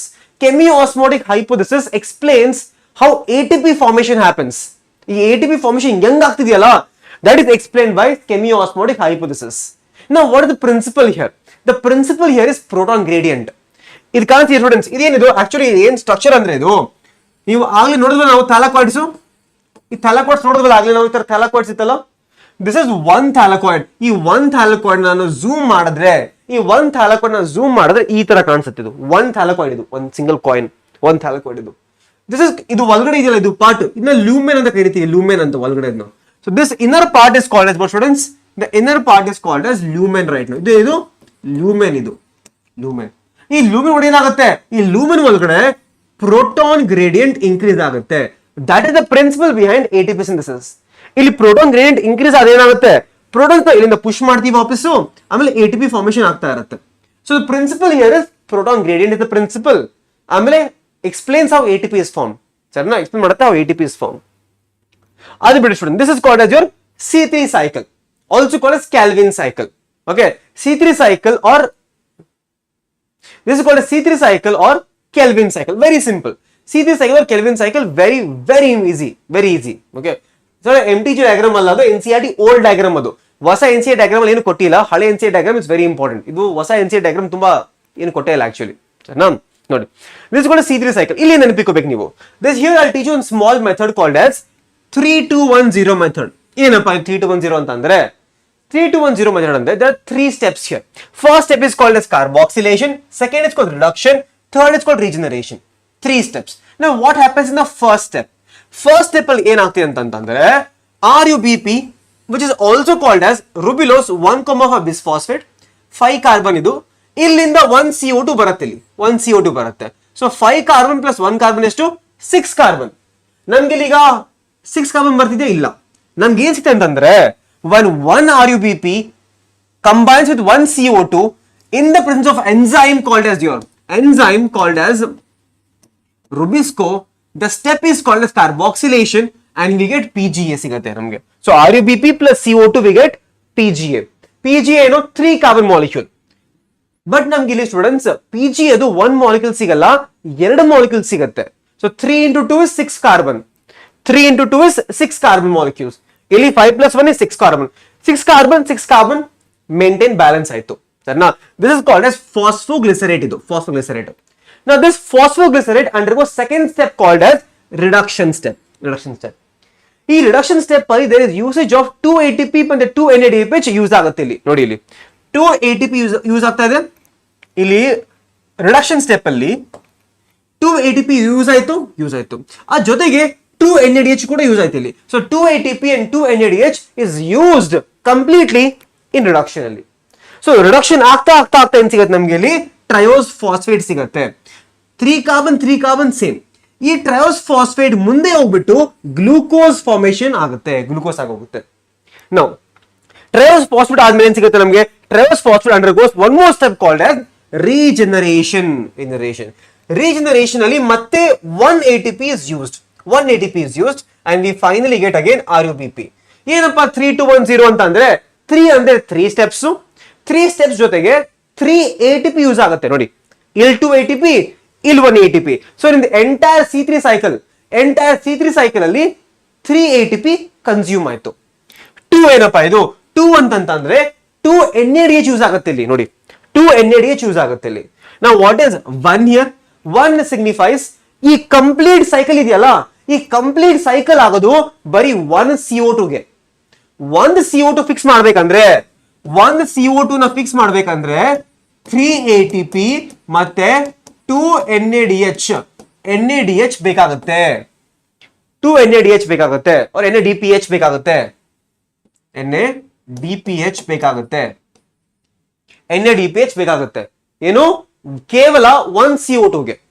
0 ಅಂದ್ರೆ ಏನು? 0 ಅಂದ್ರೆ 0 ಎನರ್ಜಿ ಪ್ರೊಡ್ಯೂಸ್ ಆಗ್ತಾ ಇದೆ. ಎನರ್ಜಿ ಪ್ರೊಡ್ಯೂಸ್ ಆಗ್ತಾ ಇಲ್ಲ ಇಲ್ಲಿ, ಬರೀ ಎನರ್ಜಿ ಕನ್ಸ್ಯೂಮ್ ಆಗ್ತಾ ಇದೆ. So this is called as C3 cycle or dark reaction ಅಂತ ಕರಿತೀವಿ ನಾವು ಇದನ್ನ. Now you might ask me, sir, why will we call it C3 cycle? It is called a C3 cycle ಯಾಕಂತಂದ್ರೆ because the first stable product here 3PJ is 3 carbon. ಅದಕ್ಕೆ C3 cycle ಅಂತ ಕರಿತೀವಿ ನಾವು. C3 cycle ಅಂತ ಕರಿತೀವಿ. So ತುಂಬಾ easy cycle ಇದು. ಇಲ್ಲಿ ನಿಮ್ ಕ್ವಶನ್ ಏನ್ ಕೇಳ್ಬೋದು ಸ್ಟೂಡೆಂಟ್ಸ್? ಕ್ವಶನ್ ಏನ್ ಕೇಳ್ಬೋದು ಅಂತಂದ್ರೆ, ಈ ಎಂಟೈರ್ ಸೈಕಲ್ ಇದೆಯಲ್ಲ, this entire cycle is for 1 CO2. But ನೀವು ಗ್ಲೂಕೋಸ್ ಮಾಡ್ಬೇಕಂದ್ರೆ ಗ್ಲೂಕೋಸ್ ಇನ್ ಫಾರ್ಮುಲಾ ಏನು? C6H12O6. ಇದು ಗ್ಲೂಕೋಸ್ ಫಾರ್ಮುಲಾ. ಇದೇನಿದು? ಗ್ಲೂಕೋಸ್ ಫಾರ್ಮುಲಾ ಇದು. ಸೊ ಗ್ಲೂಕೋಸ್ ಅಲ್ಲಿ ಎಷ್ಟು ಕಾರ್ಬನ್ ಇದೆ? ಗ್ಲೂಕೋಸ್ ಅಲ್ಲಿ 6 ಕಾರ್ಬನ್ ಇದೆ ಸ್ಟೂಡೆಂಟ್. 6 ಕಾರ್ಬನ್ ಇದೆ ಗ್ಲೂಕೋಸ್ ಅಲ್ಲಿ. ಸರಿನಾ? ನಾವು ಇಫ್ 1 CO2 ಗೆ ಇಷ್ಟು ATP ಬೇಕಂದ್ರೆ 6 ಕಾರ್ಬನ್ ಎಷ್ಟು ಬೇಕಾಗುತ್ತೆ? ಇಂಟು 6 ಮಾಡಿ ಅಷ್ಟೇ. ಸೊ 1 CO2 ಗೆ 1 ಕಾರ್ಬನ್ ಗೆ 3 ATP 2 NADH ಅಂದ್ರೆ 6 ಗೆ ಎಷ್ಟು? 6 into 3 ATP, 6 into 2 ಏನು? 18 ATP ಆಗುತ್ತೆ ಇಲ್ಲಿ, ಮತ್ತೆ 12 NADPH ಆಗುತ್ತೆ. So this is for 1 glucose molecule. 1 glucose molecule ಗೆ ಎಷ್ಟು ಬೇಕಾಗುತ್ತೆ? 18 ಮತ್ತೆ 12 NADH. ಸೊ ಈ ಕ್ವೆಶ್ಚನ್ ನಿಮ್ಗೆ ಕೇಳ್ಬೋದು. ಈ ಕ್ವೆಶ್ಚನ್ ಕೇಳ್ತಾರೆ ಎಕ್ಸಾಮ್ ಅಲ್ಲಿ. ನೀಟ್ ಎಕ್ಸಾಮಿನೇಷನ್ ಕೂಡ ಇದೇ ಕೇಳೋದು ನಿಮ್ಗೆ. ಇದು ಫುಲ್ ಕೇಳಕ್ ಹೋಗಲ್ಲ ಜಾಸ್ತಿ, ಇದನ್ನೇ ಕೇಳೋದು ಜಾಸ್ತಿ. 1 ಗ್ಲೂಕೋಸ್ ಎಷ್ಟು ಬೇಕಾಗುತ್ತೆ ಅಂತ. Do we need how many ATPs, how many NADH for 1 glucose? 1 glucose ಎಷ್ಟು ಬೇಕಾಗುತ್ತೆ ಅಂತ. So this is very important. All of you note down this. Note down this. ಅದಾದ್ಮೇಲೆ ಸ್ಟೂಡೆಂಟ್ಸ್ C4 ಸೈಕಲ್. ಯಾಕಪ್ಪ C4 ಸೈಕಲ್ ಬೇಕು ನಮ್ಗೆ ಅಂತ ನೋಡಿ. C3 cycle ಏನಾಗ್ತಂದ್ರೆ ಆ ರುಬಿಸ್ಕೋ ಎಂಜೈಮ್ ಇದೆಯಲ್ಲ ಅದು ಸ್ವಲ್ಪ ಏನಂದ್ರೆ ಆ ಕಡೆ ಓಡಾಡುತ್ತೆ. ಆ ರುಬಿಸ್ಕೋ ಎಂಜೈಮು ಆ ಕಡೆ ಓಡಾಡ್ಬಿಟ್ಟು CO2 ಜೊತೆ ಫಿಕ್ಸ್ ಮಾಡೋದ್ ಬದಲು ಅದು ಆಕ್ಸಿಜನ್ ಗೆ ಫಿಕ್ಸ್ ಆಗ್ಬಿಟ್ಟು it make something called us photo respiration ಮಾಡುತ್ತೆ. ಏನು ರುಬಿಸ್ಕೋ ಎಂಜೈಮು ಫೋಟೋ ರೆಸ್ಪಿರೇಷನ್ ಮಾಡುತ್ತೆ. ಸೊ ಅದನ್ನ ಸ್ಟಾಪ್ ಮಾಡ್ಬೇಕಂತ ವಿ ಹ್ಯಾವ್ C4 ಸೈಕಲ್. ಏನಪ್ಪಾ C4 ಸೈಕಲ್ ಅಂದ್ರೆ C4 cycle is also called as hatch and slack pathway. ಈ C4 cycle ಅಲ್ಲಿ there is no photorespiration. Photorespiration ಆಗೋದಿಲ್ಲ ಇಲ್ಲಿ, ಕಂಪ್ಲೀಟ್ ಆಗಿ ಆಗಲ್ಲ ಇಲ್ಲಿ. And C4 cycle follows a pattern called as Kranz anatomy ಮಾಡುತ್ತಿದ್ದು. ಏನು ಫಾಲೋ ಮಾಡುತ್ತೆ? Kranz anatomy ಫಾಲೋ ಮಾಡುತ್ತಿದ್ದು. ಸರಿನಾ? Kranz anatomy ಫಾಲೋ ಮಾಡುತ್ತೆ. ಇದು ನೋಡಿ ಸ್ಟೂಡೆಂಟ್ಸ್, ಇಲ್ಲಿ ಏನಾಗುತ್ತೆ? C4 cycle ಅಲ್ಲಿ we have two different types of cells here. One is called as bundle sheet cell, ಕೆಳಗಡೆ ಇರೋದು. ಮೇಲೆ ಇರೋದು we call it as mesophil cell. So ಇಲ್ಲಿ ಎರಡು ತರ ಸೆಲ್ ಇದೆ. ಇನ್ the case of students, in the case of C4 cycle ಅಲ್ಲಿ ಎರಡು ತರ ಸೆಲ್ಸ್ ಇದೆ ಇಲ್ಲಿ. One is called as mesophil ಮೇಲೆ ಇರೋದು, ಕೆಳಗಡೆ ಇರೋದು it's called as bundle sheet cell. ಎರಡು ತರ ಇದೆ ಇಲ್ಲಿ, ಅರ್ಥ ಮಾಡ್ಕೊಳ್ಳಿ. ಈಗ ಏನಾಗುತ್ತೆ, ಇಲ್ಲಿ ಮತ್ತೆ CO2 ಎಂಟರ್ ಮಾಡ್ತೀವಿ. CO2 ಎಂಟರ್ ಮಾಡ್ತು. ಇಲ್ಲಿ CO2 ರಿಸೀವ್ ಮಾಡಕ್ಕೆ ಯಾರಿದ್ರು? CO2 ರಿಸೀವ್ ಮಾಡಕ್ಕೆ RUBP ಇತ್ತಿಲ್ಲಿ. But in the case of C4 cycle CO2 receive ಮಾಡೋದಕ್ಕೆ we have something called as PEP. ಏನ್ PEP ಅಂದ್ರೆ ಫಾಸ್ಫೋಇನಾಲ್ ಪೈರುವೇಟ್. PEP ಅಂದ್ರೆ ಫಾಸ್ಫೋಇನಾಲ್ ಪೈರುವೇಟ್ ಅಂತ. This phosphoenol pyruvate will get converted to OAA, oxaloacetic acid, and that is 4 carbon. That is why it's called as C4 cycle. C4 cycle is 4 carbon ಇದು. So OA ಅಂದ್ರೆ ಏನು? oxaloacetic acid. ಈ conversion there is an enzyme called as pepcase enzyme. ತುಂಬಾ important ಇದು. pepcase enzyme ತುಂಬಾ important. pepcase enzyme is very important here. ಸರಿನಾ? Then we get malic acid. malic acid ಕೆಳಗಡೆ ಹೋಗುತ್ತೆ. malic acid gets converted back to OA. ಈ O ಏನಾಗುತ್ತೆ? ಪೈರುವಿಕ್ acid ಮತ್ತೆ convert ಆಗುತ್ತೆ. ಈ ಕನ್ವರ್ಟ್ ಆಗಬೇಕಾದ್ರೆ ದಿಸ್ ಇಸ್ 4 ಕಾರ್ಬನ್ 3 ಕಾರ್ಬನ್. ಅರ್ಥ ಏನು? 1 CO2 ರಿಲೀಸ್ ಆಯ್ತು. Now this CO2 will now enter C3 cycle. So students, C4 cycle ಅಲ್ಲಿ C3 cycle ಆಗ್ತಾ ಇದೆ. ಇದೇ ಗಿಮಿಕ್ ಇಲ್ಲಿ, ಇದೇ ಮೇನ್ ಕಾನ್ಸೆಪ್ಟ್ ಇಲ್ಲಿ. ಒಂದು C4 cycle ಅಲ್ಲಿ C3 cycle ಆಗ್ತಾ ಇದೆ. ನಾ ಕ್ವೆಶ್ಚನ್ ಏನ್ ಕೇಳ್ತಾರೆ? The question will ask you C4 cycle ಅಲ್ಲಿ in which cell C3 cycle is occurring? In C4 cycle in which cell? bundle sheet or mesophil? ಎರಡರಲ್ಲಿ ಯಾವ ಸೆಲ್ ಒಳಗಡೆ C3 ನಡೀತಾ ಇದೆ ಅಂತ. The answer is bundle sheet ಅಂತ ಬರೀ. ಅವಾಗ answer bundle sheet is the answer. ಅವಾಗ ಸರಿನಾ? C3 ನಡೀತಿಲ್ಲಿ. ಇಲ್ಲಿ ಇದೆ ಎಂಜೈಮ್, ಮತ್ತೆ ಅಲ್ಲಿ ರುಬಿಸ್ಕೋ ಎಂಜೈಮ್ ಇಲ್ಲಿದೆ. ರುಬಿಸ್ಕೋ ಎಂಜೈಮ್ ಮೇಲೆ ಇರಲ್ಲ. ಮೇಲೆ ಏನಿರುತ್ತೆ? ಪೆಪ್ಕೇಸ್ ಎಂಜೈಮ್ ಇರುತ್ತೆ. ಇಲ್ಲಿ ರುಬಿಸ್ಕೋ ಎಂಜೈಮ್ ಇರುತ್ತೆ. ಅಷ್ಟೇ, ಅಲ್ಲಿಗೆ ಮುಗೀತದು.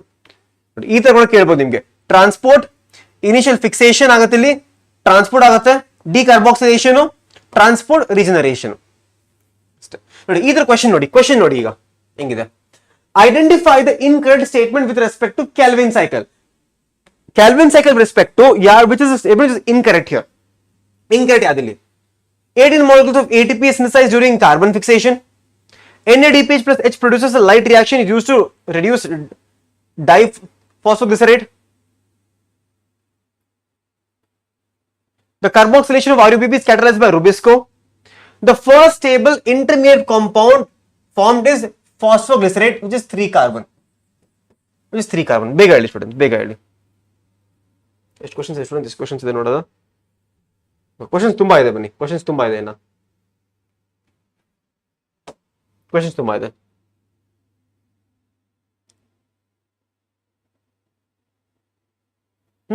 ಬೇಗ ಹೇಳಿ students, what is the answer? ನೋಡಿ, ಇಲ್ಲಿ ನಿಮ್ಗೆ ಏನ್ ಕೇಳ್ತಾರೆ ಅಂದ್ರೆ they are asking you incorrect statement. ನಾನು ನಿಮ್ಗೆ ಏನ್ ಹೇಳಿದೆ students? Calvin cycle energy produce ಆಗಲ್ಲ. ಕೆಲ್ವಿನ್ ಸೈಕಲ್ ಗ್ಲೂಕೋಸ್ ಪ್ರೊಡ್ಯೂಸ್ ಆಗುತ್ತೆ, but Calvin cycle energy produce ಆಗಲ್ಲ. ಬಟ್ ಇನ್ಫ್ಯಾಕ್ಟ್ ಎನರ್ಜಿ ಕನ್ಸ್ಯೂಮ್ ಆಗುತ್ತೆ ಕೆಲ್ವಿನ್ ಸೈಕಲ್ ಅಲ್ಲಿ. ಕೆಲ್ವಿನ್ ಸೈಕಲ್ ಅಲ್ಲಿ ಎನರ್ಜಿ ಕನ್ಸ್ಯೂಮ್ ಆಗುತ್ತೆ. ಹೊತ್ತು ಯಾವುದೋ ಎನರ್ಜಿ ಕನ್ಸ್ಯೂಮ್ ಆಗುತ್ತೆ. ಕೆಲ್ವಿನ್ ಸೈಕಲ್ ಎನರ್ಜಿ ಕನ್ಸ್ಯೂಮ್ ಆಗುತ್ತೆ. So what is the answer students? ಬೇಗ ಹೇಳಿ students, what is the answer? Obviously option number ನೋಡಿ. ಸಿಂಥೆಸೈಸ್ ಯಾವತ್ತೂ ಆಗಲ್ಲ, but in fact it gets consumed. But statement about photosynthesis is false. Is false.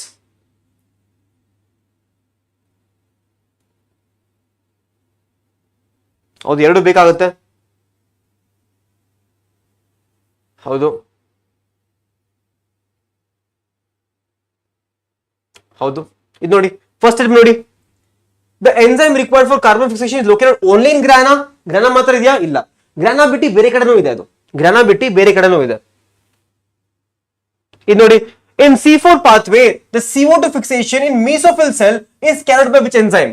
C4 ಅಲ್ಲಿ mesophyll cell ಮೇಲೆ ಇರೋದು mesophyll cell ಯಾವ್ದಿತ್ತು students? PEPcase ಇತ್ತು, PEPcase. Which of the following statements about event of non-cyclic photophosphorylation is not correct? Non-cyclic ತಾನೆ, only one photo system ಇರುತ್ತಾ? ಇಲ್ಲ. ನಾನ್ ಸೈಕ್ಲಿಕಲಿ ಎರಡು ಇರುತ್ತೆ. ನಾನ್ ಸೈಕ್ಲಿಕಲಿ ಎರಡು ಇರುತ್ತೆ. ಇದು ಕೂಡ ಎರಡು ಕೂಡ ಇದೆ. ಎರಡು ಆನ್ಸರ್, ಎರಡು ಆನ್ಸರ್ ಇಲ್ಲಿ. ಇಲ್ಲಿ ಪೆಪ್ಕೇಸ್ ಆನ್ಸರ್, ಇಲ್ಲಿ ಎರಡು ಕೂಡ. Because ATP NADH are not produce. No, it's also again incorrect. ಇದು ಕೂಡ incorrect. Because in the case of non ಸೈಕ್ಲಿಕಲ್ಲಿ ATP ಮತ್ತೆ NADH ಎರಡು ಪ್ರೊಡ್ಯೂಸ್ ಆಗ್ತಾ ಇರುತ್ತೆ. ಎರಡು ಪ್ರೊಡ್ಯೂಸ್ ಆಗ್ತಾ ಇರುತ್ತೆ ನಾನ್ ಸೈಕ್ಲಿಕಲ್ಲಿ. ನೋಡಿ, chemiosmotic hypothesis given by Peter Mitchell proposes the mechanism of ಏನು ಸಿಂಥಸಿಸ್ ಆಫ್ ATP ಹಿಂಗಾಗುತ್ತೆ ತೋರಿಸುತ್ತೆ. The chemiosmotic hypothesis of ATP synthesis mitochondria is based on proton gradient ಮೇಲೆ. ಯಾವ್ದ್ರಲ್ಲಾಗಲಿ proton gradient. C 2011 2012 question. Electrons from excited from chlorophyll molecule of photosystem are first accepted by. So ಇಲ್ಲಿ primary electron acceptor PA ಯಾವುದು? ಸರಿನಾ? Which is the primary electron acceptor in photosystem 2? ಅಲ್ಲಿ ಹೇಳಿದ್ನಲ್ಲ PO5 ಅಂತ. PO5 is the primary electron acceptor. Photo respiration decrease, yes correct, decrease ಮಾಡುತ್ತೆ photo respiration. Worst student ನೆನಪಿರಲಿ students, photo respiration ಇದೆಯಲ್ಲ, it is also called as wasteful process. ತುಂಬಾ waste ಇದು, wasteful process ಇದು. For respiration in photosynthesis for respiration pathway neither ATP nor is produced. Correct, ಎರಡು produce ಆಗಲ್ಲ ಇಲ್ಲಿ. ATP NADH ಎರಡು produce ಆಗಲ್ಲ. ATP NADH ಕನ್ಸ್ಯೂಮ್ ಆಗ್ತಾ ಇರತ್ತೆ ಅಲ್ಲಿ. So both are correct, both are correct. The outcome of Calvin cycle includes one glucose. Students ಇದು question ಇರ್ಬೇಕಂದ್ರೆ the outcome of Calvin cycle includes for one glucose ಅಂತ ಇರಬೇಕಿತ್ತು. Question ಸ್ವಲ್ಪ ತಪ್ಪಿದೆ, arrange ಮಾಡ್ಕೊಳ್ಳಿ. For one glucose 18 outcome ಏನಿದೆ students? Outcome ಅಂದ್ರೆ ಏನು? Consume ಆಗೋಗಿದೆ ಅಂತ. ಒನ್ ಗ್ಲೂಕೋಸ್ ಬರುತ್ತಾ, 18 ADP ಮತ್ತೆ 12 NADPH ಕನ್ಸ್ಯೂಮ್ ಆಗಿದೆ. ಔಟ್ಕಮ್ ಇದು. ಇದು ಇದು ರಿಕ್ವೈರ್ಮೆಂಟ್ ಇದು ಔಟ್ಕಮ್ ಇದು. So this the answer. D is the answer. In maize plant, maize plant is a C4 plant. Okay. CO2 fixation occurs in both mesophyll and bundle sheath cells. The enzyme involved in these are, in an enzyme baratte. Mesophyll mele. Mesophyll we have pep carboxylase. Bundle sheath we have Rubisco enzyme. Bundle sheath we have Rubisco enzyme. Illi pep carboxylase. Idu nodi ಮತ್ತೆ. Idu nodi. In the bundle sheath there is Rubisco. Mesophyll there is pepcase enzyme. ನೆನಪಿಕೊಂಡ್ರೆ ಸಾಕಿದ್ದು, ನೆನಪಿಕೊಂಡ್ರೆ ಸಾಕು.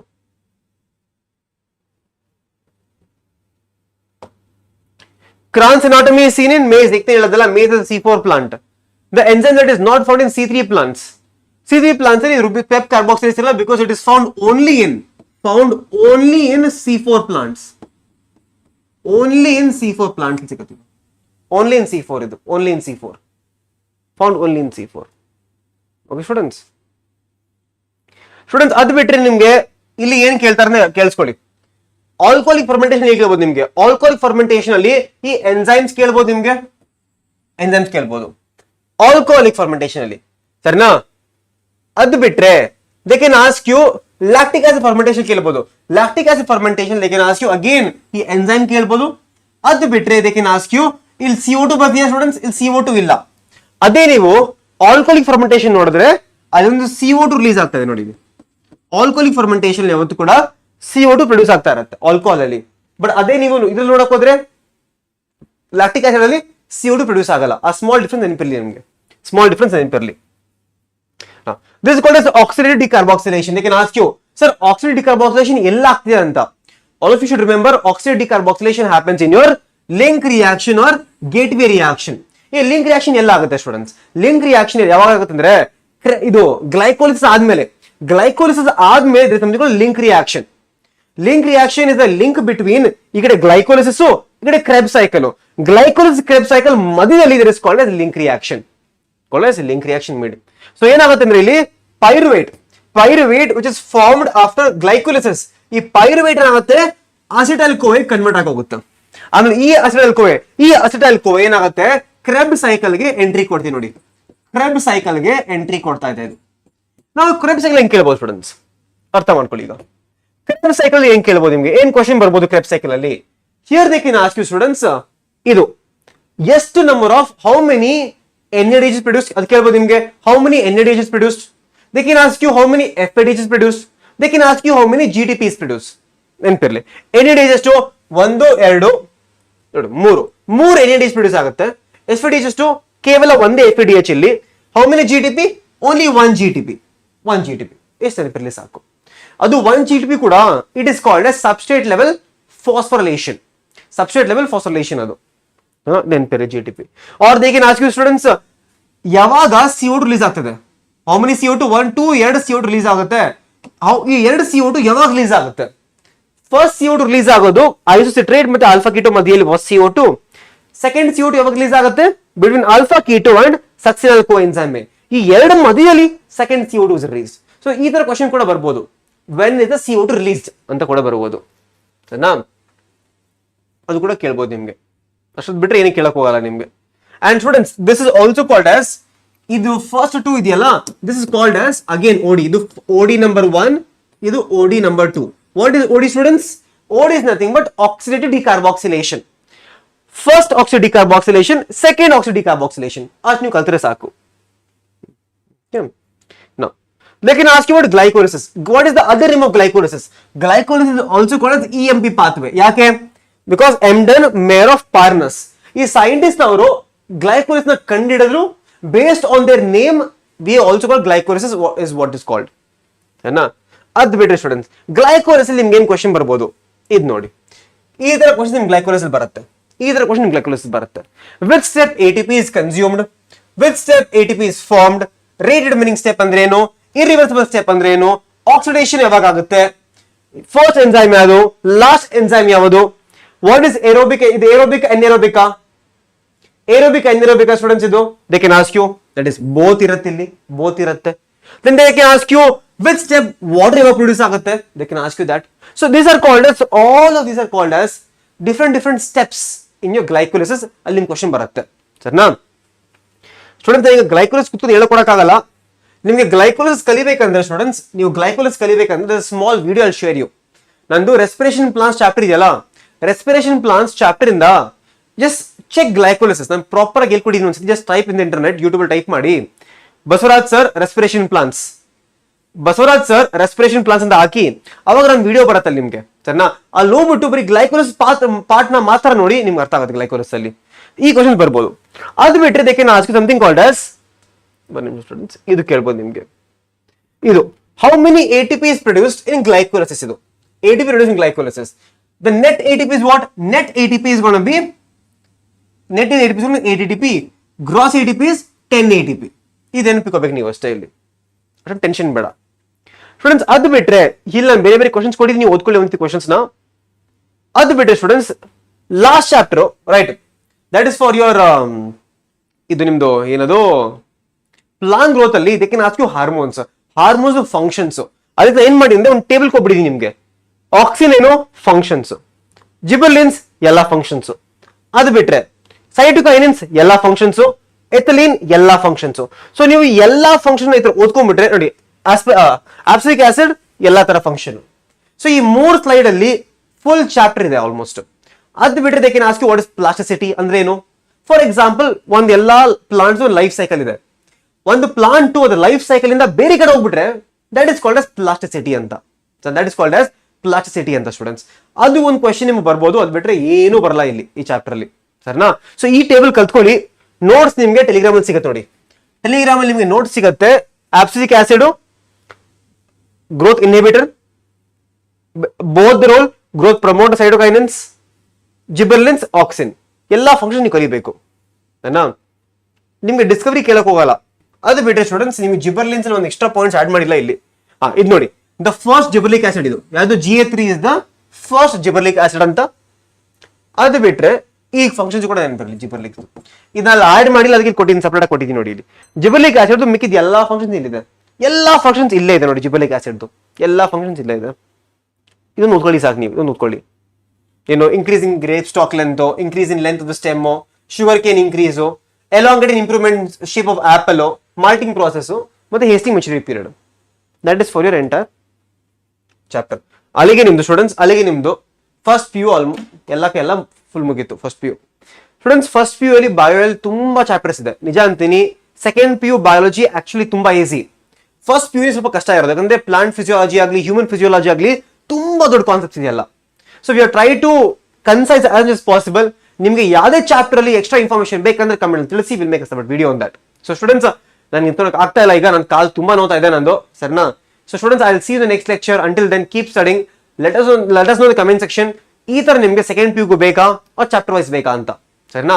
So bye bye students, thank you so much and I will see next lecture. Friends, ಇನ್ನೊಂದು ಮಾತಾಡಿ ಕೇಳಿಸ್ಕೊಳ್ಳಿ. ನಿಮ್ದು examination ತುಂಬಾ ಕಮ್ಮಿ days ಇದೆ. ಈ examination ನೀವು ಚೆನ್ನಾಗಿ ಮಾಡ್ಬೇಕಂದ್ರೆ, ಒಳ್ಳೆ ಮಾರ್ಕ್ಸ್ ಬರ್ಬೇಕಂದ್ರೆ you have to do 2 things.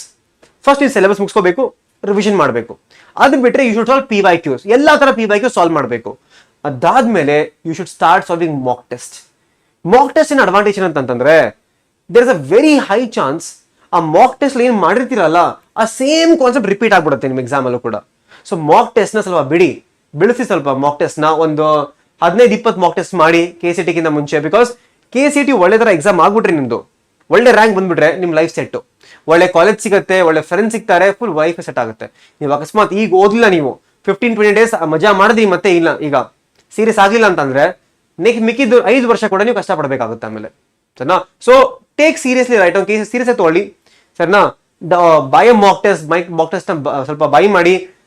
Hardly ಒಂದು 500 ರೂಪಾಯಿ ಇರುತ್ತೆ ಒಂದು ಮಾಕ್ ಟೆಸ್ಟ್, ಸರಿನಾ? ಅದ್ರ ಒಂದು 20 ಮಾಕ್ ಟೆಸ್ಟ್ ಸಿಗುತ್ತೆ ನಿಮಗೆ. 20 ಮಾಕ್ ಟೆಸ್ಟ್ ಫಾರ್ 500 rupees, ಸರಿನಾ? If you want, let me know comment section. ನಿಮ್ಗೆ ಯಾವ್ದು ಗೊತ್ತಿಲ್ಲ ಅಂದ್ರೆ I will tell you which one to buy also, ಸರಿನಾ? ಸೊ ಅಲ್ಲಿಗೆ ಮುಗಿಸೋ students, thank you so much. I will see next lecture. Until then take care all of you. Keep studying and let us know in the comment section how was the class and take care. Bye.